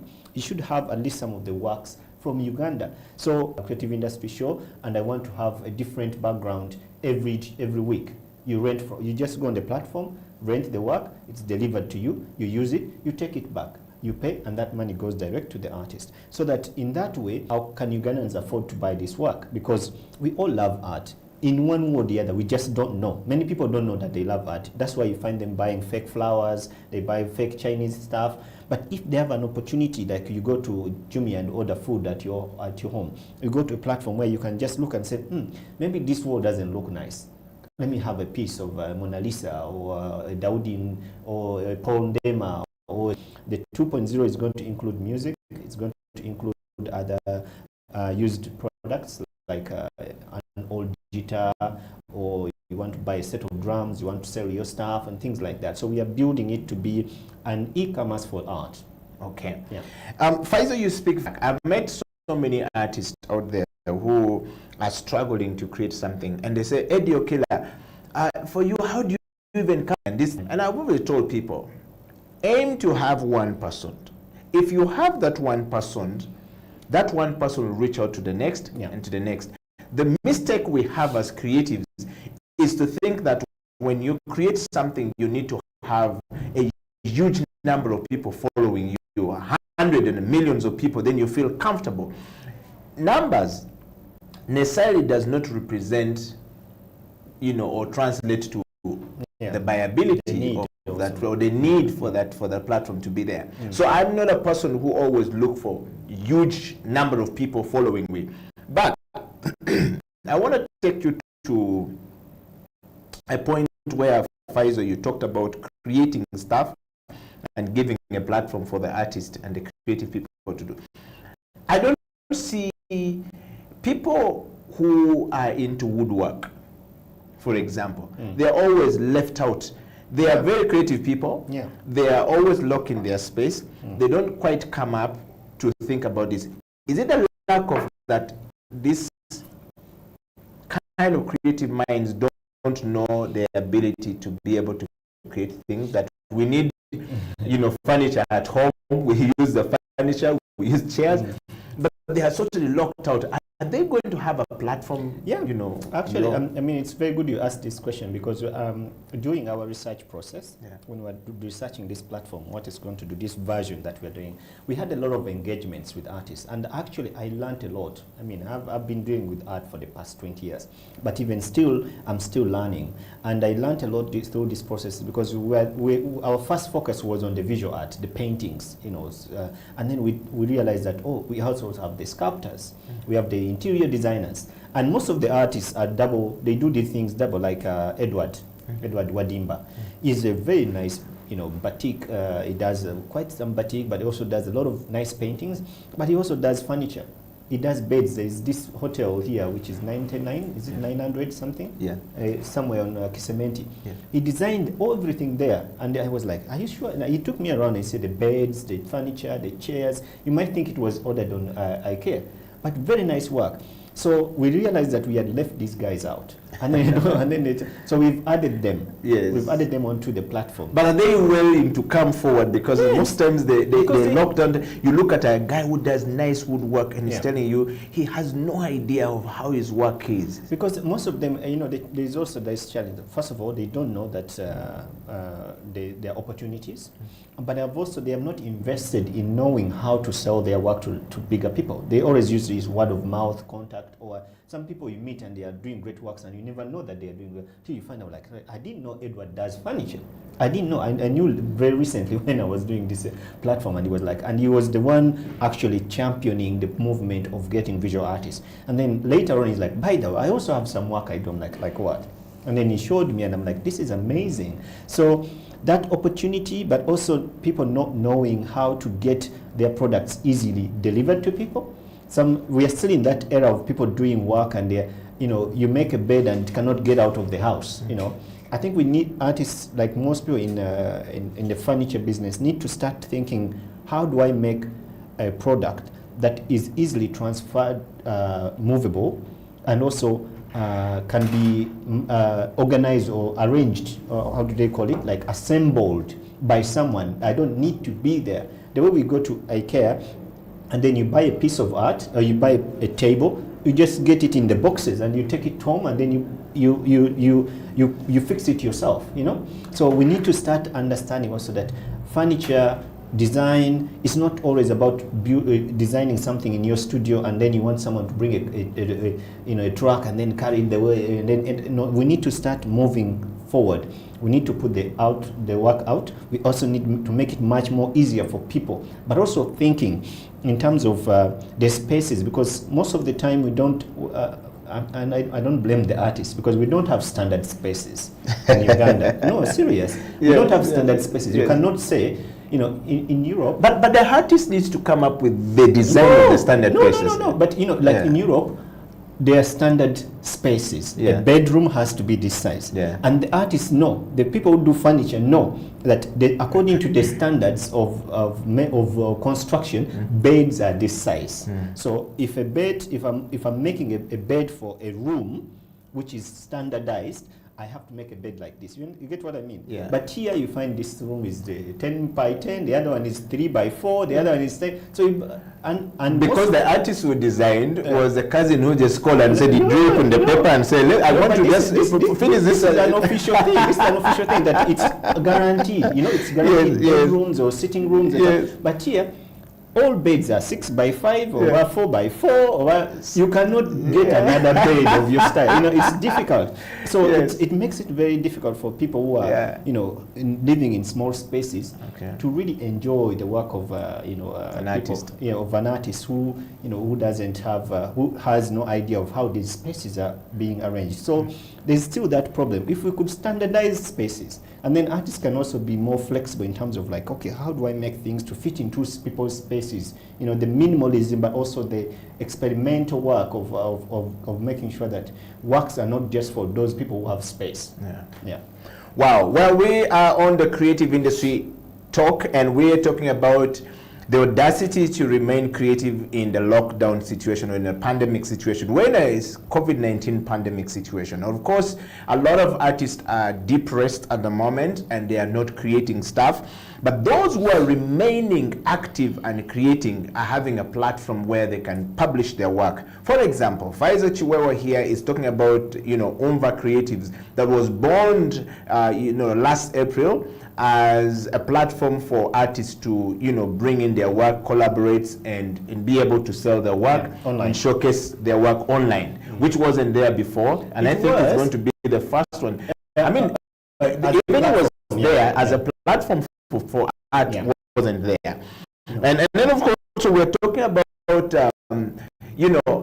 if you're remaining active and having the audacity we're talking about is you having the resilience still to be thinking. There are many problems and multitudes of problems in the background, in your backyard, but you still wake up in the morning and say, you know what, I'm going to have to create this product. I'm going to look at the problem that we have in our society, in our community, in our nation, in our region, and I create a product that will fill in that gap. Those people are surviving. Those people are not running mad. Those people have clients coming in. But those who have have a linear way of thinking, that it's only one thing, I'm a musician, and so I just go and record music, and he's not doing something that is totally out of the comfort zone, are struggling. Faizo, those are quite a number of them. And I want to just ask you a question as we wind up the show. How do we get more artists to be more active or more creative people to start thinking outside the box? What should we do? Because government is not going to do for us. And who is government anyway? We are the government ourselves. Yes. And if we're not thinking for ourselves, we can't blame government, because government is we and we is government. We're just talking about, we're shifting the responsibility of the thinking to the people in the state. But the people in the state departments are dealing with political pressures and so many other things that if the artists don't come up with these things, some of them are not going to pay attention to. How do we get more people to continue being, hopeful, not being hopeless in this pandemic situation, to do much greater stuff than we used to do before? I think for me, the sad thing is always to see how people run away so easily, because everyone wants to go out. I want to go to America. I want to go to the UK. I'm like, you want to go there and enjoy what people have worked hard for, instead of contributing. I really think there is a very little spirit of contribution here. People don't see how they can make an effort to be contributive to the growth of our country. And they always want to get things easily. They want to get quick money. They want to, that's why they all run to America. We've lost so many artists. And then you find, one time I was really saddened to see a dancer. I will not mention his name. He left here, went to Europe, and then luckily, he's a very good dancer. He ended up doing this Dancing with the Stars.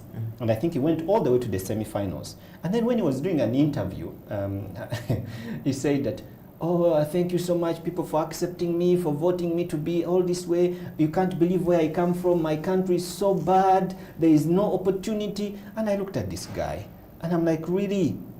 45 million people are living here. Are they dying?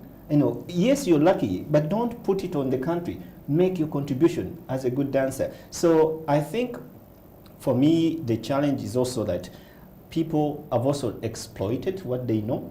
Because you have to forgive everyone.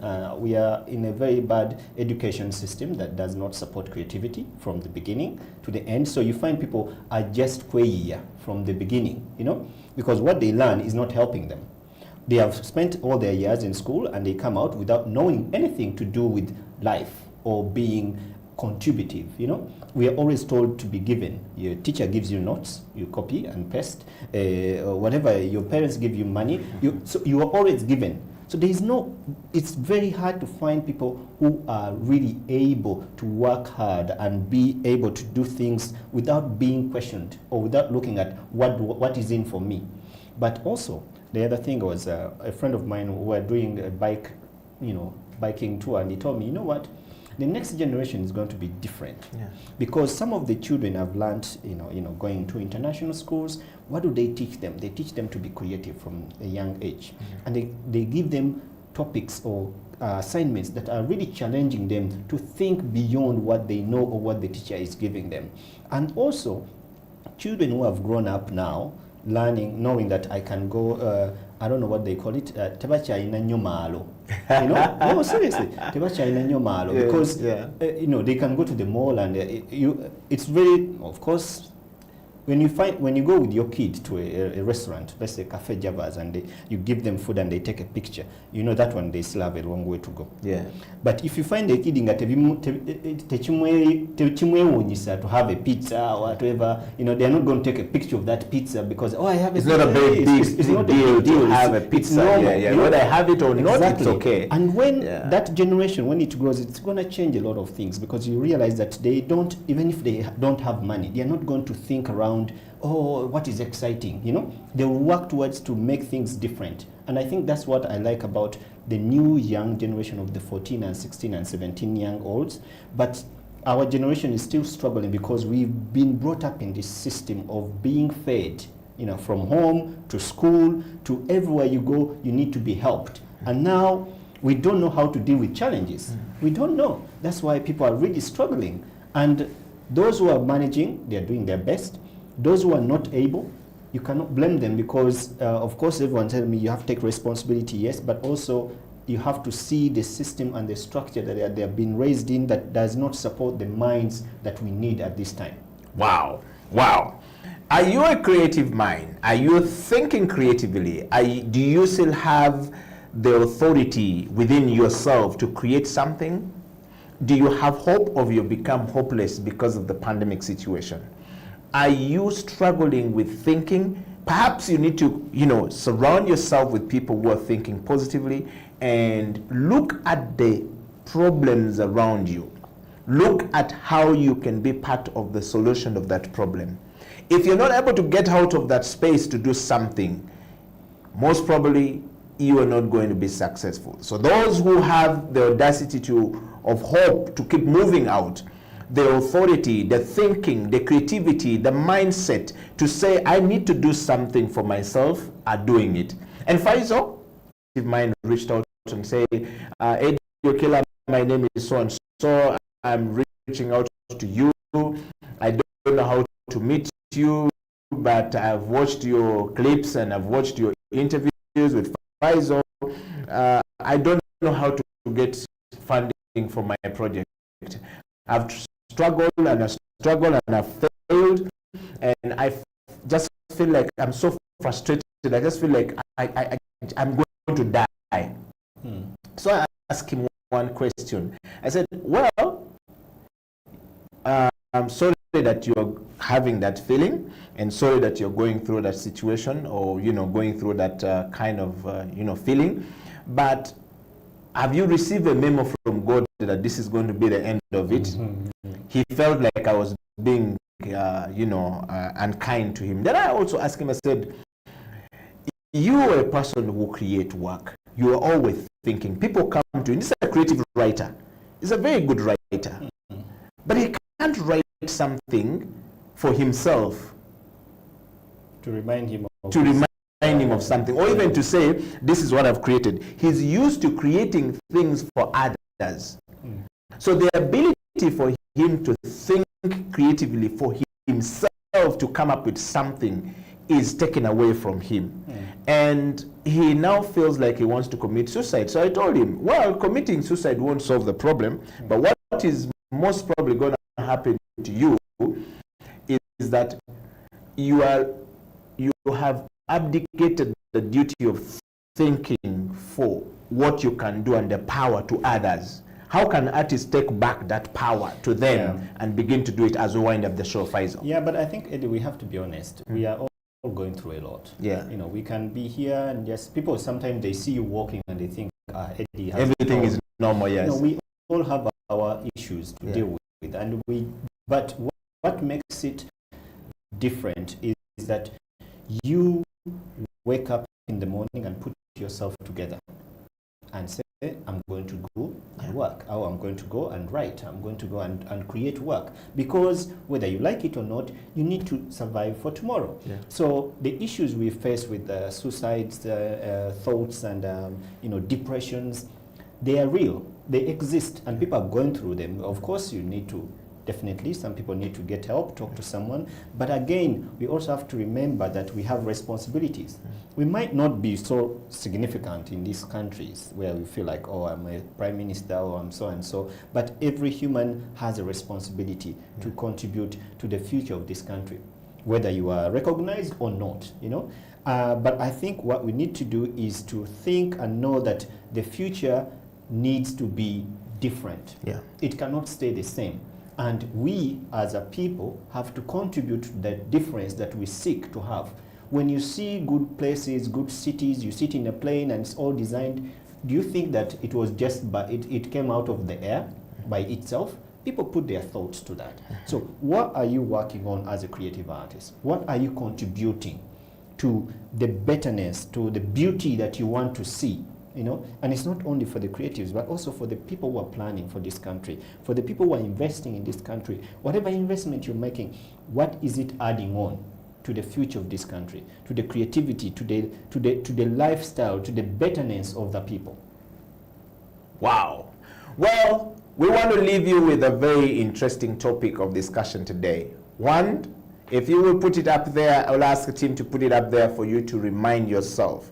And the topic is, program is Creative Industry Talk. And the topic today is the audacity of hope to create things and to be creative in this pandemic situation is key for our next step of, you know, being creative people who are successful in life. And of course, the program has come to an end. And we want to say thank you very much, everybody who has been following the show all across the world. Thank you very much to Faisal for always coming and sharing with us, you know, a lot of wisdom coming from his experiences. And he's been traveling. He's just given you an understanding of, you know, what happened in Germany when a South African production house and Creative Minds could not be in Germany because they were all tested positive, but they presented, you know, the audacity of hope. That's what you're talking about, to continue being creative even in the pandemic situation is the perfect match and a perfect fit. Taking risks, and taking risk. If you're not taking risk, it's going to be very difficult for us really to fear to take risks. Yes. They are always worried about, oh my God, what am I going to do? I think, you know, we take risks every day. I mean, and I think for me, I find it boring not to risk because I think it's very important to, you know, if you don't risk, then I think there is not really much purpose of, you can't challenge yourself. You need to challenge yourself with things that you can't reach and but look forward to or work towards to. So you think big, like everyone says that, oh, you have to have a bigger vision. Definitely you have. And that means that you're taking a risk to be, you know, relevant. We need to be relevant. We cannot just die and pass by. You know, we are not birds. Yes. Well, thank you very much, Faisal, and thank you very much, everybody, for being a part of the, you know, creative industry talk, growing big and better. Until next week, we are live on House of Talent. Website www.houseoftalentuganda. www.houseoftalentug.com is live right there. You can be a part of the conversation. Keep the conversation coming on Facebook, House of Talent Uganda, and on Twitter at HTV1. Until then, we want to say thank you and stay safe, stay creating, keep the hope alive. Eddie Okila, Faisal Chiwewa, signing out.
For me, leadership is a privilege of moving people towards a destiny. And for me, it would be towards God's agenda. That's the best, moving people to God's agenda.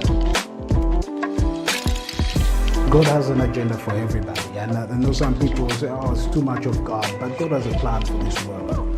And so whether you're in business, you're a medical personnel, if somebody came to you, a good medical leader says, I want you not only to be healed, but to be healthy.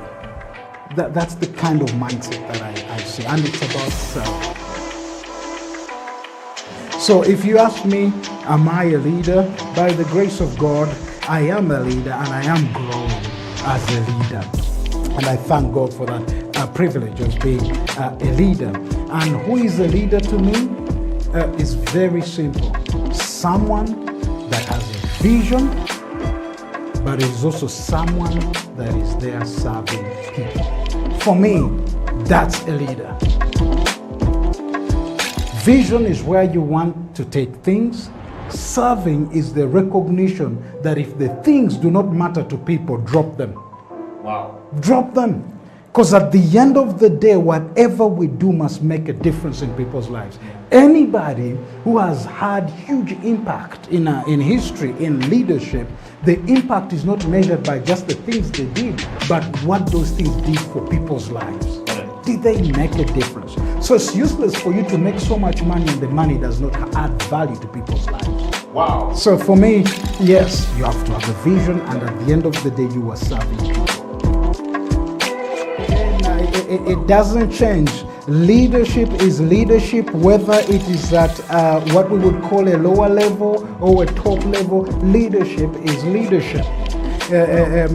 It's about influence. It's that influence that comes from you have a vision and you are serving people. So what changes is the level of responsibility, but the other one that people don't like is the level of accountability. You see, Jesus said, to whom much is given, much will be required.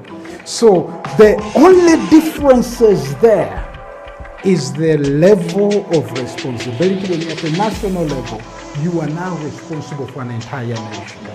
When you are a CEO, now you're no longer just looking at the department, you are looking at the entire entity. The responsibility has changed, the accountability even goes higher.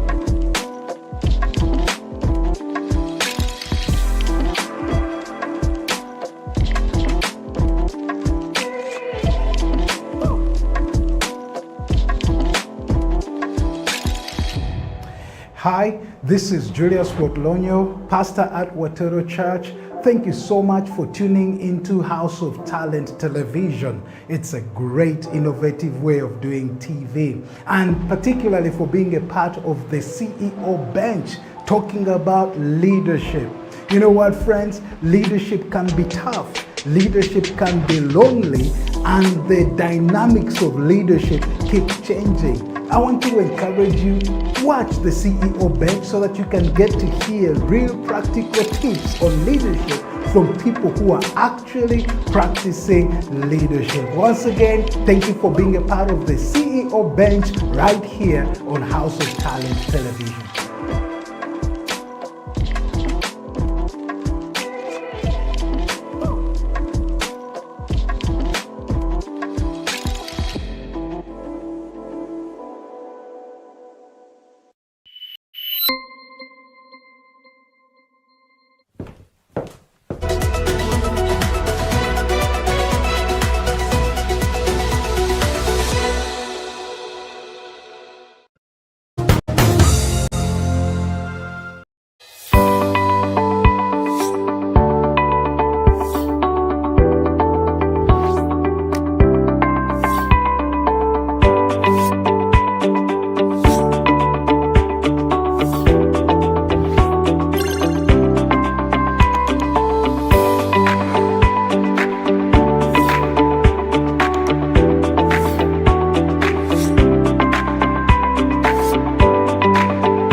disappearing while he's here on the Family Talk Show, but today he decides to go out and do an assessment of the cows and how much milk they produce. So he's out there in Barara, the land of milk and honey, trying to do an assessment. But we are here. The Family Talk Show is here. My name is Hassan, and the pastor, the big pastor, is also here. So it's going to be the two of us talking family, family, family, family. And this week, the topic is something that you have really been looking out for and asking us about it. We are going to be talking, what is the difference between leading a family and heading a family? That's the discussion here. And then by the end of the show, we expect that you could have picked something out of it and the best practice that will take you forward with your family value systems. Pastor, welcome to the show. Thank you, Hassan. I think it's right for me to say Happy New Year. Why? Why Happy New Year? I'm not sure whether we've met this year. We have met online. We've met online, yes. You used to do chicken. I don't know whether you still do chicken. Yes. Because now that you've said who has gone to milk cows, which I don't know whether he's going to milk, but all I know, he went to strengthen his family, because it's one thing to talk about family, and it's another thing to practice what we're talking about. Yes, husbands, you need long time with your wives. I know sometimes men get married, then they spend more time outside than with their wives. So I'm glad. Salute to you, Eddie, and your queen, Joyce. I'm sure she's making you happy and getting some good units there. But I know one of the things that Eddie keeps saying, yes, we are live on HTV, not HTV, on YouTube, live on on Facebook. Yes. All right. If you don't find us there, you know. He went with the line. No, we are streaming live on Facebook, House of Talent Uganda on Facebook, and on YouTube, House of Talent Uganda. You can also find us on Twitter at HTV1 on Twitter, HTV1 Uganda on Twitter. This is the Family Talk Show. Pastor, how was the week? The week brings me to one of the points I wanted to say is we are sad that a powerful leader or head of state, and maybe that will run into our I don't friend, want to say head of state. Yes, John Pombe Magufuli. He had a powerful name of Pombe, which definitely excited the Tanzanians. But we want to extend our condolences to our families, especially in Tanzania. We do extend our sorry about the loss of your dear leader, who definitely has set a challenge for all our leaders here, also a challenge for us. Because one of the questions I ask myself is, if I happen to go to heaven, will my family cry real tears or these professional tears, which they are supposed to, or they will be excited and say, it's gone, let life begin. Celebrations. So if you ask me how my week was, it's been a week of contemplation. Also following on the discussion that has been happening. Am I a family head? Am I a family leader? So lots of things to think about. My week was, of course, sad. I just tweeted one word, Pombe. That's all I tweeted. Because for me, like you said, that was the powerful icon. Pombe, just the word Pombe. That's what I tweeted. And on Wednesday, when he was laid to rest, it was a sad moment for me. I just don't know why, but I felt very low that day. Of course, reading a lot of literature of the things he has been able to do in such a short time.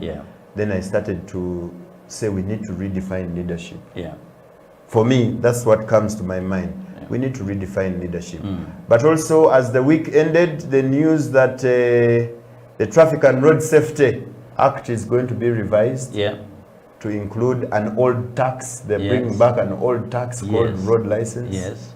And I kept wondering, okay, one of the reasons why the tax was removed is because they wanted more indirect taxes on fuel. That they would make more money on fuel. Now they're bringing back the same old tax. So will the fuel tax go away? No. It won't go away, and the fuel tax will continue. Well, they said tax whoever is driving. Of course, there are other units of people that were we are going to benefit from those who are using generators and the rest. And now that electricity is running, so less fuel I think is going. So we need to go back to, and our roads are dying. And you see, you guys have been saying the roads in Tanzania are well paved, the ones in Kivuli are not paved. So why aren't they paved? We stopped paying taxes for fixing the roads.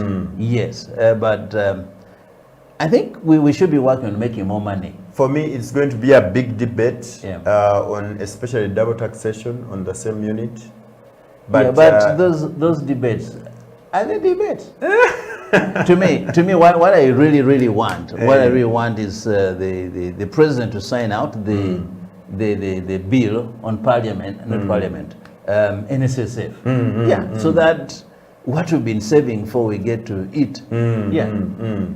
Hopefully, the president will accept to sign midterm access because NSSF is a big resource for running. Yeah, but they're not even talking about midterm. That's late term. The people they're talking about are not in their mid. It's late. Yes, okay. It's late term access. Maybe the journalists, the media coined the term midterm because it never existed. Okay. It was only at the end of retirement. That's when you'd get money. Yeah. So now they call it midterm. Okay. To dive into the show today, we are talking about the difference between leading a family and heading a family. And Pastor, I will start with you.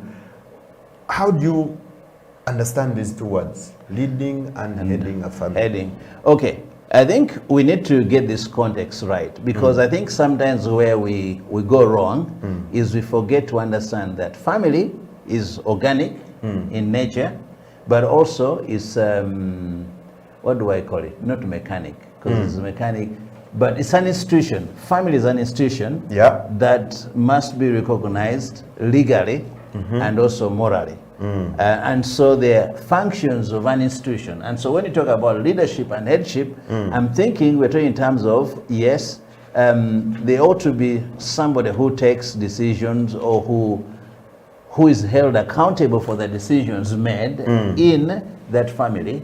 And then there also ought to be leadership. And so when we talk about leadership and headship, we may define definition, but I think there ought to be somebody who is the go-to person in every family.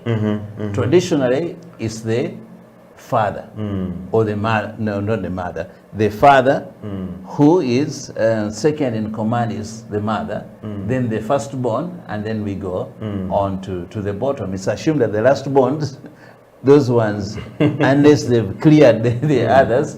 So, but leadership, again, like you said, has to do with who is giving vision and direction.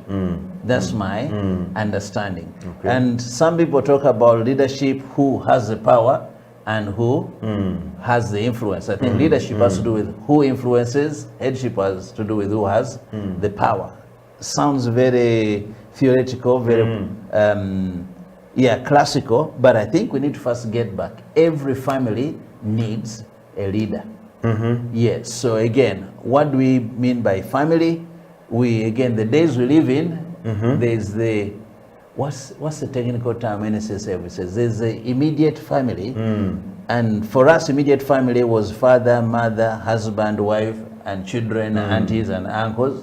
But then the English people defined it to mean your husband and wife and children, biological or legal. This, my brother grew up with me, that is not your immediate family, so they will not get insurance. That word from people who do the census, because when they come to us, they say, who is the head of the household? Yes. That's what they tell us. Yes. Okay? So, in the way the word head of a family is used comes with tasks. Yeah. It's about tasks. And those tasks are about, one, financial responsibility, problem solving, and then giving advice. So somebody who is responsible for those tasks was often referred to as the head of a family. But again, we're talking about, like you have been saying, there's that nuclear one that you have the right one. Yeah, the nuclear family, that small one. Yes. Okay? And then there's the context of family. You often hear people say, my family. Yes. my wife's family. Yes. My husband's family. Then what does that mean? What do they mean now? There has been no assimilation. But there's something I think I want us to clarify, because when you say head of the family has to do with the religious bias, I think it has to do with us defining what is the source or foundation of family. Yes, because again, in the world we live in now, there are many sources these days, all right? So, and I think family has become a battleground. Who defines family? In others, who creates family? And so when we talk about a head of the family, because again, because of the trouble in the world, we have child-headed family, single mother-headed family, we have single father-headed family, then I think no headed family. Those ones are free to all, they're on the street, okay? Because there are also those families that are formed out of circumstances where you have the ringleader as the head. And so again, you raise an issue, the head, you talked about roles, but I think also has to do with authority, all right? Because even when you talk about head of state, some are saying, does he have the authority? The power. Or he just has the power? There's a difference between authority and power. Okay? The one with authority has been voted in, has been sworn in, and people have said this is our person. All right? But the other side to it is that he may have gotten all the vote, all the swearing in, like I think Kibaki sworn in quickly, so that Odinga doesn't overtake him. All right? And so they've said, and people are funny, we have the president of the people, then the president of the state, confusing things. But unfortunately, they've also come in family, where you have the head who is the man, and then the leader who is the woman. So it gets confusion. Most times when people use the word head of family, it's often attached to a male head.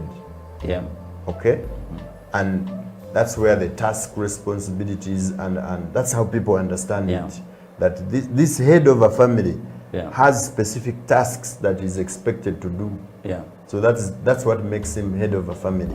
But there's been a lot of studies going on, especially around this concept, head of a family.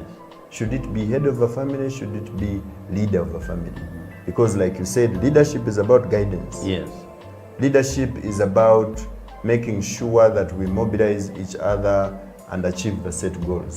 That in this case, family value systems. What value systems do we set up? And then you need a leader to make sure that we achieve that.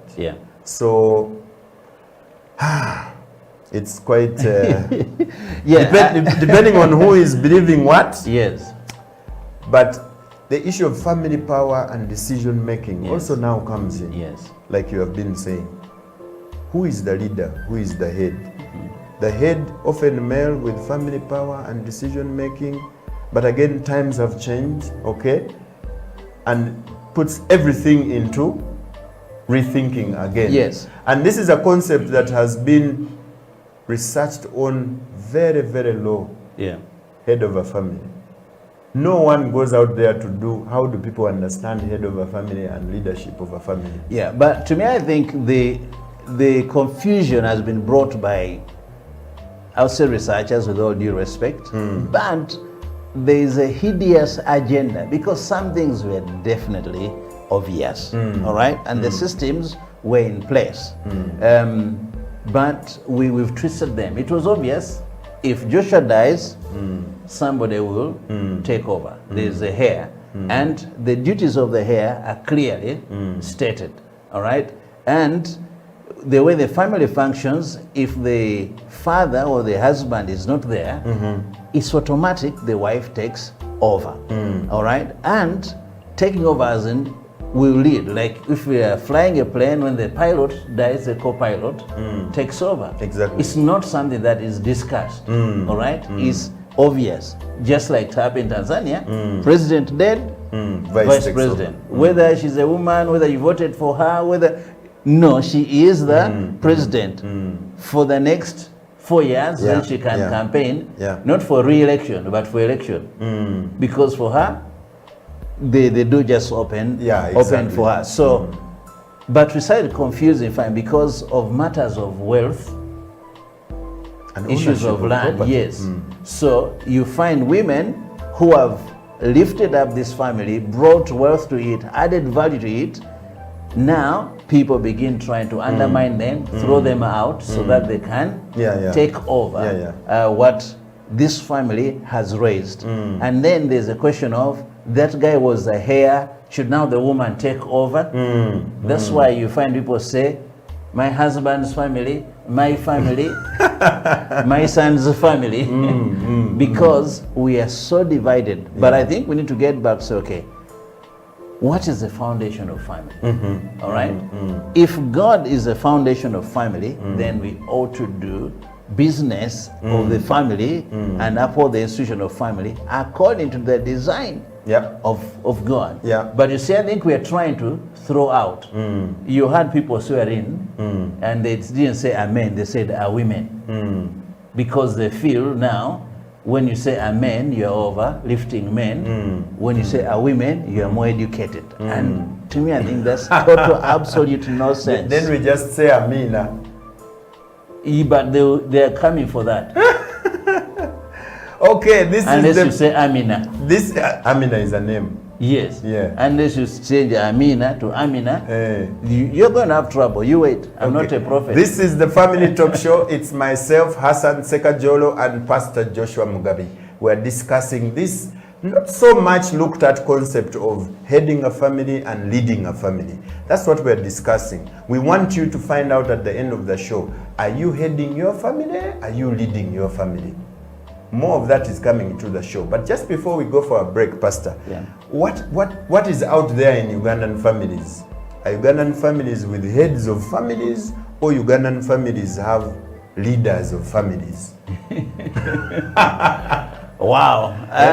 Tough question. Of course, people say, what research do you have? I have no research. I just have feelings and observation. Yes. Because unfortunately, you find that many of us grew up without our fathers, and we grew with our mothers. Again, because of HIV, because of war, because of abduction and disappearances, things have changed. That now women must rise up to be both heads and leaders. In some families, both the eldest boy must rise up to be that. And so families are going through a challenge, all right? Because some have heads, but no leadership. And I think we talked about that here one time. So we need to get back and say, families need leadership and need a head. Yes. And a leading head, I would say. For me, when I look at, of course, talking to so many people and the so many trainings that I do, around positive parenting work, my observation, again, it's an observation, has been that many of the Ugandan families, many of the families are broadened into Africa, actually have heads of family. However, the trends are changing. With the expansion of the middle class, trends are changing for people to start to understand the value of leadership, just leading the family.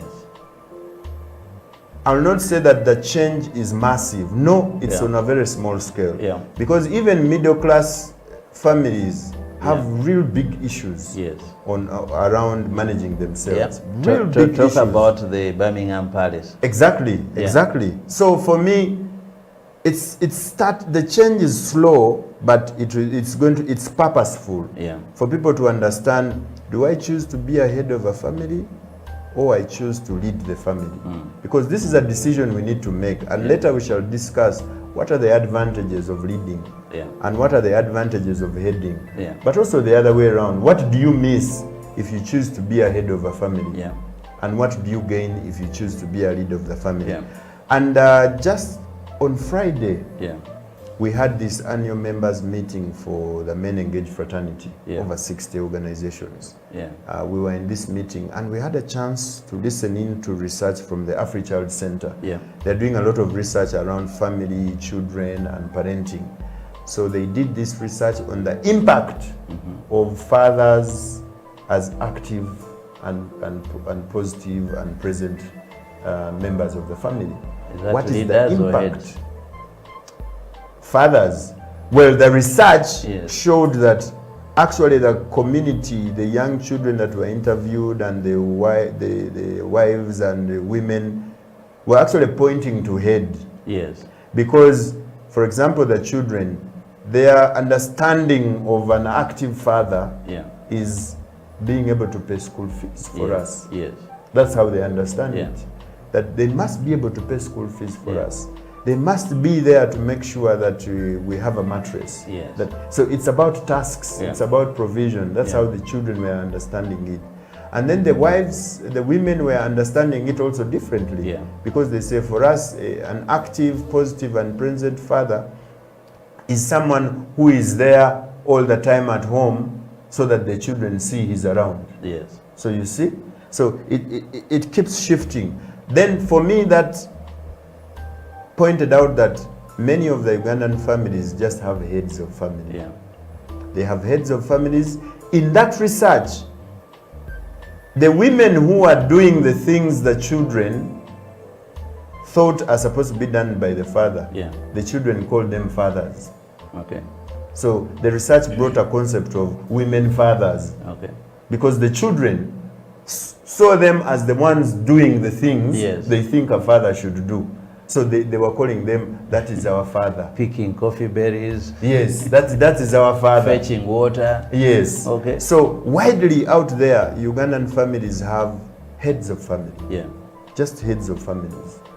When we talk about whether they are present or what, that's another matter. But they just have heads of families. And today we are discussing head or lead. What works for us? What is good to make sure that we're building family value systems? Because if we don't have family value systems, we get problems at the top. This country and the whole world is suffering from dishonesty. And where do we build dishonesty from?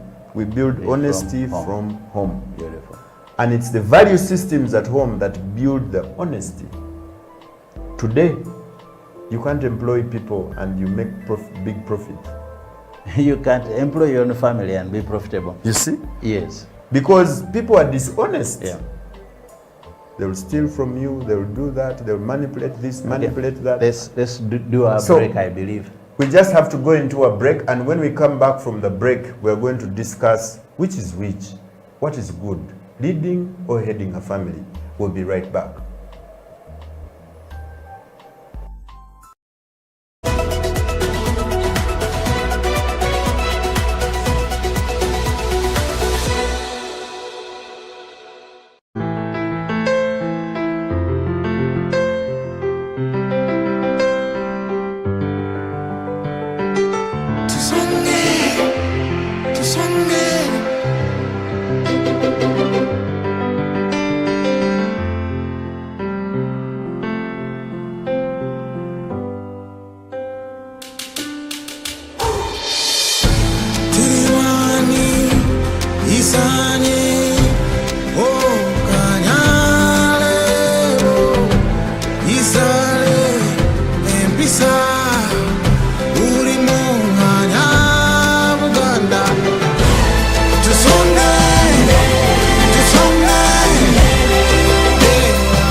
Been in Uganda for very many years, and I believe Uganda is the place anybody should aspire to live in. We have good weather, we have abundance of food, we have abundance of employment as long as you look out for the right things.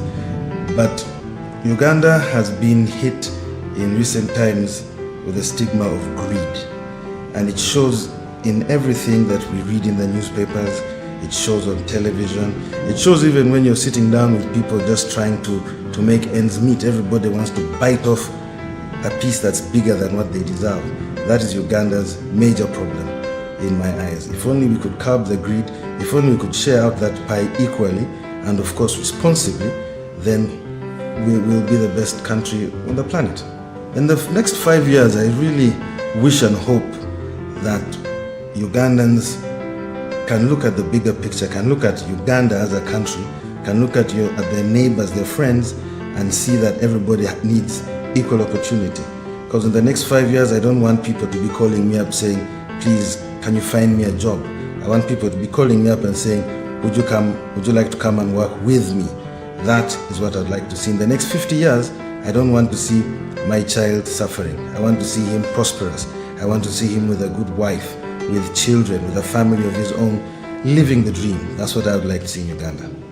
That's my honest opinion. And I'm Mark Kaheru, I'm Ugandan. What do you say?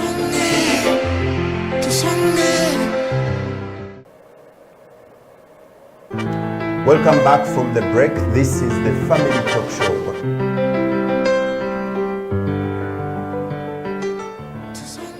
Welcome back from the break. This is the Family Talk Show on House of Talent Television. House of Talent Uganda on Facebook. You can find us there, like the page and watch all our programming. The Family Talk Show comes to you live from our studios on Plot 45 Bukoto Street, where we are right now giving you the discussion on today's topic, the difference between leading a family and heading a family, which way to go for building family value systems. That's our discussion today. And just before the break, we were talking about what is out there, what is the common practice in Uganda. Thank you for those who are following us on our Facebook page. Jemima Okwi, you are watching in from Buwate. Eddie Okila is watching in from holiday. Enjoy the holiday and have the best of it, and don't come back here and say you really did not have a holiday. Make sure you come back with good stories from the holiday, Eddie Okila. Pastor, what are the advantages for leading a family? And what are the disadvantages? Okay, like I said in the beginning, the family is both organic but also institutional. Yes, organic organization. I think organization is better. So you can have headship because yes, it's natural, making people nowhere. But for every organization to win, it must have direction. And I think leadership is defined by Maxwell as influence. Another guy that, where do we stay? Do we have rent? Do we have food? Do we have clothing? Are we happy together? And naturally met. Whoever occupies that position is thinking and driving us towards that. We raise children not like we raise puppies, because I know some puppies are trained, some puppies are not trained. But a trained dog has more benefits than a naturally growing puppy. They could be the same to make sure we get where we want to go. Where there's leadership, there's no question of whose money are we using. All the money is ours to bring us to the point of where we need to names so that nothing can go wrong. The children have the right names, they know who they are connected to. I think that is what leadership is about. But headship can simply be functional. You have no influence, things happen. Maybe only left to say, okay, these are the clan names from which you choose. This is where we bury. Leadership. Raising children who are not team members. They're siblings, but not team members. That affects the progress of the family. Because everybody will think that they have to work out things on their own.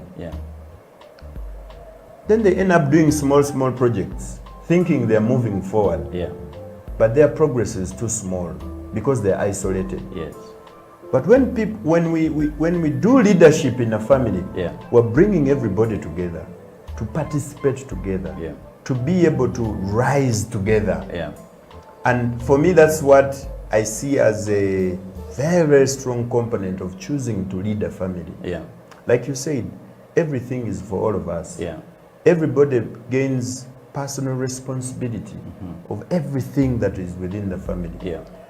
But there are also disadvantages of leadership, especially when you have dominant characters. The dominant characters in leadership will usurp everything by themselves. So I think care needs to be taken to identify the dominant characters and to ensure that they don't override others. Otherwise, you get problems. Yes. That's, for me, that's one of the side effects for leadership. Yeah. Is that the dominant people will assume and take over, and other people will think that if we don't hear from him, we don't have the prerogative to make a decision. Yeah. Well, you're tickling my mind. Sometimes, again, the challenges come in because, like I need to say this, that where there's leadership, the roles must be clearly defined. All right? The boundaries must also be clearly defined, set. Yeah. So that you are not a leader because you are the chief financial of what is happening there. Okay? You are not the leader because you have the greatest age. Okay? You're not the leader because you're most highly educated. But again, you are the leader because you are influencing in the right direction. And by the way, you can be a leader without having a position. And I think that's something we should be ready for. You're not aspiring for the position. You want to be able to say, okay, as a family, this is where we need to go. Let the head lead. So that's why, again, to resolve that, it was clear right from the beginning, let the man where the challenge or the problem lies. To me, I think, of course, in Uganda especially, we are fully spoiled to think that leadership is falling into things so that you can eat. Okay? You become a heir about. All right? We're talking about the representative voice that says, this family has agreed, okay, that this and this is going to happen. All right? This is like when I sign checks, it doesn't mean I own all the money in my institution. No, it means that I have been given the permission to release that money on behalf of the everyone. Institution. Yeah. And so if we can understand that, it will help. So even when major decisions are made in a family, all right, how do we name the children? All right? It's not that the father has said or the grandfather has said, it's what we've agreed to, because a child needs a name for purposes of identity. So you don't just say, me, I want my son to be called Nalulunji, okay, because I have the money, I'm the one who went to the labor ward. No, that will only cause more confusion. So let there be proper headship to represent the institution, all right? It's key. But the process of how decisions are reached upon should be a process that involves everybody. Yeah. And that's what leadership is about. Yes. In like you say, in the instances of headship, Yeah. people assume authority and control by themselves. Yeah. Because No, that's wrong. Yeah, because they say, I am the head. Yes. I have all the power. I have all the decision making. So I decide. No. You see? You have the responsibility. And again, that's why, again, in the Christian faith, it says, the greatest among you shall be the servant, not the commandant, but the one who serves the most. You listen to the needs of the people, you understand what they desire, and you make sure that what they need is addressed. That's true leadership. That's true headship. The head does not take you to a fire. All right? Although it's the feet that will draw you there. But the head takes a decision and says, you know what? That direction we're going to get destroyed. There's an escape route here. There is a need to back up. And so it issues a command to the feet and they turn round. Yeah. Just before the break, we were talking about how ownership of property, especially for heirs, twists and turns the whole notion of head of a family. Yeah. Because in this instance, if it is a heir, the heir assumes head of what family now? You see? It means there are lots of people that you are responsible for. Yes. And you're more like a trustee. For me, the concept of heir is more of a trustee. Yes. And if it is more of a trustee, then that's why some families now, you find that they say, all my children are my heir. Yeah. Some people are doing that. Yes. That all of them will be heirs. Yes. It's upon them to choose yeah, who will but who will lead. But there's also a weakness there in terms of then the more crafty of the child will take over. Yes. Laser guided missiles. Successfully. All right? Our resource, we are saying that it should be clear who is the head, who casts the is wrong and this one is wrong of us. And we say, I'm the man. And I usually tell guys, by the time you are saying I am the man, it usually means that you've been undermined and you take the decision. That means you lost it already. Because division, there's going to be opposition and government, and you see all these other things, mobile prisons, and that's what happens. But it's not me again, different leadership styles. We have different character traits. There are some people who say I am fast, but they will crash in Mulago before they go ship. Challenges us to be able to make decisions at the right time and to get the right resources towards that decision. So if your wife is more knowledgeable, it's not wrong for her to say, okay, my husband, let's make a decision in this. You've sat down, you've agreed, and it's okay. Can you have a head and a leader in the same family unit? Yeah.